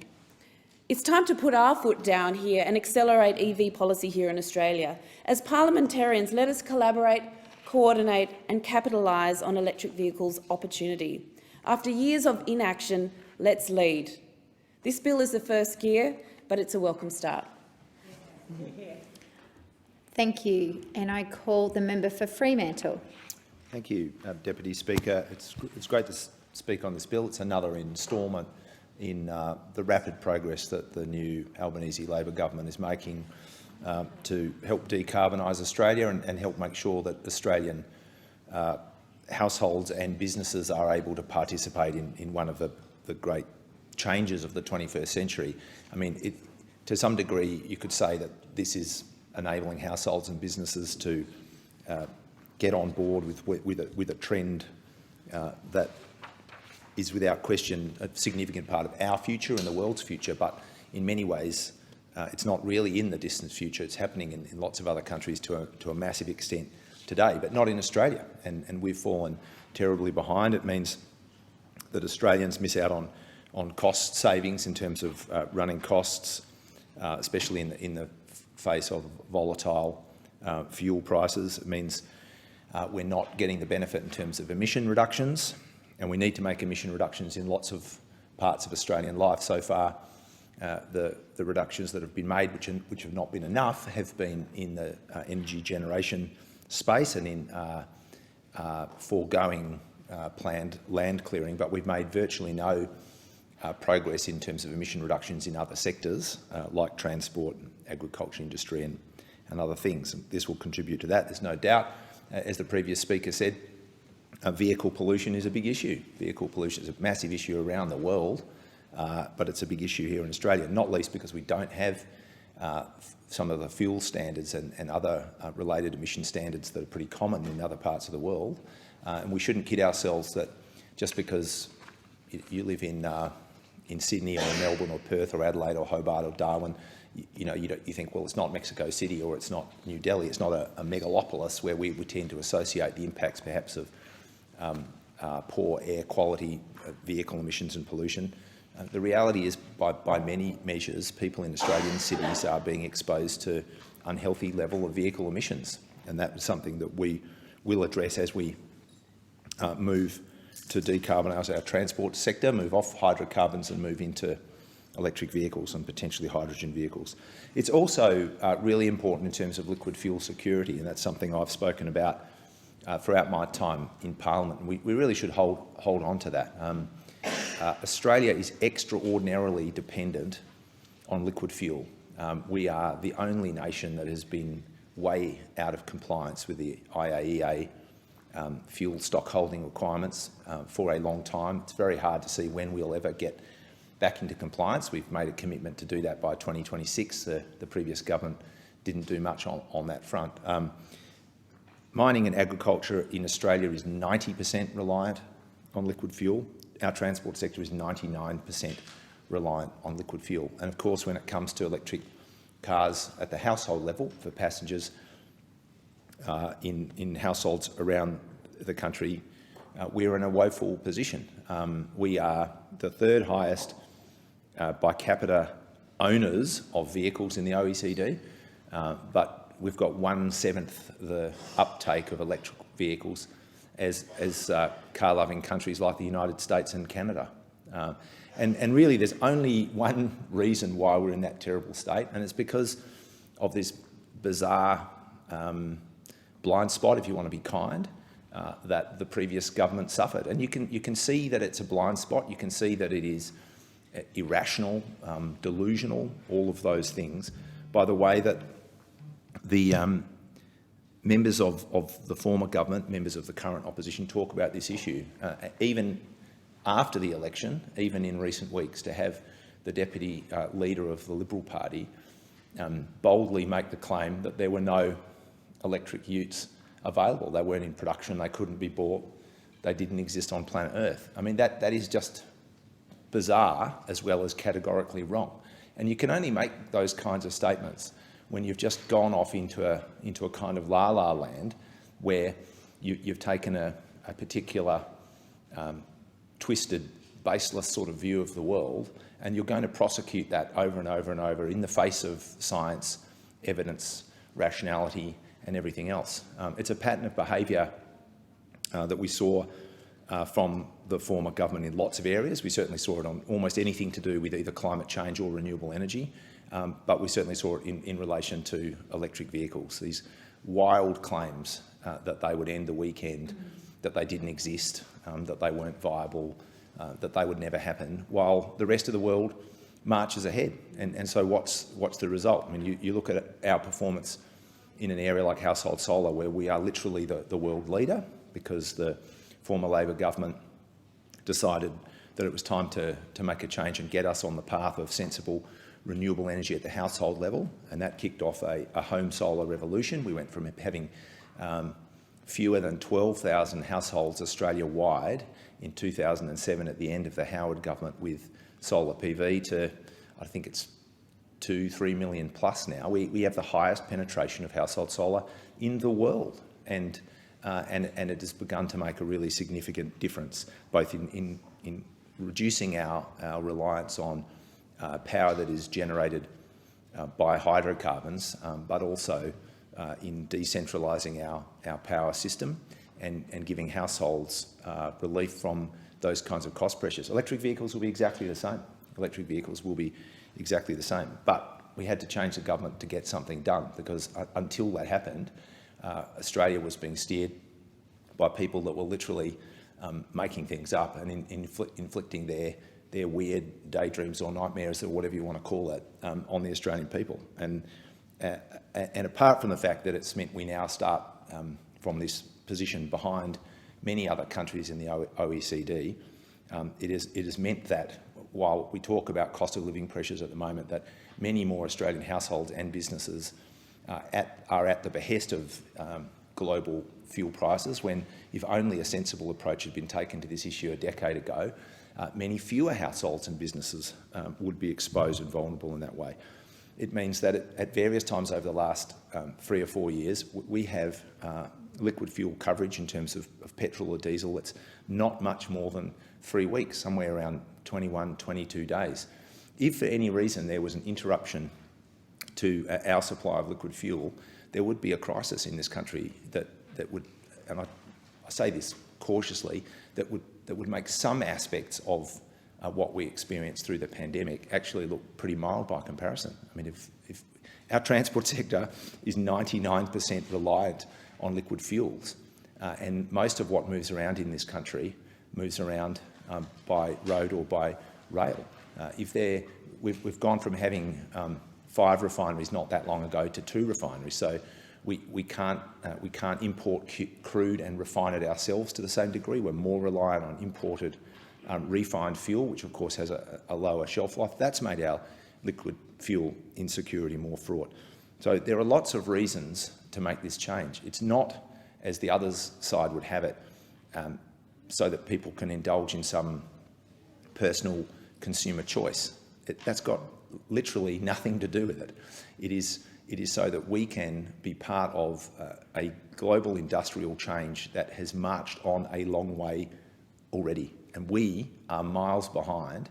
We are miles behind because of that delusional stance by the previous government, and it's had an impact on people's bottom line, and it's made us more vulnerable. This government's not going to have that, and this government is doing something about it in short time. We think we're beyond the 100-day mark now, but not much beyond the 100-day mark. And this bill will make electric cars cheaper. It will increase the supply of electric cars, and it's in keeping with the approach that we've taken to a number of these areas. We're doing something now, right now, but we're also looking to the changes that will need to be made over the medium and longer term. We've got the discussion paper out on the National Electric Vehicle Strategy. We've said that we're going to use the weight and the influence of government procurement and contracting, the leadership of government procurement and contracting, quite rightly, with the target to ensure that 75% of government fleets are electric by 2025. We've made a commitment in relation to a national EV charging network, which is obviously critical as people take up electric vehicles and need to be able to go further and further afield. I can say that as someone who comes from Western Australia, that is critical. I mean, not just because once you leave Metro Perth, you are in rural and regional Western Australia, but also because we are the largest and the most remote state. So I know from electric car purchasers and car owner groups in my electorate and in Western Australia more broadly, that they want to see that network extended. Some of them have actually crowdfunded and used other funding source methods to put charging infrastructure at points out in rural and regional Western Australia so that they can drive their vehicles further. But all of these things are being done to address what has been a terrible blind spot in our technological and transport policy settings. I welcome it. I think it's momentous. I know that people in my community will enjoy it, will benefit from it, and I know that businesses will benefit from it, and I know that actually it improves our liquid fuel security, which is a serious vulnerability that, for all the chest beating that sometimes happens on the other side, has gone neglected for 10 years. Thank you, Deputy Speaker. The question is that the amendment be disagreed to, and I call the member for North Sydney. Thank you. Thank you, Deputy Speaker. I rise today to speak to the Treasury Laws Amendment, Electric Car Discount Bill 2022. The time for climate action is now, and I believe we should be pulling all levers available to ensure a rapid and efficient transition to a net zero economy. Every aspect of our economy must contribute to Australia's target of a 43% reduction in emissions by 2030 to help get us on a trajectory to no new fossil fuel vehicles by 2035. Electric vehicles are an important step towards meeting our climate ambitions, and reducing the growing contribution from the transport sector, which currently accounts for 16% of Australia's greenhouse gas emissions, with light vehicles alone accounting for 10%. The truth is, Australia has fallen far behind our international peers when it comes to EV use, with one of the lowest rates of adoption of electric vehicles among the OECD. With this said, however, it bears reflecting on whether this outcome is a true reflection of consumer desire or sentiment, or whether it is a reflection and an outcome that is the direct consequence of a lack of appropriate federal government leadership over the past decade. Very few people in Australia can currently access an EV, even if they have the financial resources to do so. At this point in time, there are only 10 electric and plug-in hybrid cars on the domestic market selling for less than $60,000. A key barrier to increasing the number of makes and models of cars for people in our country is that our market is one of the last markets in the world where manufacturers can literally sell their least efficient vehicles powered by some of the dirtiest fuel, with manufacturers currently only supplying a handful of EV models at high prices, creating a vicious circle of low supply. The bill we are debating today aims to help ensure and encourage greater uptake of electric vehicles and reduce our transport emissions as part of the government's broader climate agenda. By reducing the upfront costs and ownership costs of electric vehicles, the bill is addressing a significant barrier to buying them. But as an outspoken advocate for faster, cleaner transport for all, while I support the intention of this bill, I think there are some improvements that could be made to it to ensure the opportunity and benefit from this reform is available more equitably across Australia. To achieve faster, cleaner transport for all, it is imperative we do two things. We need to increase the volume of electric vehicles, and we need to ensure that the incentives and infrastructure is there to accelerate the uptake of the available EVs. In this context, the bill currently drafted allows second-hand cars manufactured after the 1st of July 2022 to be eligible for the fringe benefits tax exemption. Given this, while the bill as it stands will eventually lead to lower-priced second-hand electric vehicles for Australian consumers, the process of building that second-hand market will have unnecessarily been delayed by 3 to 4 years.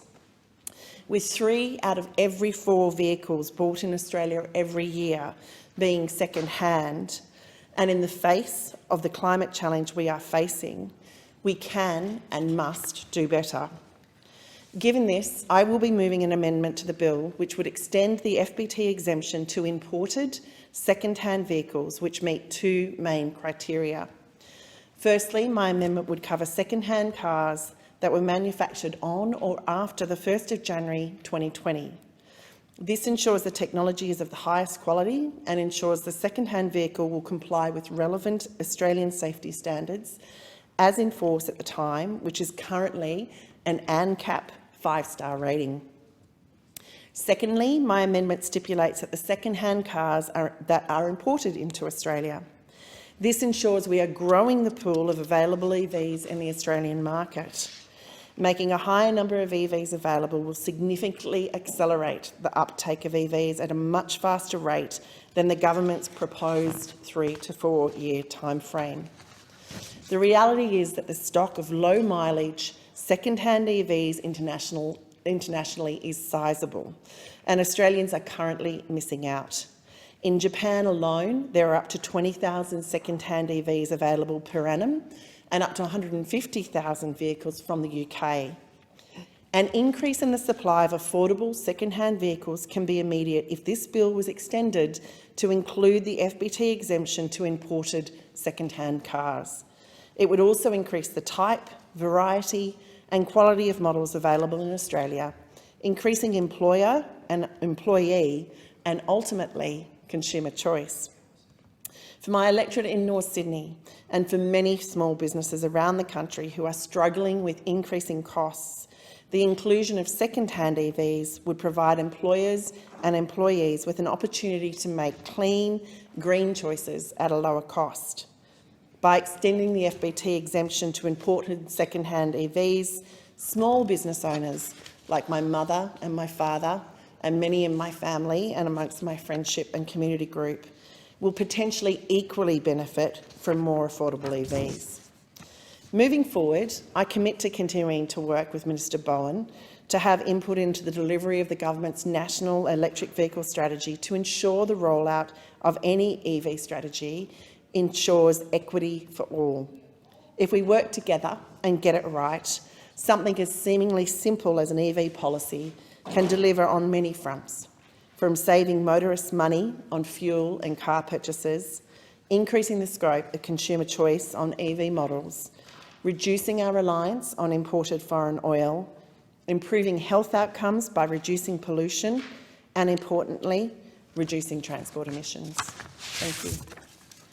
The original question was that the bill be now read a second time. To this, the honourable member for Hume has moved an amendment that all words after that be omitted with the view to substitute other words. The question now is that the amendment be disagreed to. And I call the member for McEwen. Thank you, Deputy Speaker. And before you have a heart attack, yes, I'm supporting electric vehicles. People know that I've been a petrol head all my life, been involved around cars and are very passionate about our motor cars. But if someone like me can sit there and look at the technology that we see today in motor vehicles, where places like EV West in the United States are taking the Tesla-type engines and fitting those to classic vehicles so that we can still enjoy them, we can still have our weekends, we can still tow our boats, and we can still go for a cruise on a Saturday when it's nice and nice sunny afternoon, then I think anyone can. And that's the importance of really understanding what technology is about and what it leads to.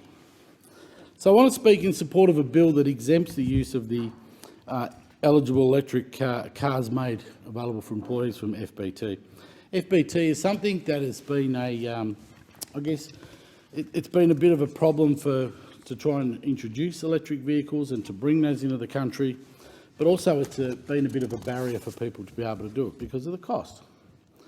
So through many organisations where you can salary sacrifice, where you can have the ability to purchase an electric vehicle, we should be taking every opportunity. Because the one thing that we have to do in this place is to make sure that we leave this place, the country, in a better condition than what it was when we got here.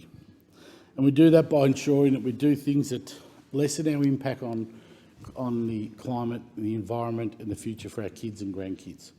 And that's the most important thing we can do. And we do that by cutting pollution. Now, whether we've talked about carbon pricing, whether we talk about anything, the most important thing is what it's about is cutting pollution.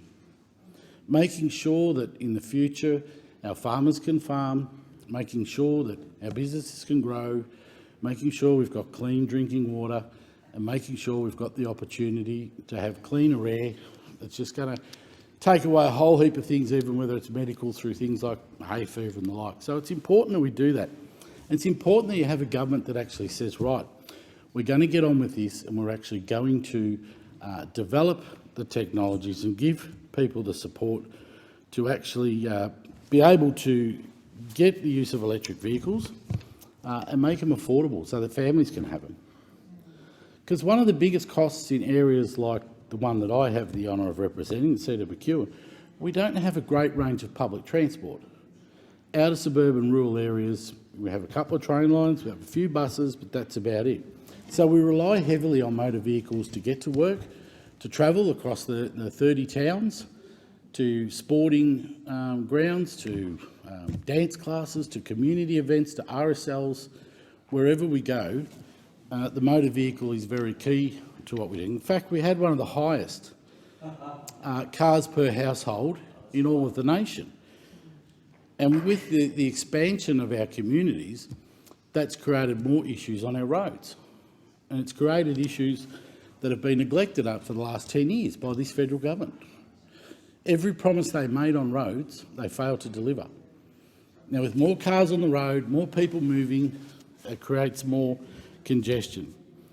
And that's why, when we look at what the government's doing in relation to electric vehicles, the removal of the FBT means that people will have the opportunity to purchase a vehicle at a more affordable price.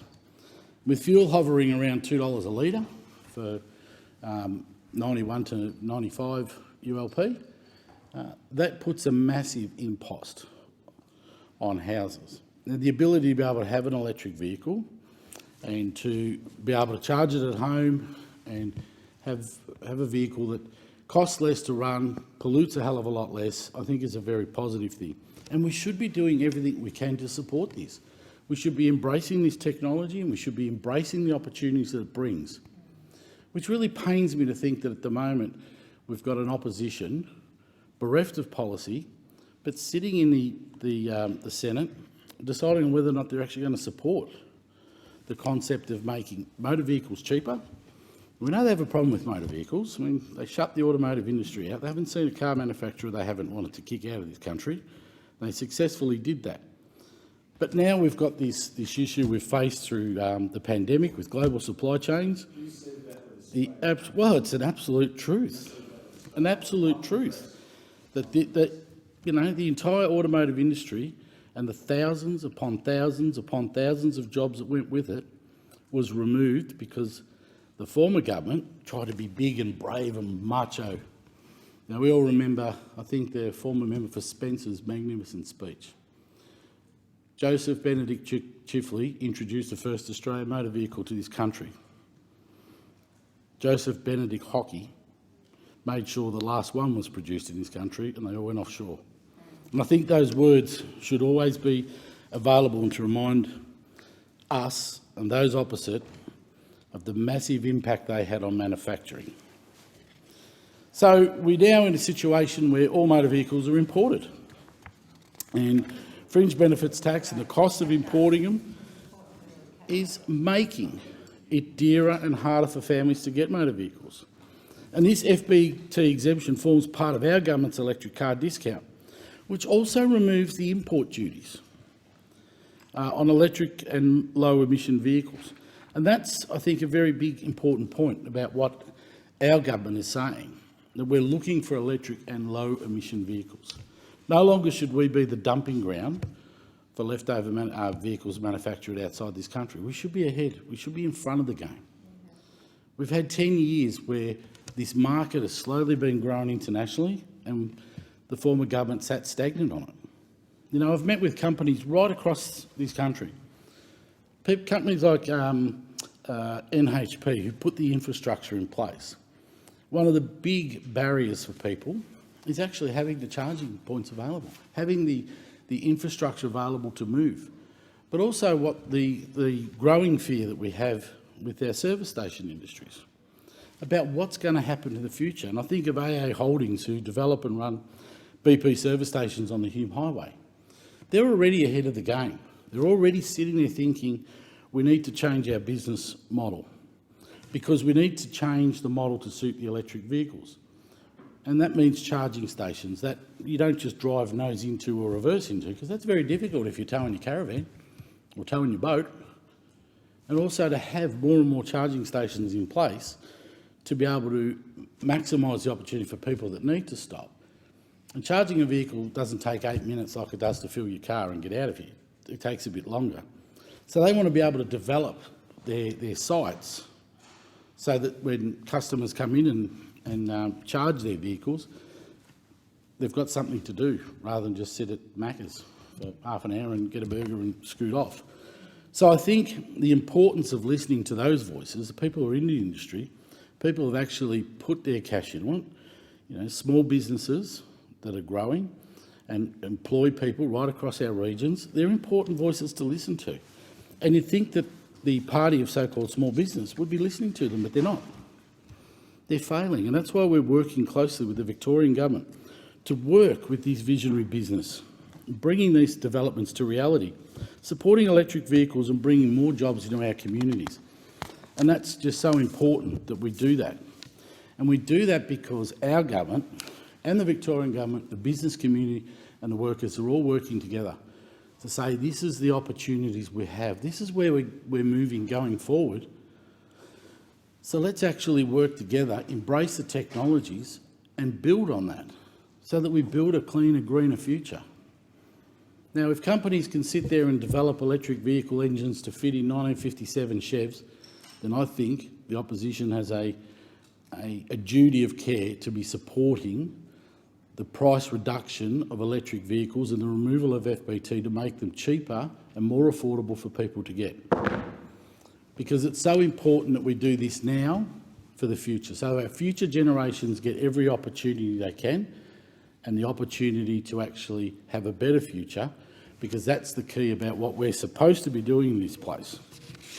So we look at this, what we're doing with the electric vehicles, as part of this whole Powering Australian plan. So, you know, we set the targets. We've got to deliver the emission targets of 43% by 2030 and net zero by 2050.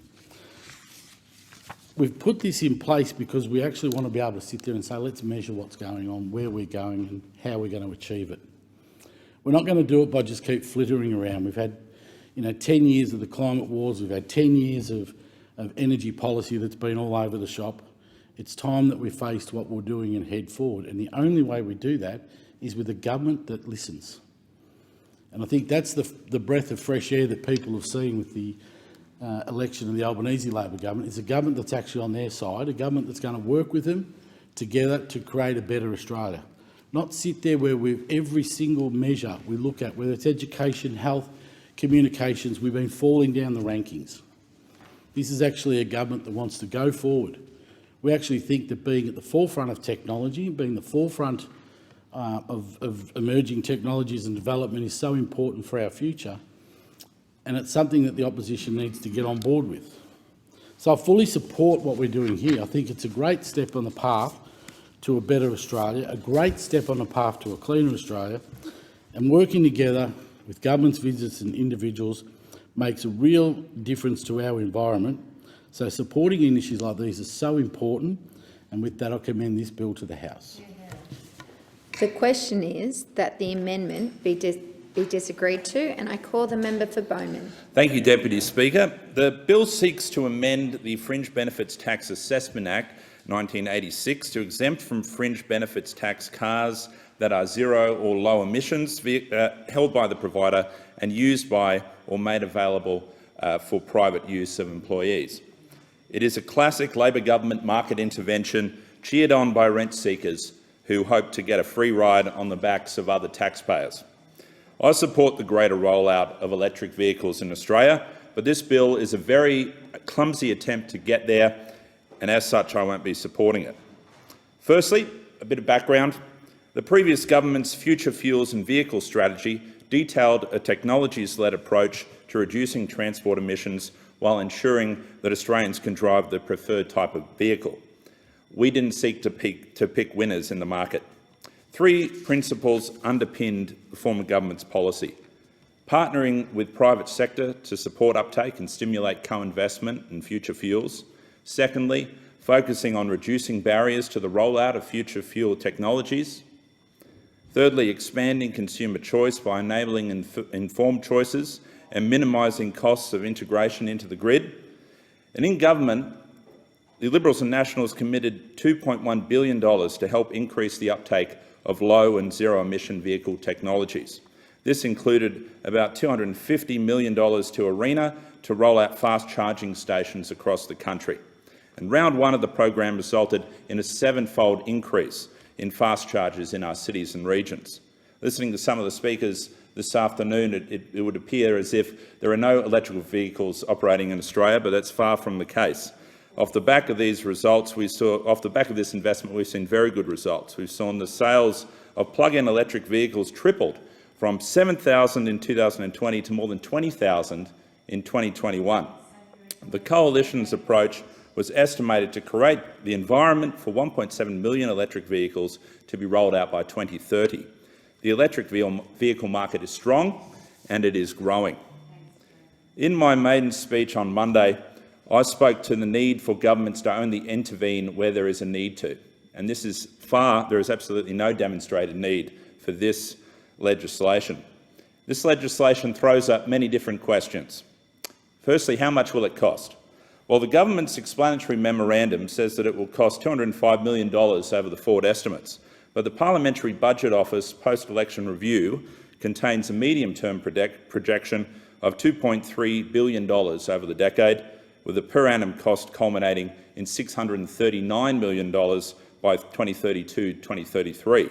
That is a huge economic opportunity cost for government, and this bill is not fiscally responsible. What will the market impact be? I note that EV demand skyrocketed under the previous government, as I mentioned, almost tripling between 2020 and 2021. It did not take either an elaborate market intervention or endless buckets of public money to achieve that. Supply of EVs is already increasing in line with natural market forces.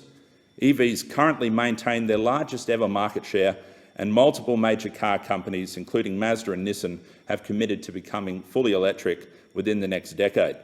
The latest figures from the Federal Chamber of Automotive Industries, who were in the building yesterday, show sales of pure battery EVs last month represented the highest market share ever recorded. This bill won't make a difference to the trajectory of this growing industry. Another question this raises, Deputy Speaker, is will this lower costs? Well, the Institute of Public Accountants say it won't.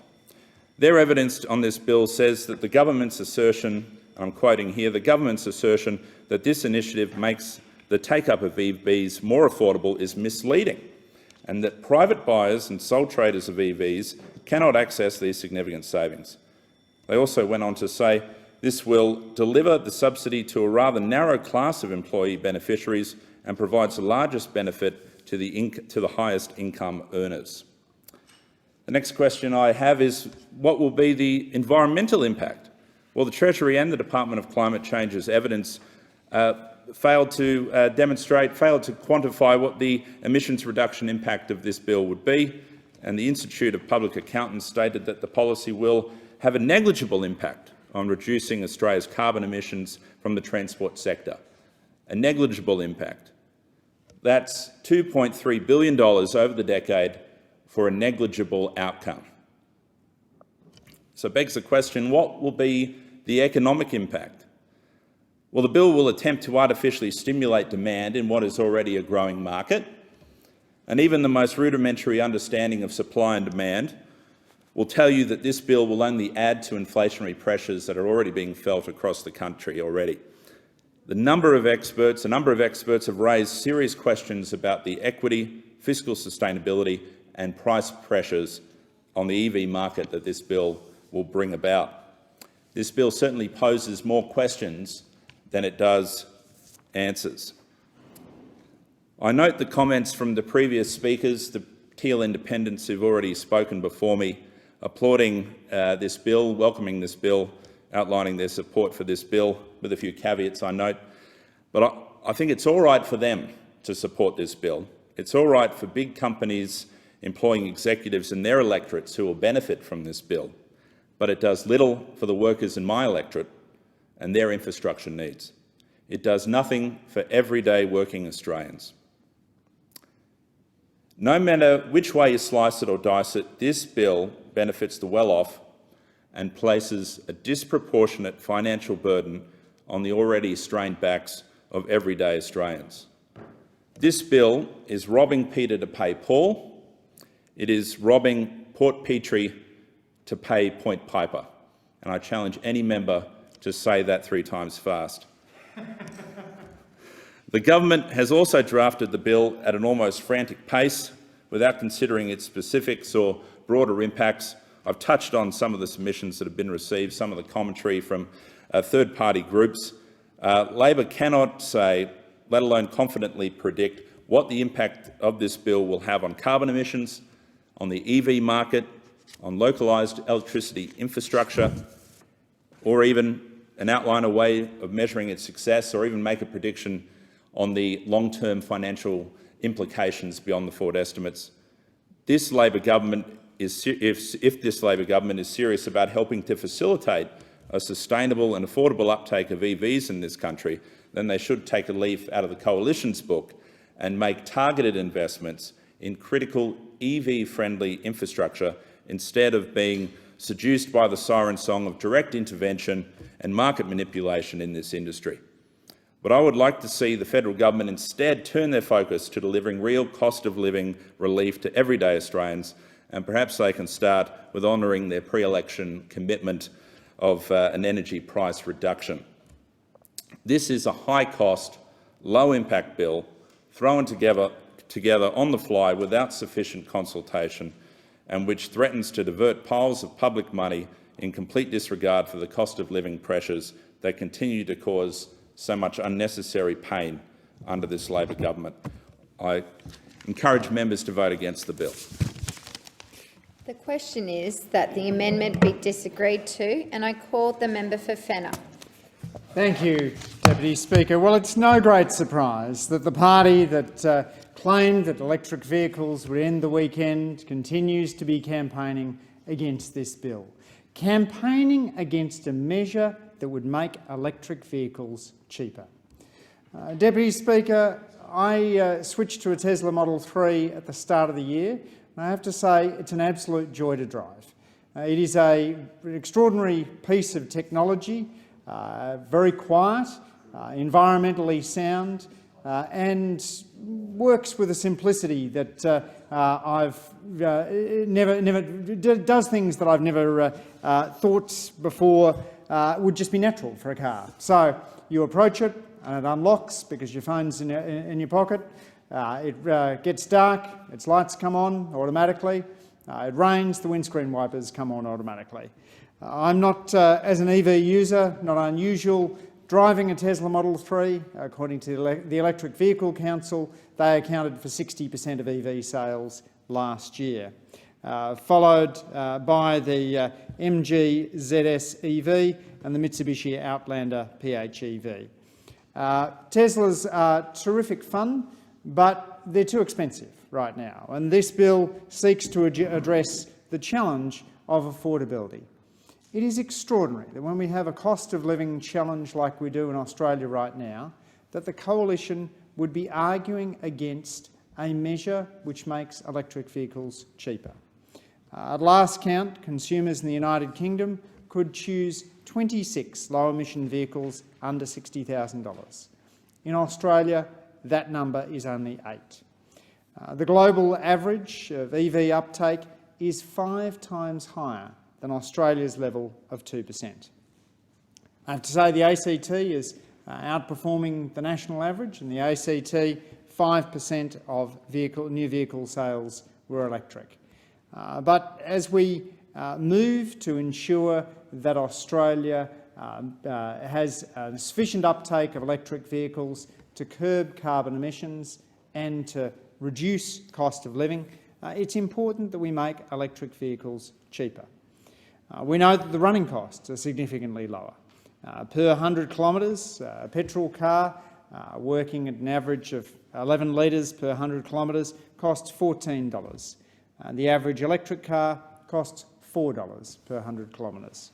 So right there, for every 100 kilometres that the typical household drives, they will save $10 by driving an electric vehicle compared to a petrol car.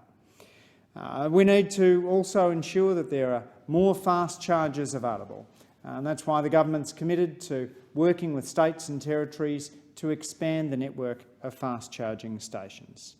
But this measure is about making an orderly and systematic transition away from petrol cars, petrol and diesel cars towards electric vehicles. Apart from Russia, Australia is the only OECD country not to have or be in the process of developing fuel efficiency standards. And that's why the Minister for Infrastructure and the Minister for Energy and Climate Change are developing a national electric vehicle strategy, which will explore options about how an Australian fuel efficiency standard would work and work with states and territories to reduce household costs from bringing electric vehicles in. We've committed to our Driving the Nation plan, which will establish a national EV charging network with charging stations an average interval of every 150 kilometres on major roads. We've committed to creating a national hydrogen highways refuelling network and set a low-emission vehicle target for the Commonwealth fleet of 75% of new leases and purchases by 2025. I imagine that if we look a decade forward, the car parks in this building will be filled with electric vehicles. We in this building will probably need more spots to plug in electric vehicles. Right now, down in the parliamentary car park, my Tesla's plugged into the wall, happily charging away. It'll be at 100% by the time I drive home at the end of today. But there's only a couple of power points in the wall there, and I expect this building, like many other buildings around Australia, will be updating and providing more charging stations. The simplicity of electric vehicles is that you don't have to worry about stopping at the petrol bowser, but it's also an important cost of living measure for Australians. And it is striking that the Coalition, having seen a swath of its formerly safe seats taken by Teal independents, has voted in the last parliament against Labor's measure to put in place a 43% emissions reduction target. That they now have a spokesperson who claims that there is no electric ute, despite the clear evidence to the contrary, with car makers such as General Motors developing exactly such a product. In the United States, there is huge excitement over the Ford Lightning, a vehicle which is zippier than than the Ford F-150, but also acts as a resource for tradespeople. The great thing about one of the key selling points of the Ford F-150 is that tradespeople can use it as a mobile battery, can plug in their tools into the Ford Lightning, and can ensure that they're able to work on the job. As we work to allow electric vehicles to feed back into the grid, they'll help improve the sustainability of the grid. A whole set of mobile batteries that at times of high demand can be drawn on. That will be a part of the steady move towards having more batteries in households, more community batteries, as Labor has committed to, with community batteries rolling out in the ACT, including in Casey and my own electorate. Labor understands that dealing with climate change will require significant electrification. To look at books such as Bill Gates' How to Avoid a Climate Catastrophe is to realise the benefits of widespread electrification as we deal with climate change. But we don't have to choose between cost of living and dealing with climate change. We don't have to choose between jobs and dealing with climate change. We don't have to choose between a car that's fun to drive and dealing with climate change. With electric vehicles, you can have all of those things. These are vehicles which are a lot more fun to drive. I've got to tell you, my boys have never before campaigned so strongly for Dad to drive them to school than since our household got an electric vehicle. They are also quieter, they're more energy efficient, and they're cheaper. It's absolutely vital that we ensure that more Australians can get access to electric vehicles, that we work with organisations such as the Electric Vehicle Council to expand the number of models that are available. In 2021, electric vehicle sales in Australia were just over 20,000, triple the level that they were in 2020. So Australians are keen to get a hold of electric vehicles, but they don't have enough choices and they don't have vehicles which are as affordable as they should be. By working with the electric vehicle manufacturers and ensuring that we remove these additional imposts, we're able to expand the uptake of electric vehicles.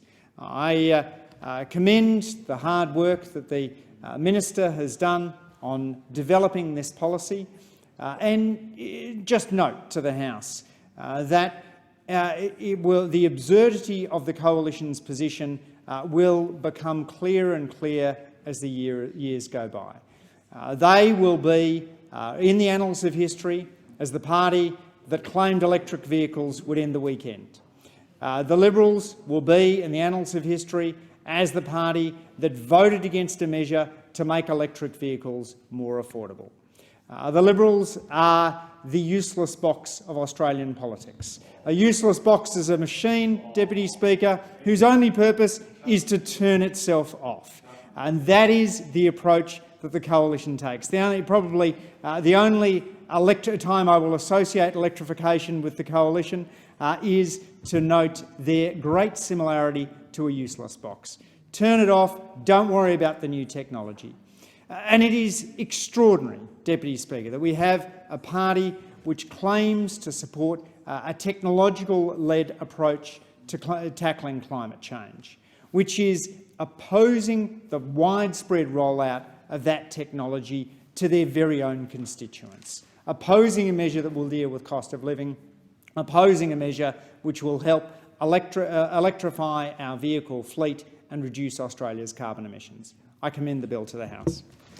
I thank the member for his contribution. The question now is that the amendment be disagreed to, and I call the member for Grey. Thank you very much, Madam Deputy Speaker, and I thank the member for Fenner for his contribution, and I'm pleased that his boys like him taking him to school in his new car. The fact that it was cheaper than another equivalent, I'd be interested to know is what model you bought, member for Fenner, but we'll put that to one side. But anyway, the world, not just Australia, is very interested and excited with the oncoming wave of electric vehicles, and their use, their adoption and use will increase. That is a given. But I do have doubts, I must say, about the short-term penetration into the market in my seat of Grey, which covers 92% of South Australia, starts 30 kilometres out of Adelaide and continues to all of the borders except the Victorians. And one would expect me to bring up the issues of regional difference and possible regional disadvantage that any new government policy might include. Now, I know I'm not a typical example, Madam Deputy Speaker, but in my role as a member for Grey, I drive somewhere between 80 and 90,000 kilometres a year. And quite frankly, I don't have the time to stop and charge up electric batteries. I mean, I sometimes drive over 1,000 kilometres a day.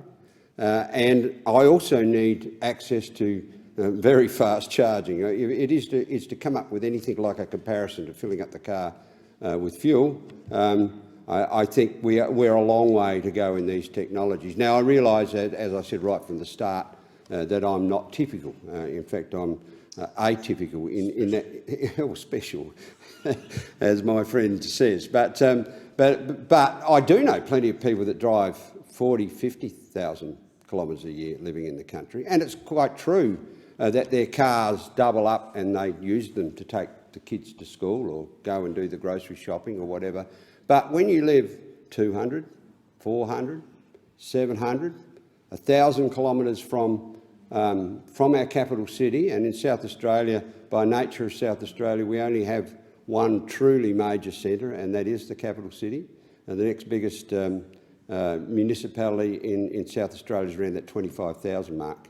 And so many of us are drawn to Adelaide on quite regular basis for good reason. So that car that also has to take the kids to school and pick up, do the drop-offs and sports training and all those things also has to be quite capable of getting to Adelaide as quickly as is safely possible with a minimum amount of fuss.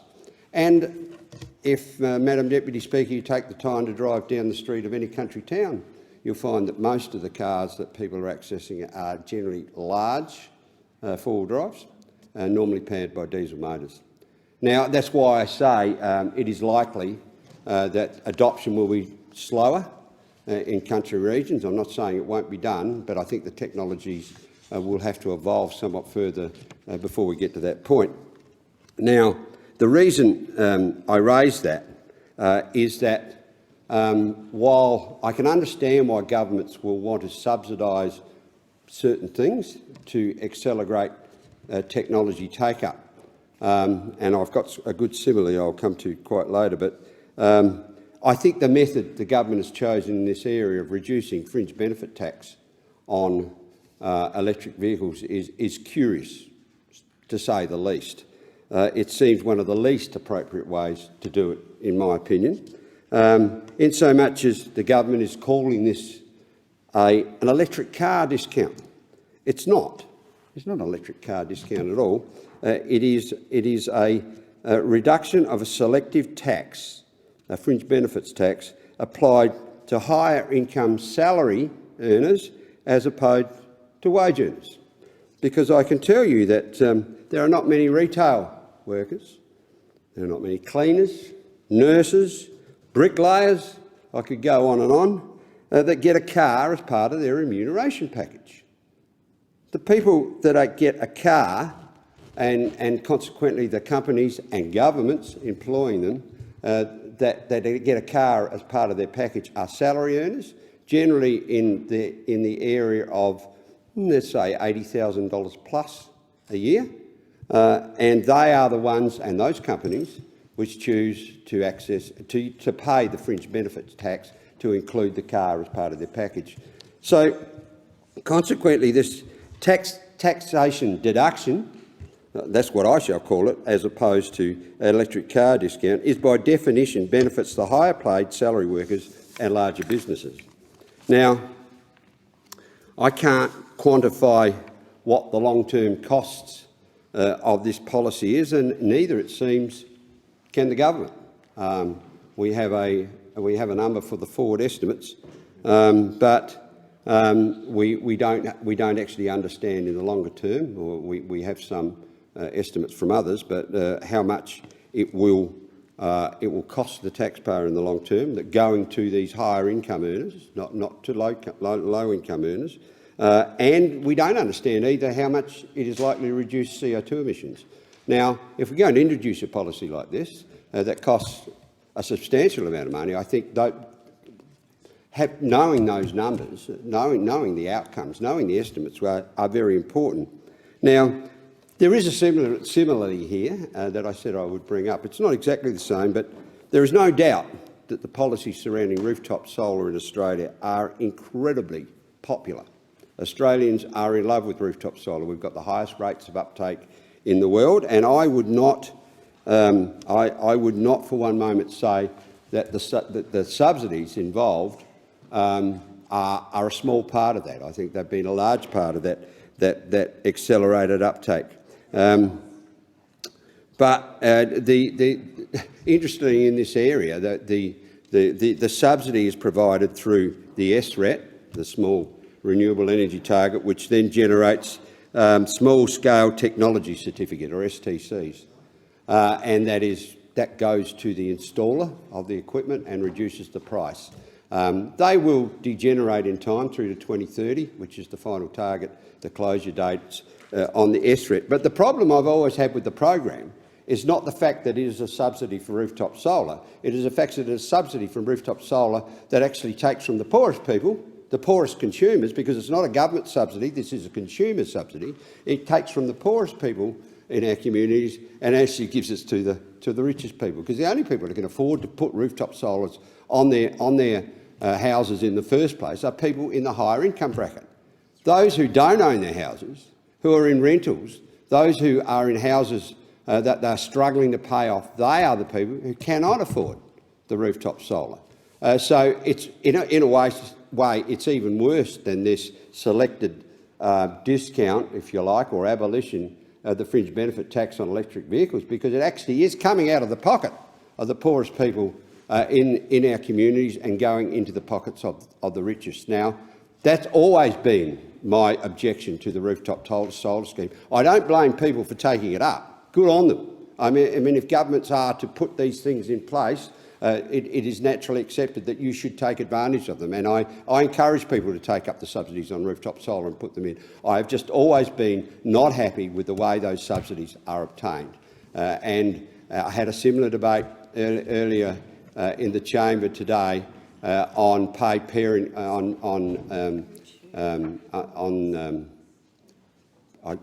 paid parenting scheme is a very good example, for instance, where we are taking from taking from the employer. We choose not to take from the employer for a public benefit, if you like. And in this case, we needed a public benefit. We wanted the solar cells on roofs. It should not have come from the individuals who can't afford solar cells. So it is the same. It's not quite the same, but it is the same when it comes about this fringe benefits tax. It is actually a tax break for the rich and a bigger slug for the poor. And that's why I think it is wrongly founded. It is sort of flawed in its concept. I would have suggested it would have been far better for the government to suggest if they're willing to put this amount of money into subsidising electric vehicles, why not knock it off the price of everybody's? So a wage earner can access, not a wage earner, or wage earner or a self-employed person can access it in the same way as somebody employed by a larger company can get it through their wages package. Just doesn't make sense to me. I don't know why the government has chosen to go down that path. So that sort of rounds up my directed objections to the legislation as it stands. But there is a couple of associated issues, and I've got a little bit of time left, so I think I'll lay them on the table because I think there'll be time for discussion. There'll be ample time for discussion about this in the coming years in this place. One of the things I've flagged in my electorate and in a couple of other speeches in these chambers already is that I think it's time for governments to start giving serious consideration for fuel excise as a tax. Now, there are people who will argue that fuel excise is not hypothecated for road construction and maintenance. I would argue different. So I think if you look at the origins of the tax, you'll see that actually came in as a road user charge. And in fact, I think the fact that miners, the farmers, diesel electricity generators, that trains do not pay this excise. What do they all have in common? They don't use the road. So essentially, the only people who pay fuel excise are those that are actually using the fuel on the roads. I'd say that's a road user charge. Now, as the number of electric vehicles build up, those receipts for excise will fall away, and I don't think it is fair or right or proper that we continue with that same system. Now, I'm not saying it's broke yet and that the government needs to act as an emergency, but the government should exercise itself into thinking about what is the replacement tax going to be, and the sooner we get going on it and make a move on it, the better, because people that will be buying electric cars over the next few years, it will come as a large shock to them a few years down the track when suddenly they have to start paying a road user fee, because they will have factored into their purchasing, their decision to purchase, that I'm not going to be paying fuel tax anymore.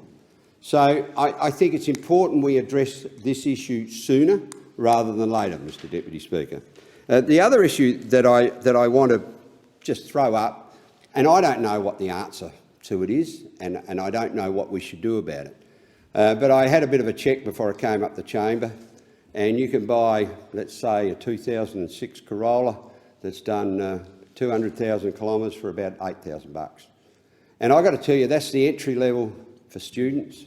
It's the entry level for people in the workforce that live perhaps with mum and dad or go out into the flat for the first place. It's the kind of car that people will buy for a second car in the family, so one of the parents can ferry kids to and fro from school. That's fine.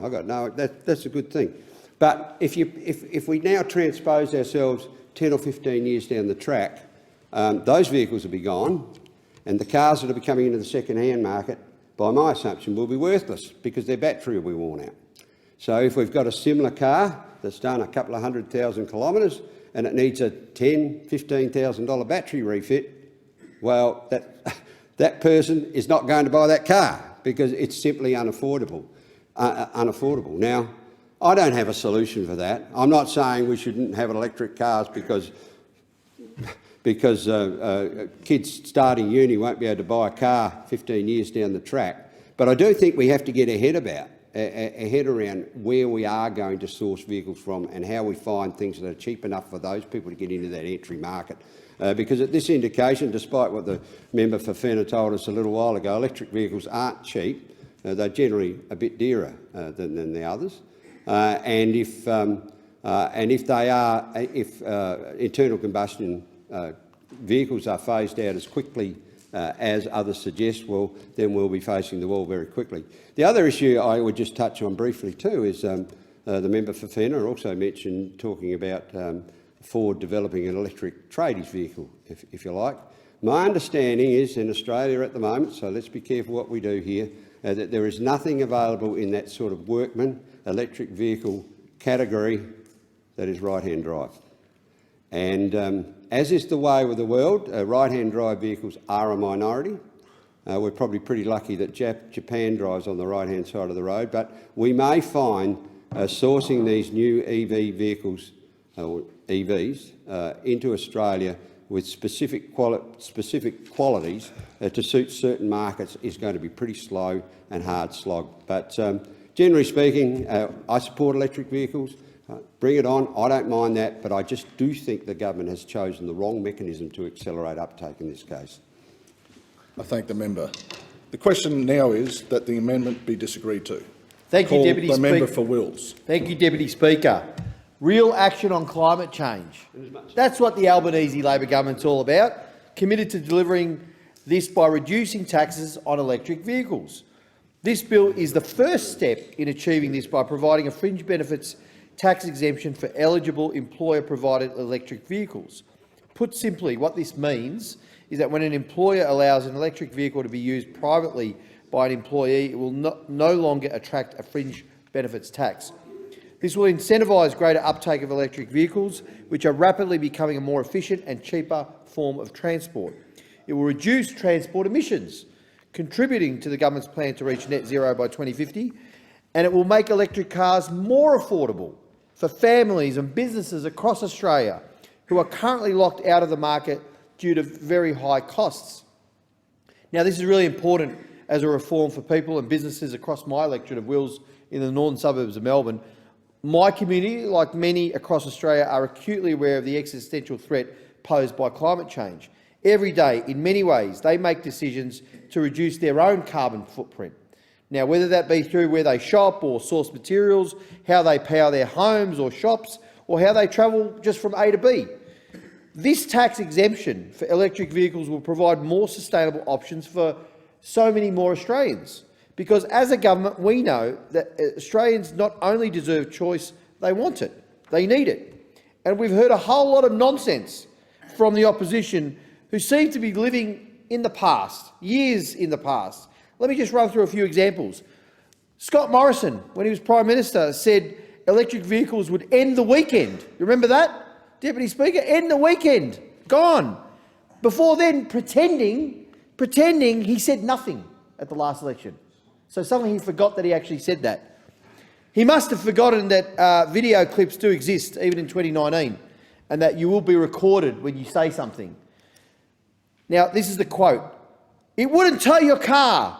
It won't get you to your favourite camping spot," he said.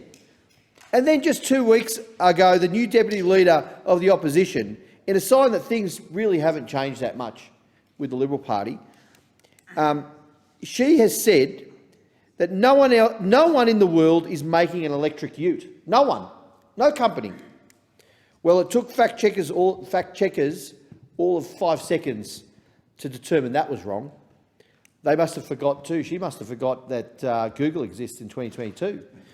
For the benefit of the Deputy Opposition Leader, there's not just 1, 2 or 3, but at least 5 electric utes being manufactured and sold overseas. That's a fact.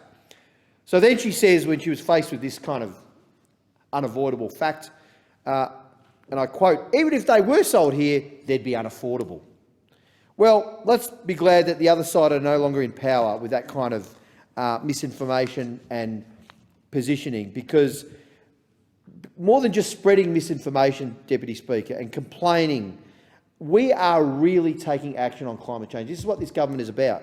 With this bill, we will make it more affordable for Australian employers and workers to drive an electric vehicle if they choose to. In fact, a number of experts have said that people using electric utes for work gain added benefits. For example, in their use as generators on work sites and charging up their electrical tools. So if you're on the job, your electric ute actually helps you do your job, right? And you can also use an electric vehicle to charge a laptop. There you go. So if it's not just the tools and you want to put in the invoice, you can do it as well. There you go. Just another example of why businesses might utilise them in high numbers if they were made affordable. Now, my question to the opposition is, why not give businesses and Australians the choice when it comes to choosing the vehicle they drive? For the so-called Liberal Party of personal choice and responsibility, they are sure committed to making it harder for Australians to make their own choice when it comes to the car they drive. The Albanese government, however, is committed to giving Australians greater choice by bringing down the cost of electric vehicle ownership. This exemption will apply to electric vehicles below the luxury car threshold, including battery, hydrogen fuel, cell and plug-in hybrid electric cars that are made available for use after July 1st, 2022. In addition to this, the Albanese Labor government will also remove import duties on electric and low-emission cars. These fees have been a significant, in fact, they have been a tremendous barrier to the uptake of electric vehicles in Australia. Because what it's meant with this barrier is that just 1.5% of cars sold here are electric or plug-in hybrids. Now, you compare that to 17% in the United Kingdom, and wait for it, 85% in Norway. So this doesn't only represent a loss of opportunity in emissions reductions and lowering costs, household costs around fuel, it also represents a lost opportunity in rebuilding Australia's automotive and manufacturing industries. Now, there is an issue that is so important in my electorate in the northern suburbs of Melbourne, in my electorate of Wills, where thousands of workers and their families were left out of a job, out of a job security, out of a living with the closure of the Broadmeadows Ford factory and associated factories that fed into the automotive industry. Small and medium-sized engineering firms, innovative firms that made little parts of the cars that were being made in Australia. Now, some of you might not remember this over there, some of the new MPs, but there was a Liberal Treasurer who dared the car companies to leave Australia. In fact, they basically shoved them out the door by removing the support for the industry. And yet the Liberal Party continued. That's a fact, that happened. I'll take the interjection. It was the Treasurer at the time, Joe Hockey, who dared them, pushed them out of the country and removed that support. And yet the party, the Liberal Party, continue to be the biggest opponents of Australian manufacturing. It's remarkable. Unlike them, unlike that lot, Deputy Speaker, the Albanese government is getting to work and is committed to bringing manufacturing back home. By reducing taxes on electric vehicles, we will make them more affordable, encouraging their uptake and incentivising businesses to build them here in Australia. We will also establish a new Driving the Nation fund, invest in a hydrogen highways and build a national electric vehicle network. This will include $39.9 million investment to deliver 117 fast charging stations on highways across Australia, and up to 16 hydrogen refuelling stations on very busy freight routes between the capital cities, matching investments already made in states like Victoria. All Australians are feeling the pressure at the petrol pump, particularly over the last few months with what we've seen happening overseas with the war in Ukraine and the invasion of Ukraine by Russia.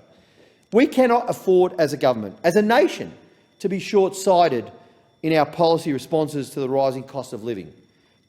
That is how we have ended up in this situation, that short-sightedness by the previous government.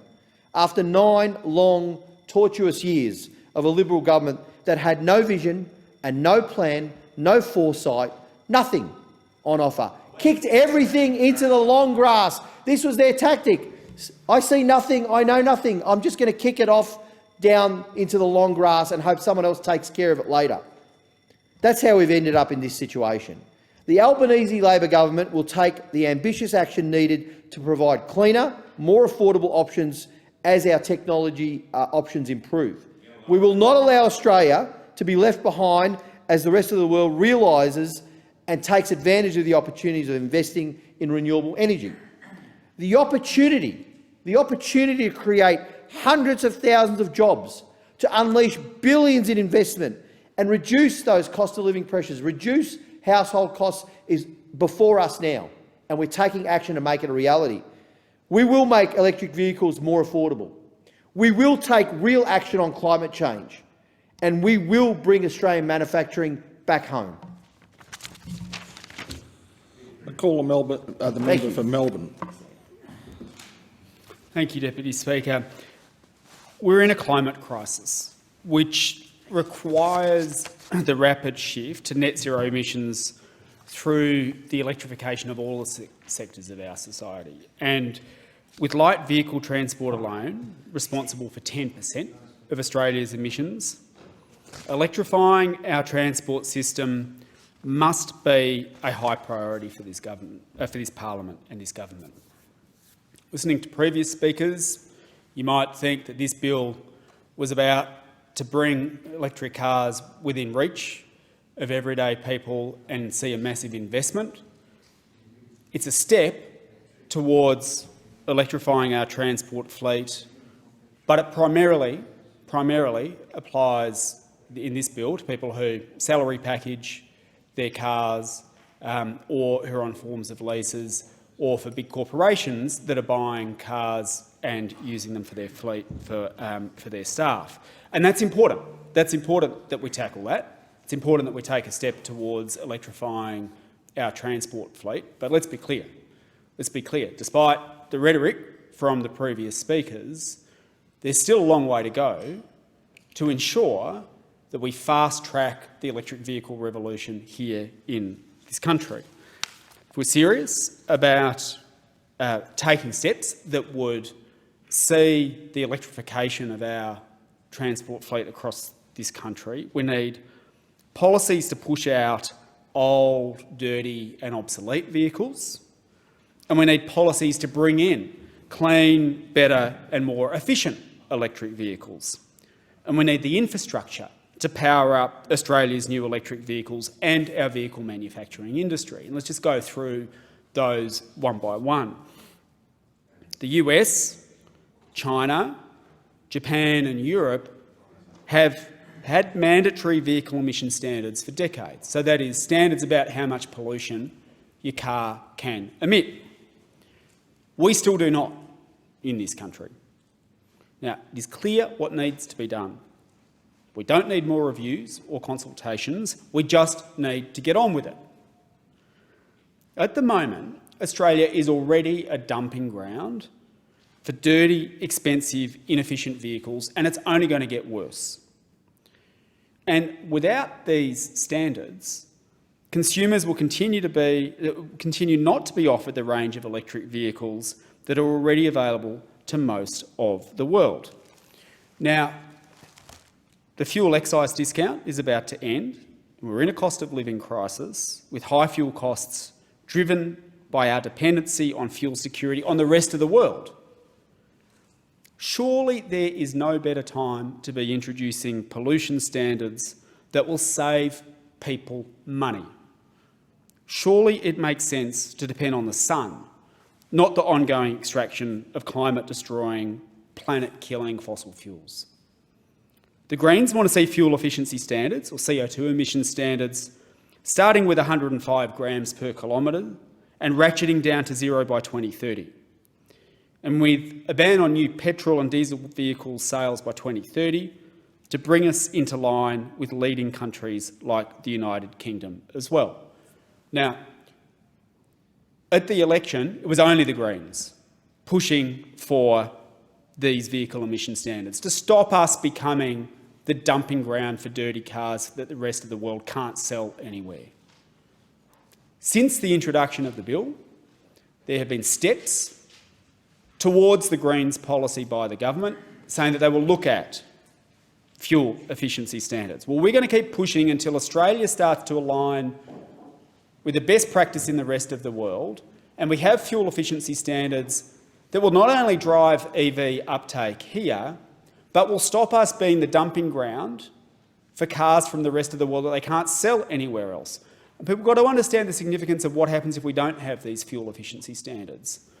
Around the world, if everyone else has them, if everywhere else they've got policies in place that say your car can't be too polluting, and they've got electric vehicle targets, and Australia is one of the few places where those rules don't apply, then all of the dirty cars that are made everywhere else are going to be dumped here. Right? They're going to be dumped here. And we're seeing right now, with the cost of fuel dependent on coal and gas and oil rising because of international events like a war. When a dictator decides to invade another country, it has massive flow-through effects here. We're seeing the absolute craziness of continuing to rely on those forms of fossil fuels. But even worse, if we don't have fuel efficiency standards, the average Australian is going to be even more on the hook, because the cars that are going to be flooding the market here will be the ones that they can't sell in the rest of the world, but the ones that require you to spend even more money on petrol, because they won't be efficient. So that's why we need them. It is the way that we're going to start bringing down costs, including the cost of living, and also drive the uptake of EVs and make them more affordable here. We also need proper electric vehicle subsidies in combination with efficiency standards to turbocharge both supply and demand.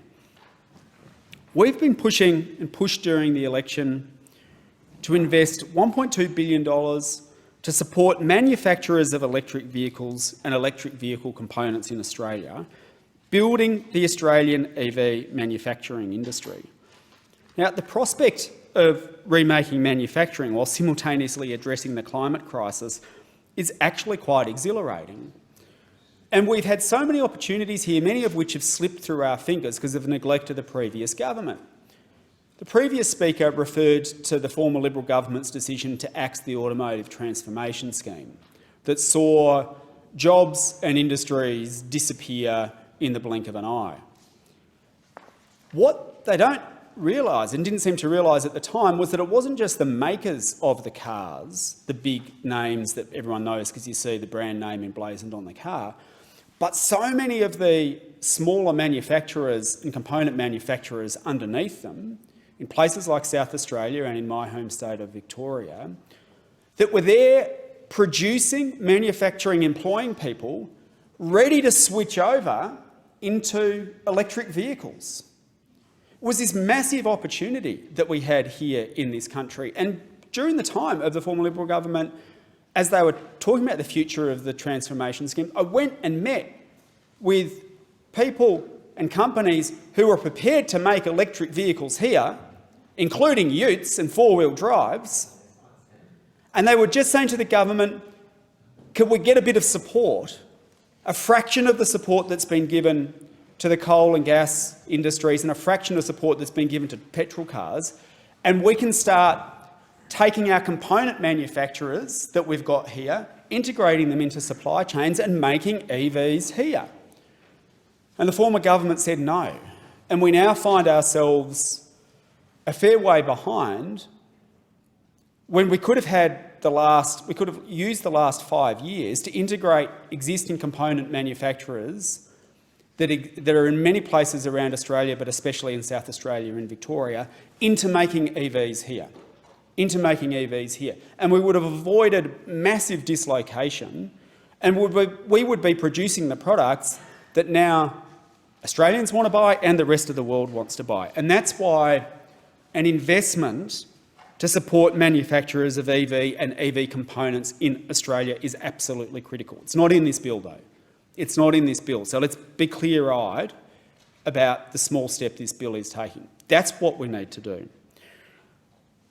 We also think that the requirement to put charging stations into new road infrastructure, which a previous speaker mentioned, is good, but we're going to need a much more intensive and extensive network of charging stations than the small allocation of funds that was referred to of about $30 million odd is going to require. You just think about where all the petrol stations are and how many petrol stations there are across the country and the infrastructure that exists to support internal combustion engine cars.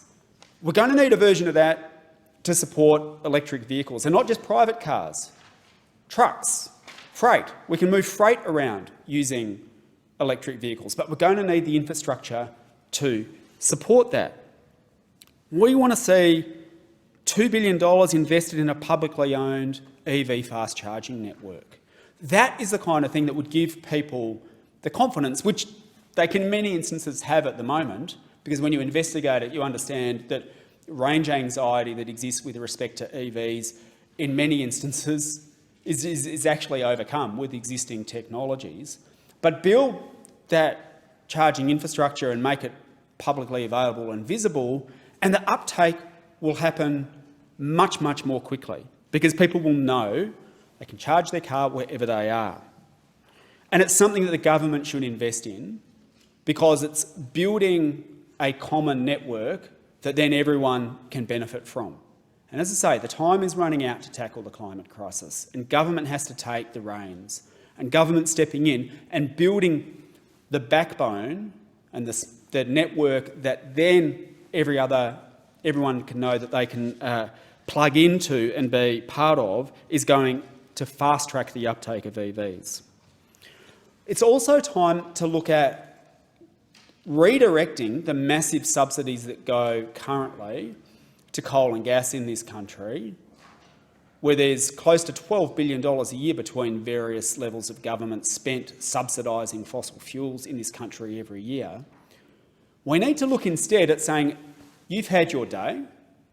Many of you are big tax-dodging corporations anyway. You don't need public handouts. Let's stop the subsidies to fossil fuels and let's instead work out how we can make EVs within financial reach of everyday people in this country. We need subsidies for people to get their first EV. A $10,000 subsidy on every first electric vehicle could be put in place and could be funded in this upcoming budget, not by asking everyday people to pay more, but simply by stopping giving coal and gas corporations the handouts that they're getting, and perhaps even by not giving billionaires like Clive Palmer a $9,000 a year tax cut with the stage 3 tax cuts. The money's there. The money's there. Instead of giving Clive Palmer a tax cut, let's make it easier for the average Australian to go and buy their first electric vehicle.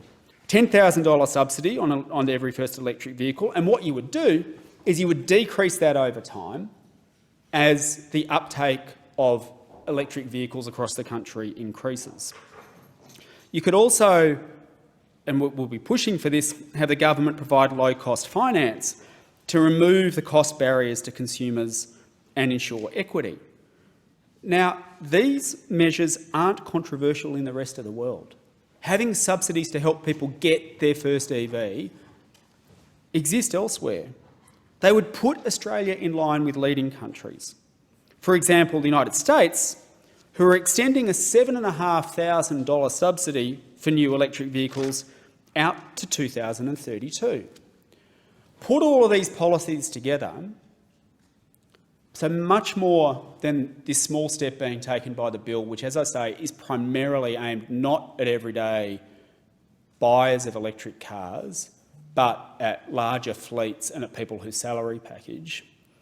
But this package of policies that I've just outlined, implemented together, would mean there's no reason that Australia can't rapidly accelerate towards an electric vehicle takeoff, just as other countries have done. And when people say, well, where's the money coming from? I repeat the point. All of this that I've just outlined that would fast-track the electric vehicle revolution in Australia would just cost a fraction, just a fraction of the over $200 billion that the government is spending on stage 3 tax cuts to give the likes of Clive Palmer a $9,000 a year handout. Don't give Clive Palmer a $9,000 a year handout that he doesn't need. Instead, give everyday people a subsidy to go and buy their first electric vehicle. That is a better use. That is a better use of public money. The Greens will push in this parliament to see the government take the ambitious action that's needed. We know it's affordable, and with Australia's transport sector and light vehicles here accounting for about 10% of our pollution, it's something we've got to do if we want to tackle the climate crisis in the time available to us. I thank the member. I call the member for Perth. Thank you. I will never forget my first time in the front seat of a car. It was love at first drive, accelerating at 100 kilometres an hour down the Mitchell Freeway in my first drive in an electric vehicle. I had decided that it was time for me to take that jump and get rid of the much-loved Mazda CX-5 that had done so well for me and the family, and shift to an electric vehicle. And in doing so, I had one key criteria, which was that the electric car we would get had to fit the double pram that Leo and Ruby relied upon to get around with me and Jess day to day. And so I took my double pram down to the car yard, I folded it all up, and I crossed my fingers that that pram would fit in the car. And indeed, it did. And so for me, as the 2 days ago, celebrating my 1 year as a owner and driver of an electric vehicle, 9,436 kilometres later, that vehicle has gotten me everywhere, every day of the year, be it a weekend, a Monday, a Tuesday. These cars are the future. My electric vehicle has come with me when I visited Morris Zephyr home, where I celebrated Dora Caverson's 108th birthday last week. Someone who has seen so much technological change in her lifetime, and so much more to come in the many exciting years ahead for Dora. It's taken me to the Bassendean Men's Shed, where members of my community do work tinkering with old electronics, men building things, and it's not an exclusively men's shed, despite the name. And again, people who've seen that huge technological shift in our cars, in our radios, in everything, embracing that change. In small businesses, it's driven me to places like Miller & Baker, a fabulous bakery in my electorate. It's taken me to the workshops of Australian Vanadium, who are also looking at new battery technologies to make sure that we can meet the climate challenges that are ahead of us. It took me to the press conference that allowed me to talk about not just the future, but the ancient history in this land, announcing with Premier Mark McGowan the Aboriginal Cultural Centre that we will build at Terrace Road Car Park in the centre of the Perth CBD. And indeed, it got me to the announcement with the now Prime Minister, where we announced that Bayswater and Dianella would be beneficiaries of community batteries, allowing people to store the energy that they are producing on their roofs so they can use it to charge their electric vehicles or to provide stability in the grid. And I come to this knowing that this is a complex debate for the people who work in the automotive industry. I was at the Motor Trades Association's awards night at Crown Casino a couple of weeks ago, speaking with them and CEO Stephen Moyer about what this transition means for people who've had investments for decades in the motor vehicle industry. I spoke to young apprentices who are learning about all of the technologies that they will need to be able to service the cars of the future. It was an opportunity to talk about how do we make sure that we get the policy settings right, not just for new cars, but indeed for families that may wish to hang on to a vehicle for many years to come. But we can't escape one very clear fact. Australia trails the world when it comes to electric vehicle uptake. But this isn't the fault of Australians. Australians want to do their bit. What we see from surveys is that 54% of Australians are open to buying an electric vehicle as their next car. The problem is that our current policy settings just make these vehicles too expensive for everyday Australians. There are no electric vehicles under $40,000 available in Australia, only 8 models available under $60,000. And us, the Parliament, can change the policy settings to make these things more accessible, more available. But the reality is today, less than 2% of the vehicles sold in Australia are electric or plug-in hybrids. We know that not only does that have to change, but that it will change.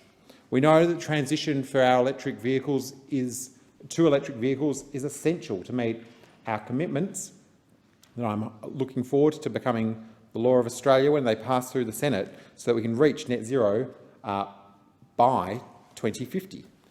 And we're debating this legislation at a time which I think is where, over the last 2 years, we saw the now opposition, when they were in government, go through a process of changing all of their economic settings. Very happy. They used to complain in opposition about debt. They were very happy to pile on debt. The bulk of that debt before the pandemic hit. They campaigned against debt. They embraced debt. I also remember when they used to campaign against taxes and say that they wanted to have lower taxes. And this legislation is about getting lower taxes for families who want to choose an electric vehicle. But the party of choice has chosen to rip away choice. The party of taxes has chosen to keep a high tax on electric vehicles for purely ideological reasons. Because this bill will remove fringe benefits tax for battery electric cars. It will remove fringe benefits tax for hydrogen fuel cell electric cars, and it will remove fringe benefits tax for plug-in hybrid electric cars. This will build that second-hand market. It will make sure that people might experience driving an electric vehicle in their workplace, so that some of those worries they have might disappear once they get behind the wheel, once they hit the accelerator, driving, of course, always at the speed limit. When they discover that these cars are as good and in some cases better than the car that they might be thinking about replacing. Can I just ask a question? If it's an electric vehicle, the sun doesn't shine at night and you've got to recharge. The member for Kennedy? Member for Kennedy? I'm just curious. Member for Kennedy? No, that's not the forum. Okay. Member for Perth, please continue. Thank you, Deputy Speaker. This bill is an important part of the government's wider electric car discount and Driving the Nation Fund policies, making electric cars cheaper, increasing sales and expanding the used car market. This will lead to the necessary reductions in greenhouse gas emissions. Currently, passenger transport makes up almost 10% of Australia's carbon dioxide emissions, and our transport sector is one of the largest emitters, and we want to work with the transport sector to make sure that we can bring those emissions down and make the replacement products as affordable as possible. We understand. Member for Kennedy. I invite the member for Kennedy, and indeed any member, when they visit the Perth electorate, I'll take them for a drive. I'll show them the battery that's at my house. I'll show you the charging cable. I'll show you the solar panels on my roof. And I'm sure you'll find that it's entirely sustainable to have an electric car on renewable energy. It is cheaper. That's an unavoidable fact. That this is the cheapest type of fuel to put in a car today, and will continue to be so for many years to come. Indeed, the Australian Electric Vehicle Association estimated that the average family would have savings of some $500 in fuel and $100 in maintenance every year for families that own an electric car. The data tells us that the standard electric vehicle is about 70% cheaper to run than its petrol equivalent. 90% cheaper if, as I'm fortunate enough to be able to do, is powered from rooftop solar. And on this story of rooftop solar, I think it is worth noting the contribution that former Prime Minister John Howard made on the question of rooftop solar. Those incentives that Prime Minister Howard put in place took us from about 200 rooftop solar panels across Australia when he put that in place in 2001, lifted it up, and we now have millions of households who have rooftop solar and families who are saving as a result of those visionary policies of former Prime Minister John Howard.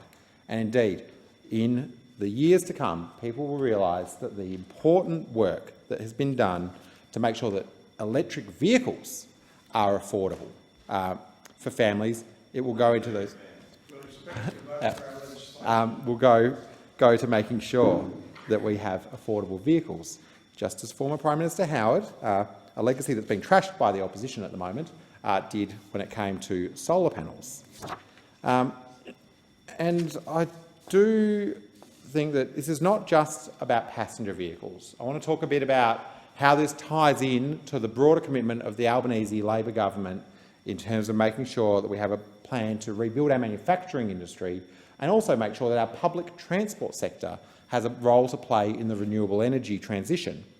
We've committed some $15 billion into new manufacturing projects, prioritising the use of Australian-made goods, building up our sovereign capacity and making sure that as much as possible Australian-made content goes into the cars, buses and trains of the future. Member for Kennedy. And as we roll out these plans to invest in a future made in Australia, one of them is about making electric buses in Perth.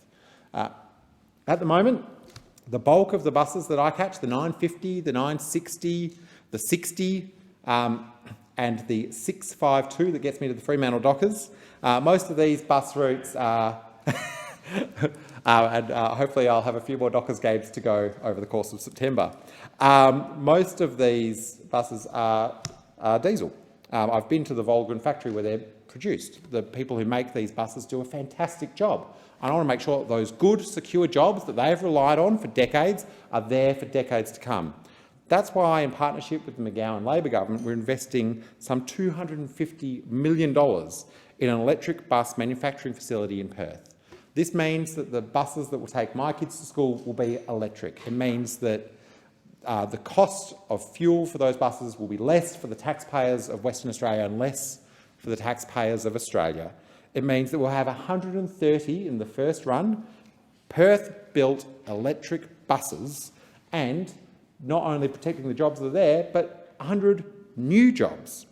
That helps those 300 workers who are currently in the industry transitioning into green jobs. This is a great success story. These are the things we can achieve when we work together. And again, I'd say when it comes to this renewable energy transition that is going to happen in Australia over coming decades, the more we work together, the better off the Australian people will be. But I can't talk about this legislation that's happening today without talking about the wasted decade that precedes it. We are delivering on this within the first year of this government after 9 years of nothing. We had the 2019 claim by the then Prime Minister that electric vehicles would end the weekend. An absolutely irresponsible and immature statement. We have had some of the most narrow options for people who wish to purchase a car because this government the former government sent the wrong messages to the world, saying we don't want this stuff. What we are saying now as the new government is please bring your electric vehicles here, give consumers more choice, and to incentivise that, we will make sure that the tax settings are as favourable as possible in the constrained fiscal environment we face to make sure that more people can enjoy the joy of driving an electric car on the weekend. I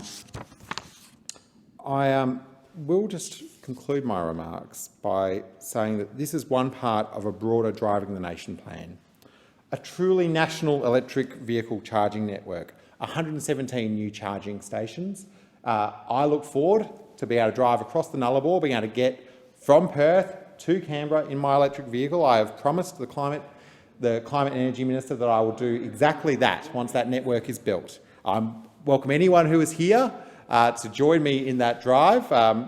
It would be a lot more fun if you were to join me, the member for Kennedy. I look forward to you joining me for that drive. We'll have a national hydrogen highway refuelling network. We'll set a low-emission vehicle target for the Commonwealth fleet of 75% of new leases and purchased vehicles by 2025. We combine that with our commitment to get the Australian public service to net zero by 2030, an 82% renewable energy mix by 2030, significant investment in the country's electricity grid, community batteries and solar banks, and we'll have those 9,000 households in Bayswater be able to access a community battery if they choose to charge their car. I hope that before this comes to a vote, those in the opposition find it within them to vote for a tax cut. I know they find it very hard to vote for a tax cut. It's not something that would be naturally in their political DNA to vote for a tax cut, but on this occasion, Deputy Speaker, I urge the opposition to find that opportunity, to find it within themselves, to vote for a tax cut so Australian families can get the affordable cars, the cars of the future, the electric cars that are going to power us towards net zero by 2050. Thank you. I agree with you. We work together. I thank the member and I call the member for Wentworth. Okay. Thank you. Mr Deputy Speaker, I rise in support of the second reading of this bill. The shift to zero-emission vehicles is essential to Australia's climate ambitions, to our fuel security and to easing cost of living pressures on households. With global supply likely to be constrained for several years, Australia must act immediately to create a viable mass market for electric vehicles. Transition to EVs is an absolute priority for the community of Wentworth, from which I come. And this bill is a step in the right direction, but it is only a very small step. It must be part of a much wider package that includes fuel efficiency standards, rapid investment in our charging infrastructure, and a broader set of financial incentives that make EVs more affordable in Australia. Mr. Deputy Speaker, transport is responsible for 19% of Australia's emissions. The bulk of this comes from road transport because failed government policy over many years has left us with one of the most emissions-intensive vehicle fleets in the world. On average, our passenger vehicles are 45% more emissions-intensive than those in Europe. Rapid decarbonisation of our transport sector is therefore essential to reach net zero by 2050. However, this is not just about climate action. This is about energy security. Australia imports over 90% of its liquid fuel from overseas. I was on a panel with an event with the former commander of the Defence Forces, Chris Barry, who said that climate change was the greatest threat to the Australian security, and that was absolutely identified because of fuel security. Recently, our fuel stockpile was reported to be just 32 days, well below the 90-day IEA requirement. Our fuel imports are heavily exposed to East Asia. Given significant global uncertainty and tensions in the regions, this poses a real national security risk. Why import dirty foreign oil when we can power our cars on clean Australian sunshine? And because we're importing so much of our fuel, we're vulnerable to global price shocks. Even after the poorly targeted fuel excise tax, Australian families are paying through the nose at the Bowser because of Putin's war in Ukraine and our dependence on expensive foreign oil. And so the transition to EVs must also be a priority to reducing the cost of living for Australian families in the medium term. Despite these imperatives, Australia is being left behind. Research by the Grattan Institute suggests that if we're to achieve net zero by 2050, we need EVs to make up 100% of light vehicle sales by 2035 at the latest. But where are we now? While EVs are 86% of new car sales in Norway and 17% in Europe, in Australia they're only 2%. Despite more than half of Australians indicating that they would consider buying an EV, a decade of policy failure and scaremongering means Australia is a long, long way behind. Last week, I met with the UK's Secretary of State for International Trade, the EV Council and Tritium, which is an Australian-born EV battery charging company that is actually second in the world in terms of making chargers for batteries across Europe and US. And I spoke also to several prominent car manufacturers to discuss how we could support the EV market in Australia. Their message was really clear. Australia is not an attractive market for international car manufacturers looking to sell EVs. And frankly, talk to anyone in my electorate trying to buy an EV and they will tell you the same. It's 6 to 12 months on a wait list. That is because we don't have the right policy settings. In a supply-constrained world, as we currently are in, this is a real challenge. In an environment where global supply will be constrained for several years to come, car manufacturers are choosing to send their cars to the UK and Europe and not to Australia. We are right at the back of the queue. And there is a real risk that if we don't get the policy settings right, Australians will miss out on cheaper, greener forms of transport. Federal leadership is needed to turn this around. We must be bold, we must be ambitious, and we must act now. So what should EV policy look like? The first thing we should do is what almost every other developed country does: introduce proper fuel efficiency standards. Over the last decade, fuel efficiency standards have been committed to by many Australian governments and recommended by multiple inquiries and reports. They are effective and they are free for the taxpayer. But they are not in place. Yet the absence of government actions means all we have in place right now is a weak and opaque industry-led voluntary standard. This is a long way from the best practice seen in Europe. 65% of Australians support the introduction of standards in line with those in Europe. If we'd adopted efficiency standards back in 2015, Australian families would have saved an estimated $5.9 billion in fuel costs and emissions equivalent to a year's worth of domestic flights. Why didn't we act then? Well, we can't change the past, but what we can change is the future. Action on this is a no-brainer. I'm pleased to see the government has taken on board from feedback from myself and other crossbench members on this matter and is at least considering this, but they need to move very swiftly and decisively to bring in fuel efficiency standards. Secondly, we need real action on EV charging infrastructure. It's not just in our highways, but also in our cities. In my electorate of Wentworth, a high concentration of strata housing means that many people do not have garages and driveways. Many people are renting and are in apartments. They do not have the infrastructure to charge vehicles, nor the solar necessarily on their roofs. This needs to be addressed.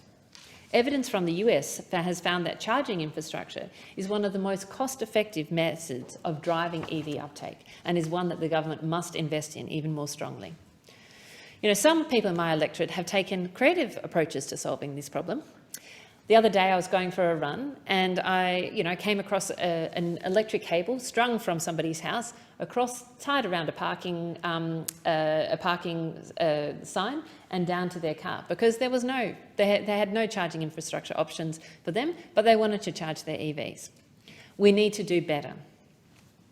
And finally, we need to have real incentives to make EVs affordable and to encourage supply-constrained manufacturers to bring their cars, their cheap and their clean cars, to Australia. In Germany, rebates are available at €9,000 for each vehicle. In France, it's €6,000. Similar examples from other countries abound. One of the most valuable parts of this bill is that it actually will encourage the second-hand market for EVs, and I think that's absolutely crucial, because we need to make sure that EVs are available both for those who can afford higher prices, which is currently what is being paid, but that it becomes more affordable for Australians across the income spectrums. And in this respect, I think the bill before the House is a reasonable start. And I welcome the Treasurer and the Minister for Energy and Climate Change, their willingness to discuss the bill with myself and other members of the crossbench. But let's be clear, the majority of vehicles do not attract a fringe benefits tax, and so they're not eligible for the discount proposed by this bill. The impact on the EVs, therefore, across the country will be modest. On its own, this bill will not promote sufficient sales to align with Australia's climate change targets, or even the government's pre-election modelling. On its own, it will not be enough to significantly enhance our fuel security or to lower bills for families in the medium term, and these are absolute priorities. However, my message is clear. We must decarbonise our transport system, and we must act decisively and ambitiously in pursuit of this goal. It will be good for our climate, good for our security, and good for Australian families. This bill is a step in the right direction, but it is only a small step. I look forward to working with the government on a much broader range of measures in the coming months, and I thank them for their constructive engagement thus far. Thank you. I thank the member, and I call the member for Kennedy. Speaker, I applaud the contribution by one of my crossbench colleagues, but I'm absolutely fascinated by this place. It never ever ceases to amaze me. I go home and I'm the hero in the pubs when I tell them the latest news from Canberra. Well, the latest news is we're going to subsidise imports. I mean, we're going to subsidise imports. Stand back from this decision and understand that you are subsidising imports. Now, there was a bloke called Ben Chifley who has got a lot of books, but in my book, he's the Prime Minister without peer, because he built the Australian motor car, the Holden. And he did a number of other wonderful things. But if you propose to Ben Chifley or Red Ted Theodore, a Labor government should subsidise imports, they would absolutely destroy you. They would not forget your name. They would pursue you until you were destroyed. This country proudly, once upon a time, built its own motor cars. Do you know, when we were given the opportunity to buy an Australian motor car, 62% of the motor cars sold in Australia were Holdens. And then later on, when other manufacturers opened up, it went up to 72%. of the cars sold in Australia. Now, what happened was, of course, they moved the dollar, propped it up, and of course, when it fell through the floor, the price of cars doubled. So where the, I'm trying to think, the Productivity Commission said that if we remove the tariffs and subsidies, there would be a 23% intrusion into the Australian market within 15 years. Well, within 5 years, there was 100% intrusion when Mr Keating removed the support levels and let the dollar float or push the dollar up, and then it collapsed down, of course. But I just want to go back to the basic premise here. We're going to subsidise imports. Well, for heaven's sake, why would you not build the cars yourself? And the crossbenchers, I am very confident, all of them will be moving to that effect. So the other members and the major parties can either decide to join us in building our own motor cars or to continue to subsidise imports. So they'll be given that choice. Now, Speaker, if you're serious about cutting emissions, I mean, I think the book you should read, and I think it's a textbook throughout the world, is Al Gore's book, and I describe myself as an anti-green. I refer to the Greens as gangreens. They don't refer very nicely to me either, I've got to say, Speaker. But read Al Gore's book. The first solution is ethanol.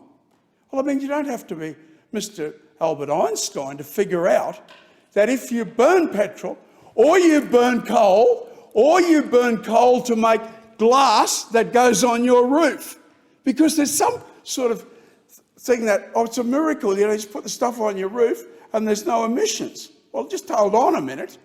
You've got to make super pure silicon.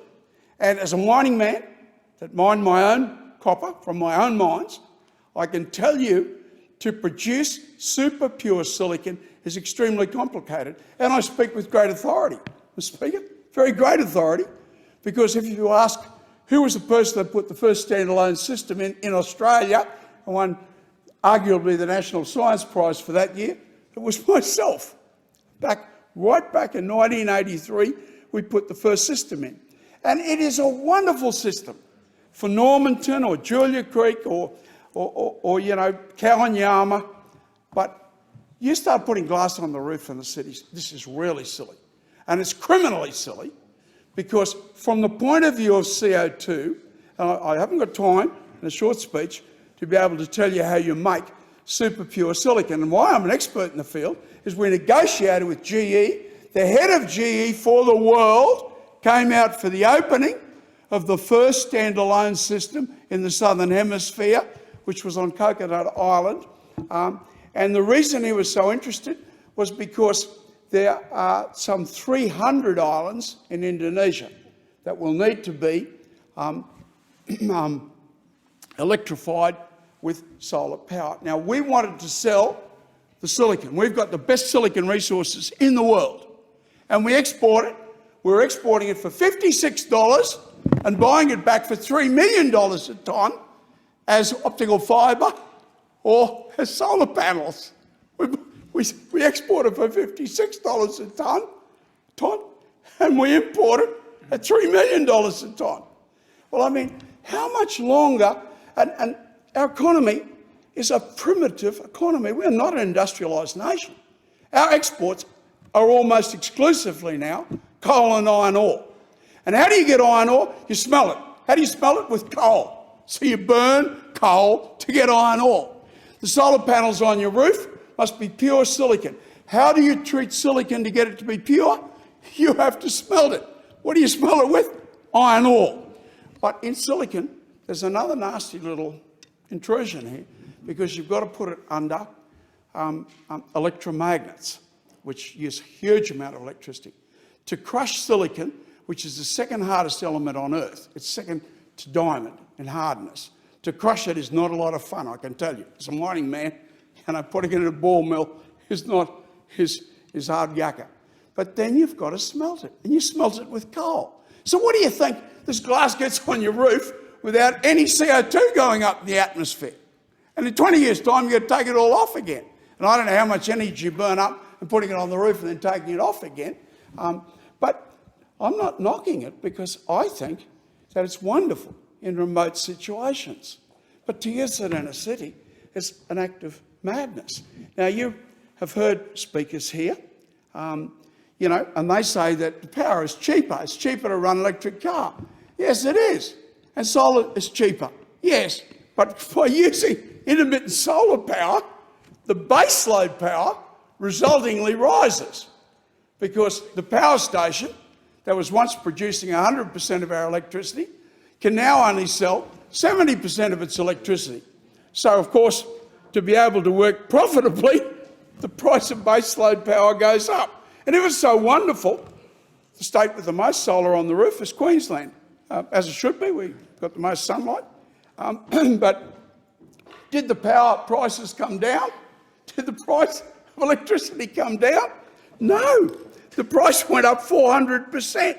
So the net result of this glass on your roof is that our 4 neighbours in Charters Towers are pensioners, 4 of our 5 neighbours. So they can't afford the capital outlay, and the banks won't look at them because they're advanced in years, to put the solar on the roof. So they can't put the solar on the roof. But rich people, like the Cutters, my wife put solar on the roof. So we don't pay anything for our electricity, but the pensioner subsidises. Our pensioner neighbours subsidises. And if it's so wonderful, how come the price of electricity in Queensland has gone up 400%? Since I was the minister in Queensland, it was $674 for 11 straight years.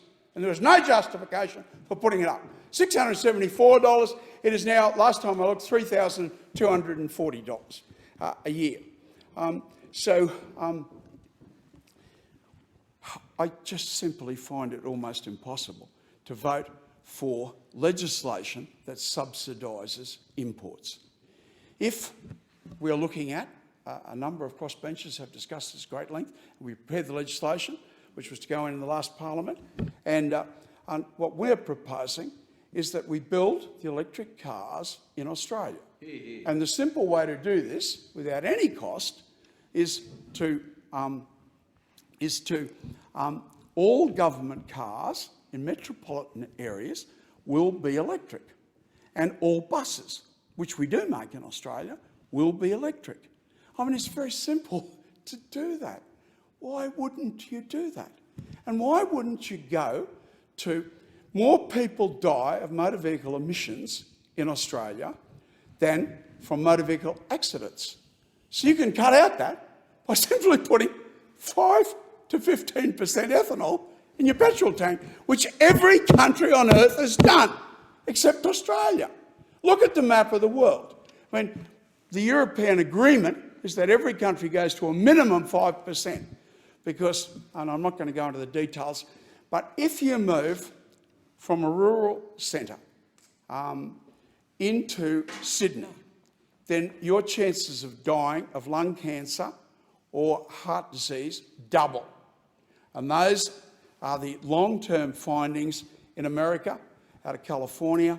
And from that point forth, America immediately moved to Clean Air Act and put ethanol in the petrol tanks.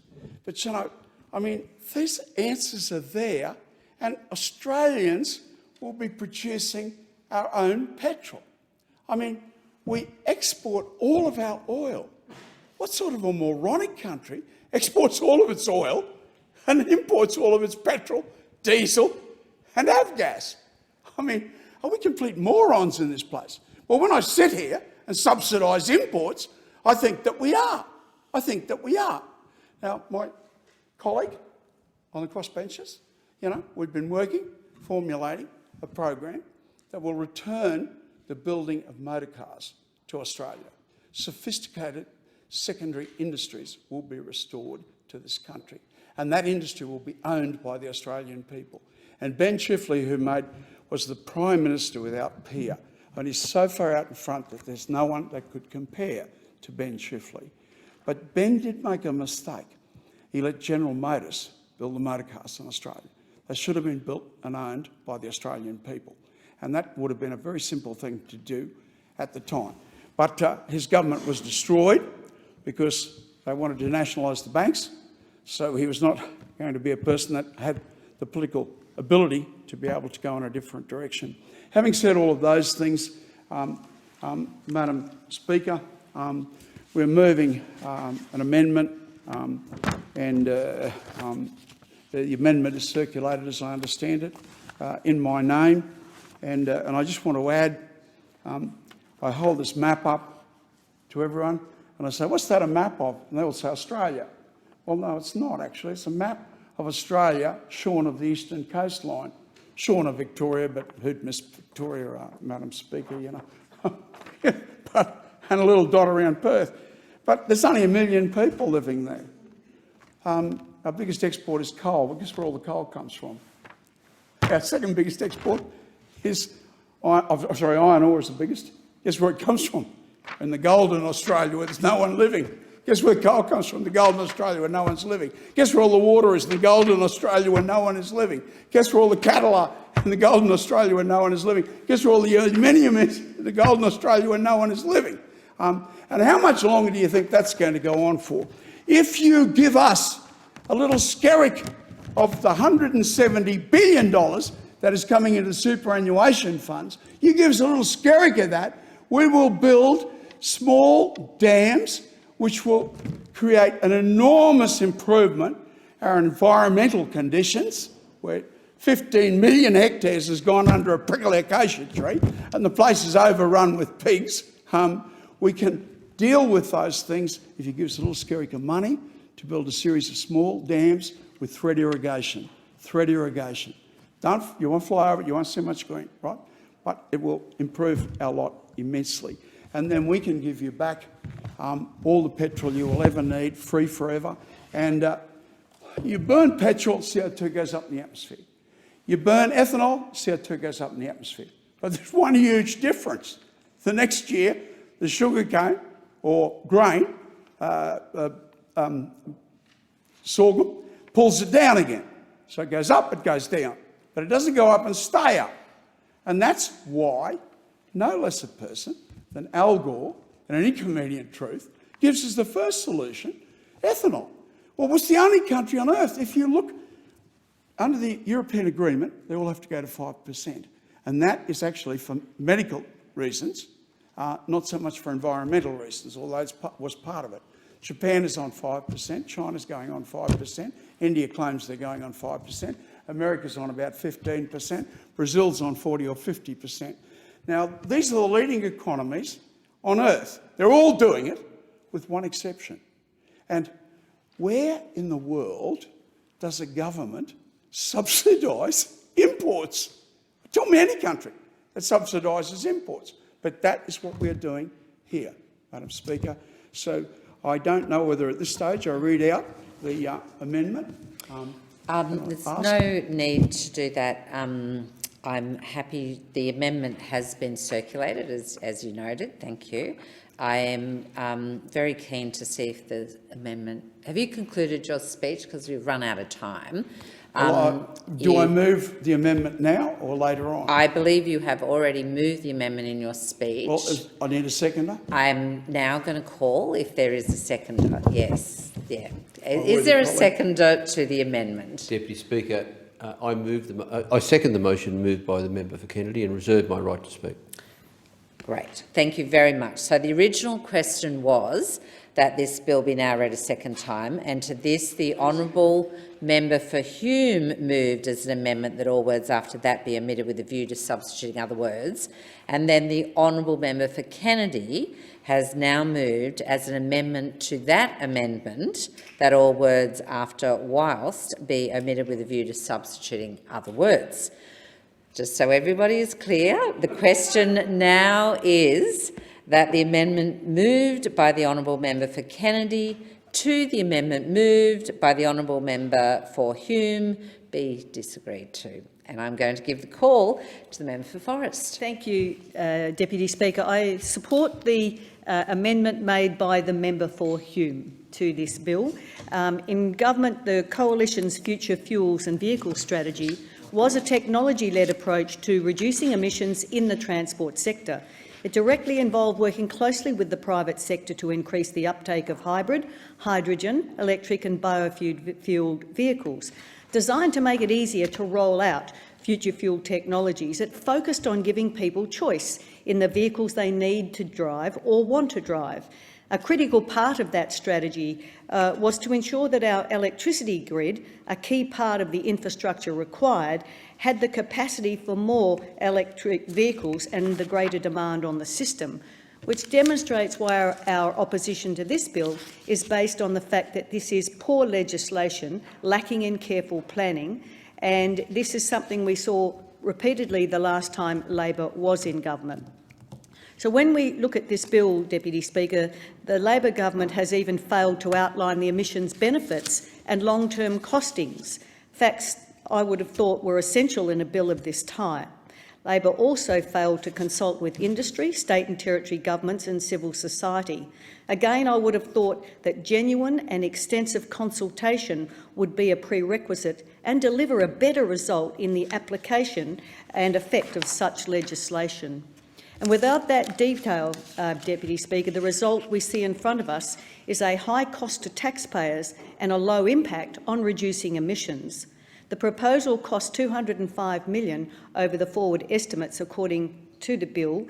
However, the Parliamentary Budget Office post-election report costed the medium-term projection at $2.3 billion over the decade, at over $639 million per annum by 2032-33, a clear demonstration of the cost to taxpayers.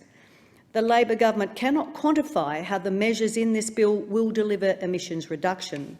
Treasury and the Department of Climate Change evidence showed the impact on emissions reductions has not been quantified. In fact, third-party evidence suggests it's actually negligible.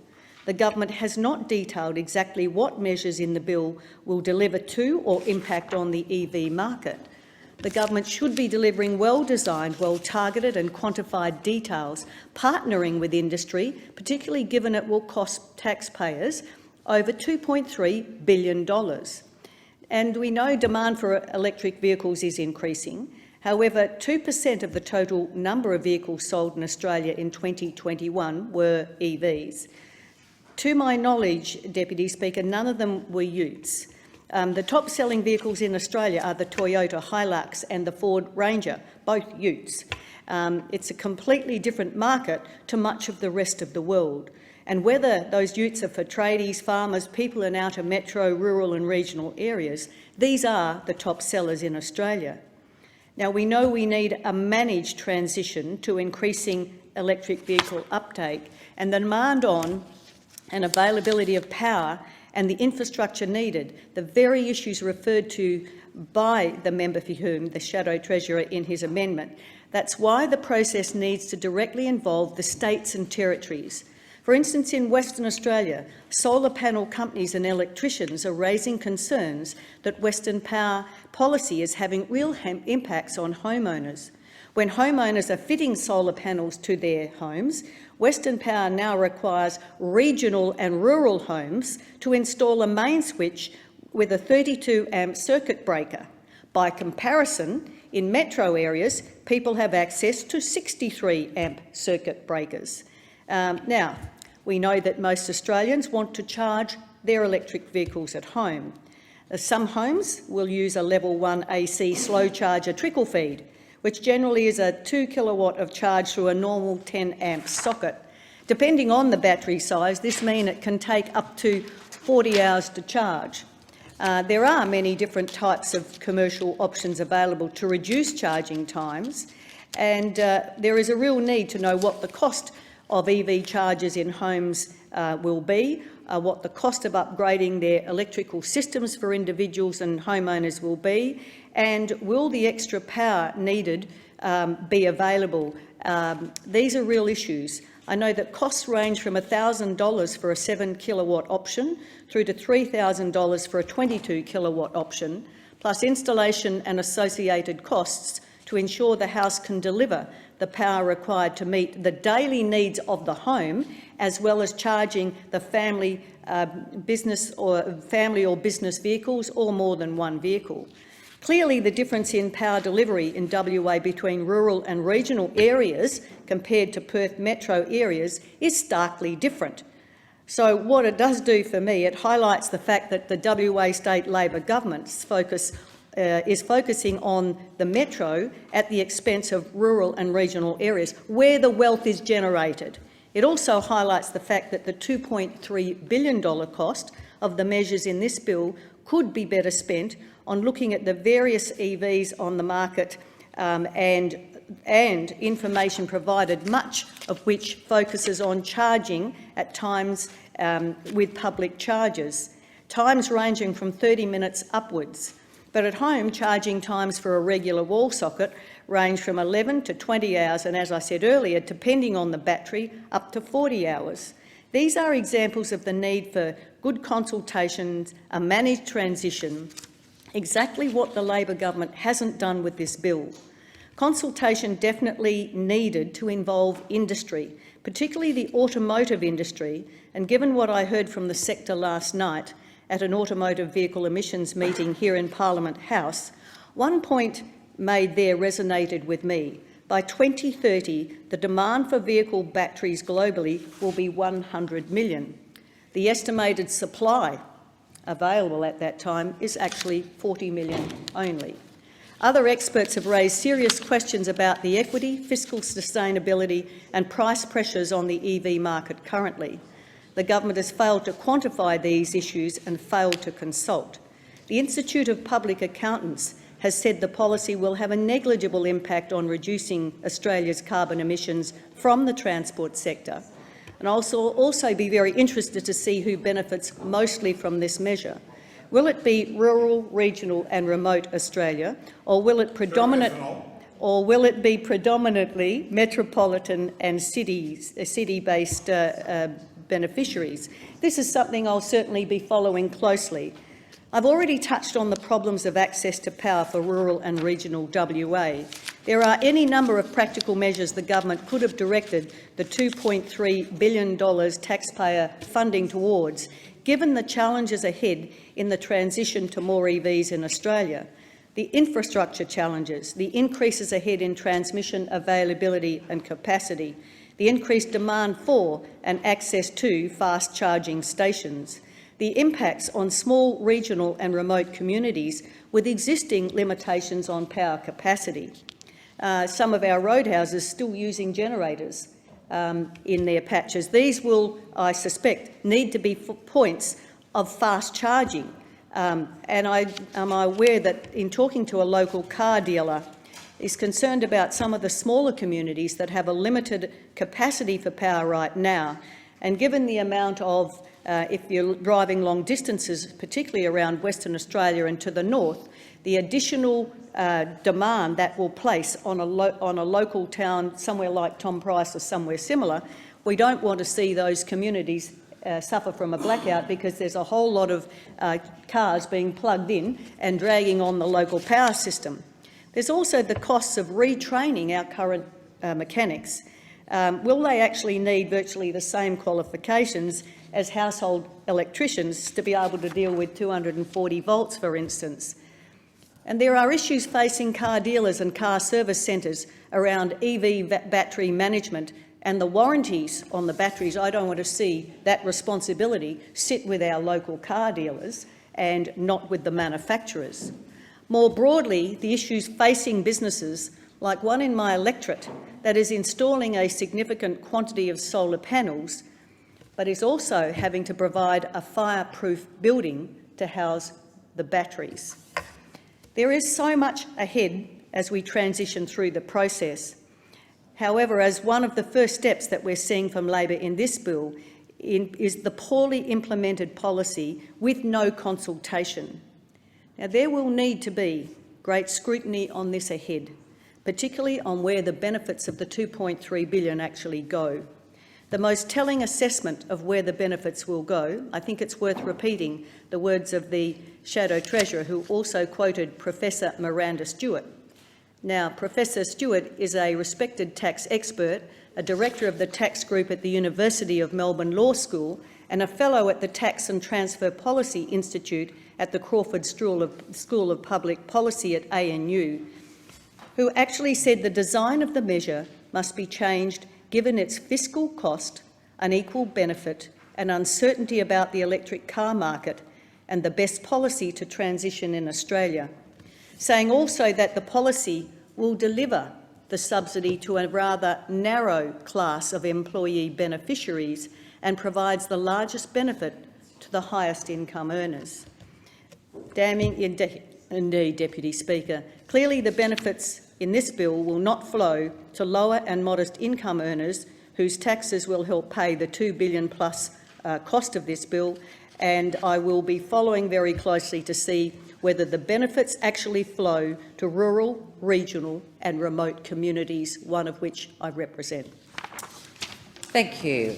And just to keep us on track, the question is that the amendment moved by the honourable member for Kennedy to the amendment moved by the honourable member for Hume be disagreed to. That's a question before the House, and I give the call to the member for Flynn.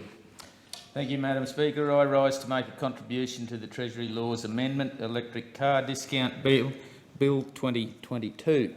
And before I begin, I would like to concur with the member for Kennedy. Subsidising imports makes absolutely no sense. First of all, I'd like to make it clear that the electric and hybrid cars do have a place in our transport future, particularly for short trips and metropolitan urban use. However, even this scenario has ramifications both for the transmission infrastructure required for recharging capability, the power generation sector and the capacity to supply enough power to the grid. Labor's own modelling suggests that 3.8 million EV charging stations will be required. With respect to rural and regional Australia, the government is proposing fringe benefit tax relief to expedite the uptake of electric vehicles. This puts these people, regional, rural and remote Australians, at a distinct disadvantage compared to their city-dwelling cousins for reasons which I will outline. Madam Deputy Speaker, electric vehicles have limitations with respect to their capability to travel long distances, the time it takes to recharge batteries, their ability to be multifunctional vehicles, for an example, to tow a caravan, a boat or be an off-road four-wheel drive vehicle, be a work vehicle for plumbers, builders, electricians and farmers and so on.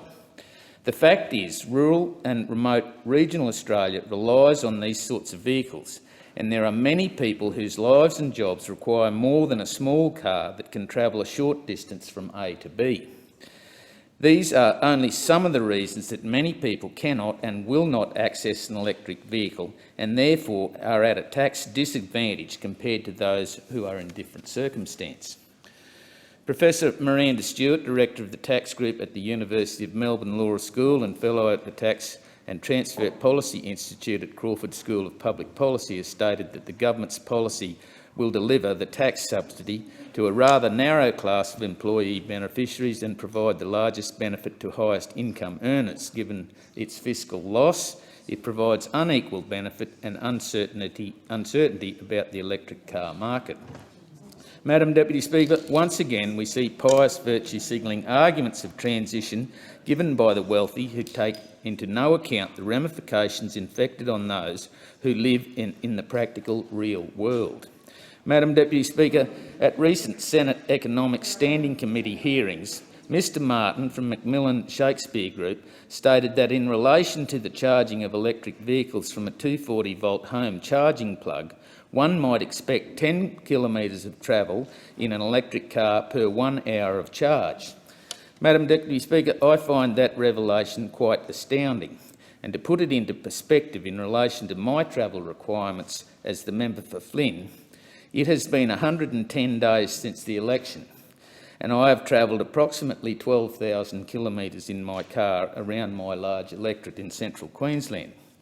Given what Mr Martin has said, if I was driving an electric car, I would require 1,200 hours of charging hour in order to travel this distance. Madam Deputy Speaker, there are 24 hours in a day. 1,200 divided by 24 equals 50 full days of charging time.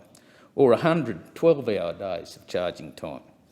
Madam Deputy Speaker, as I've already stated in the House, the Queensland Department of Transport and Main Roads stated in a Transport and Public Works Committee hearing, and I quote, "If EVs are typically charged during peak demand periods, EV charging will be more costly for owners and electricity demand will increase to levels that require our relevant local networks to be upgraded. That cost will ultimately be reflected in increased electricity prices for everyone." Madam Deputy Speaker, this is the same Australia-wide. The network was not designed for car charging stations at every suburban household, nor has the power generation sector the ability to provide enough power to meet the demand required for large-scale uptake of electric vehicles. Whilst I'm sure that as we move to the future, electric vehicles will become more popular, they will never in the foreseeable future replace all other vehicles. It is simply not feasible with the available technology. If your electric vehicle runs out of charge on the highway, you cannot get a lift to the next charging station and return with a jerry can full of electricity to refill your vehicle and be on your way. It just simply doesn't work like that. Madam Deputy Speaker, the Ford Ranger, the Toyota Hilux, Nissan Navara and Isuzu D-Max are among the most popular cars sold in Australia today. They are in many cases the working man's car and are not currently available in an electric or hybrid version. And I ask, will there ever be an electric version? The fact is that if you want to travel long distances, carry a payload, pull a trailer or have off-road capability, the electric vehicle cannot satisfy this need and provide a reasonable outcome. Financial institutions have already signalled their intention not to lend money to those willing to purchase an internal combustion engine car. I can only imagine that the insurance industry will follow suit, and this will further disenfranchise rural and regional Australia. There are approximately 20 million registered motor vehicles in Australia that are internal combustion engine-powered cars. Given the revenue that the government gleans from the sale of petrol and diesel, if we are to convert this fleet of vehicles to electric and offer tax incentives to do so, where will the projected revenue shortfall from the sale of fossil fuels come from? Perhaps the government may have to consider an electricity tax. Madam Deputy Speaker, it is my opinion that the uptake of electric vehicles and legislation that supports this needs an all-of-the-issue approach. It should be more pragmatic and understand the practical ramifications of trying to achieve a transport transition too quickly. The full cost has not been fully understood by either the government or the consumer. The Treasury has not been able to articulate long-term expense or benefits of these government measures, given the initial cost of the EV, their limited supply and lack of infrastructure. This indicates that the government's tax incentive is not warranted, particularly given the small number of vehicles that are anticipated to take advantage of this tax relief over the 3-year exemption period. Madam Deputy Speaker, I suppose it is too much to ask the government to explain the full-cycle carbon emissions that will be saved, or how much the temperature of the planet will be lowered. The Treasury and the Department of Climate Change evidence shows that the impact of this policy on emissions reductions has not been qualified. The third-party evidence suggests it is negligible. Madam Deputy Speaker, I do not support the government's bill. There are 3 minutes until I adjourn this House, so I'll give you the call, Member for Fowler, just on the understanding we're about to time. You will have time again tomorrow. Tomorrow, okay. So I think you could stretch the thing here. I'll try and stretch it. Thank you, Deputy Speaker. I rise to speak to the proposed Treasury Laws amendment on fringe benefits tax exemptions for zero or low emission cars. I stand in support of the honourable member for Kennedy's amendments, which provide a framework for how a transition to renewable can benefit low socio-economic communities, communities like my electorate of Fowler, who are the backbone of Australia. In keeping with this, I will also be speaking to an amendment to include hybrid electric vehicles, that is, vehicles that do not require external electricity source to be charged. This government Yeah, yeah. and this Yeah, parliament has strongly endorsed progress on Australia's climate policy and climate awareness, and I stand largely in support of this movement. I believe Australia should strive for a green and renewable future. It is imperative we do so to support the well-being of future generations and preserve this beautiful country we call home. Handled correctly, a transition to renewables presents rich and diverse opportunities for the Australian economy that will be sustainable into the future. Furthermore, I commend the government for its desire to reduce transport emissions and make electric cars more affordable for families and businesses. Encouraging the uptake of battery electric cars, hydrogen fuel cell electric cars and plug-in hybrid electric cars is in theory a positive step. However, the government's amendment only helps a narrow group of employee beneficiaries and disproportionately supports high-income earners. Recently, we have seen the impact on household budgets that a spike in energy prices cause. Prices increased as much as 18.3% in New South Wales, heavily impacting our most vulnerable. I would ask the Chamber to consider the impact that increasingly extreme summer temperatures will have on the household budgets of low-income families. Some will struggle to afford necessary amenities such as air conditioning, something a lot of us take for granted. I raise this example to show that it is hard-working people in electorates like my own, as well as regional electorates, who bear the brunt of climate change and climate policy. I therefore strongly support steps towards a greener future, but we must be careful to ensure it is not at the expense of those already doing it tough in places like Fowler. My constituents will be completely unaffected by this fringe benefits tax exemption for electric vehicles.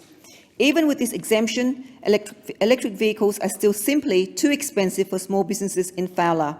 This exemption is only useful for employees or employers who can offer salary sacrifice. Electric vehicles cost between $15,000 to $20,000 more than the equivalent petrol and diesel cars, a huge upfront cost to expect small businesses to pay. Furthermore, the amendments don't apply to hybrid vehicles or HEVs, which are at a lower price point than other EVs. HEVs are the third most sold types of cars in Australia, after petrol and diesel vehicles. If we are to convince normal everyday consumers to start making the switch, we must also need to ensure HEVs are included in any subsidies. Thank you. And just the time being 7:30 p.m, I am going to adjourn this debate to another time, and there will be resumption of a debate. Will be made in order of the day for future sitting. Your speech was interrupted, so just Member Fowler, if you are seeking leave tomorrow, permission will be granted for you to continue your speech. Okay. Thank you, Deputy Speaker. And I take it that you foreshadowed those amendments and you will move them. I think you've received some advice about how to move them, so you'll be able to do that at a later date as well. Okay. Thank you, everyone, for your patience there. Member for Fowler. Oh, sorry. Member for Werriwa. Next door. Deputy Chair, I move the Federation Chamber do now adjourn. I second the motion. Thank you. So the question is that the motion be agreed to. All those that opinion say aye. Against, no. I think the ayes have it. And the Federation Chamber now stands adjourned until 9:30 a.m. Tomorrow on Thursday, the 8th of September. Thank you.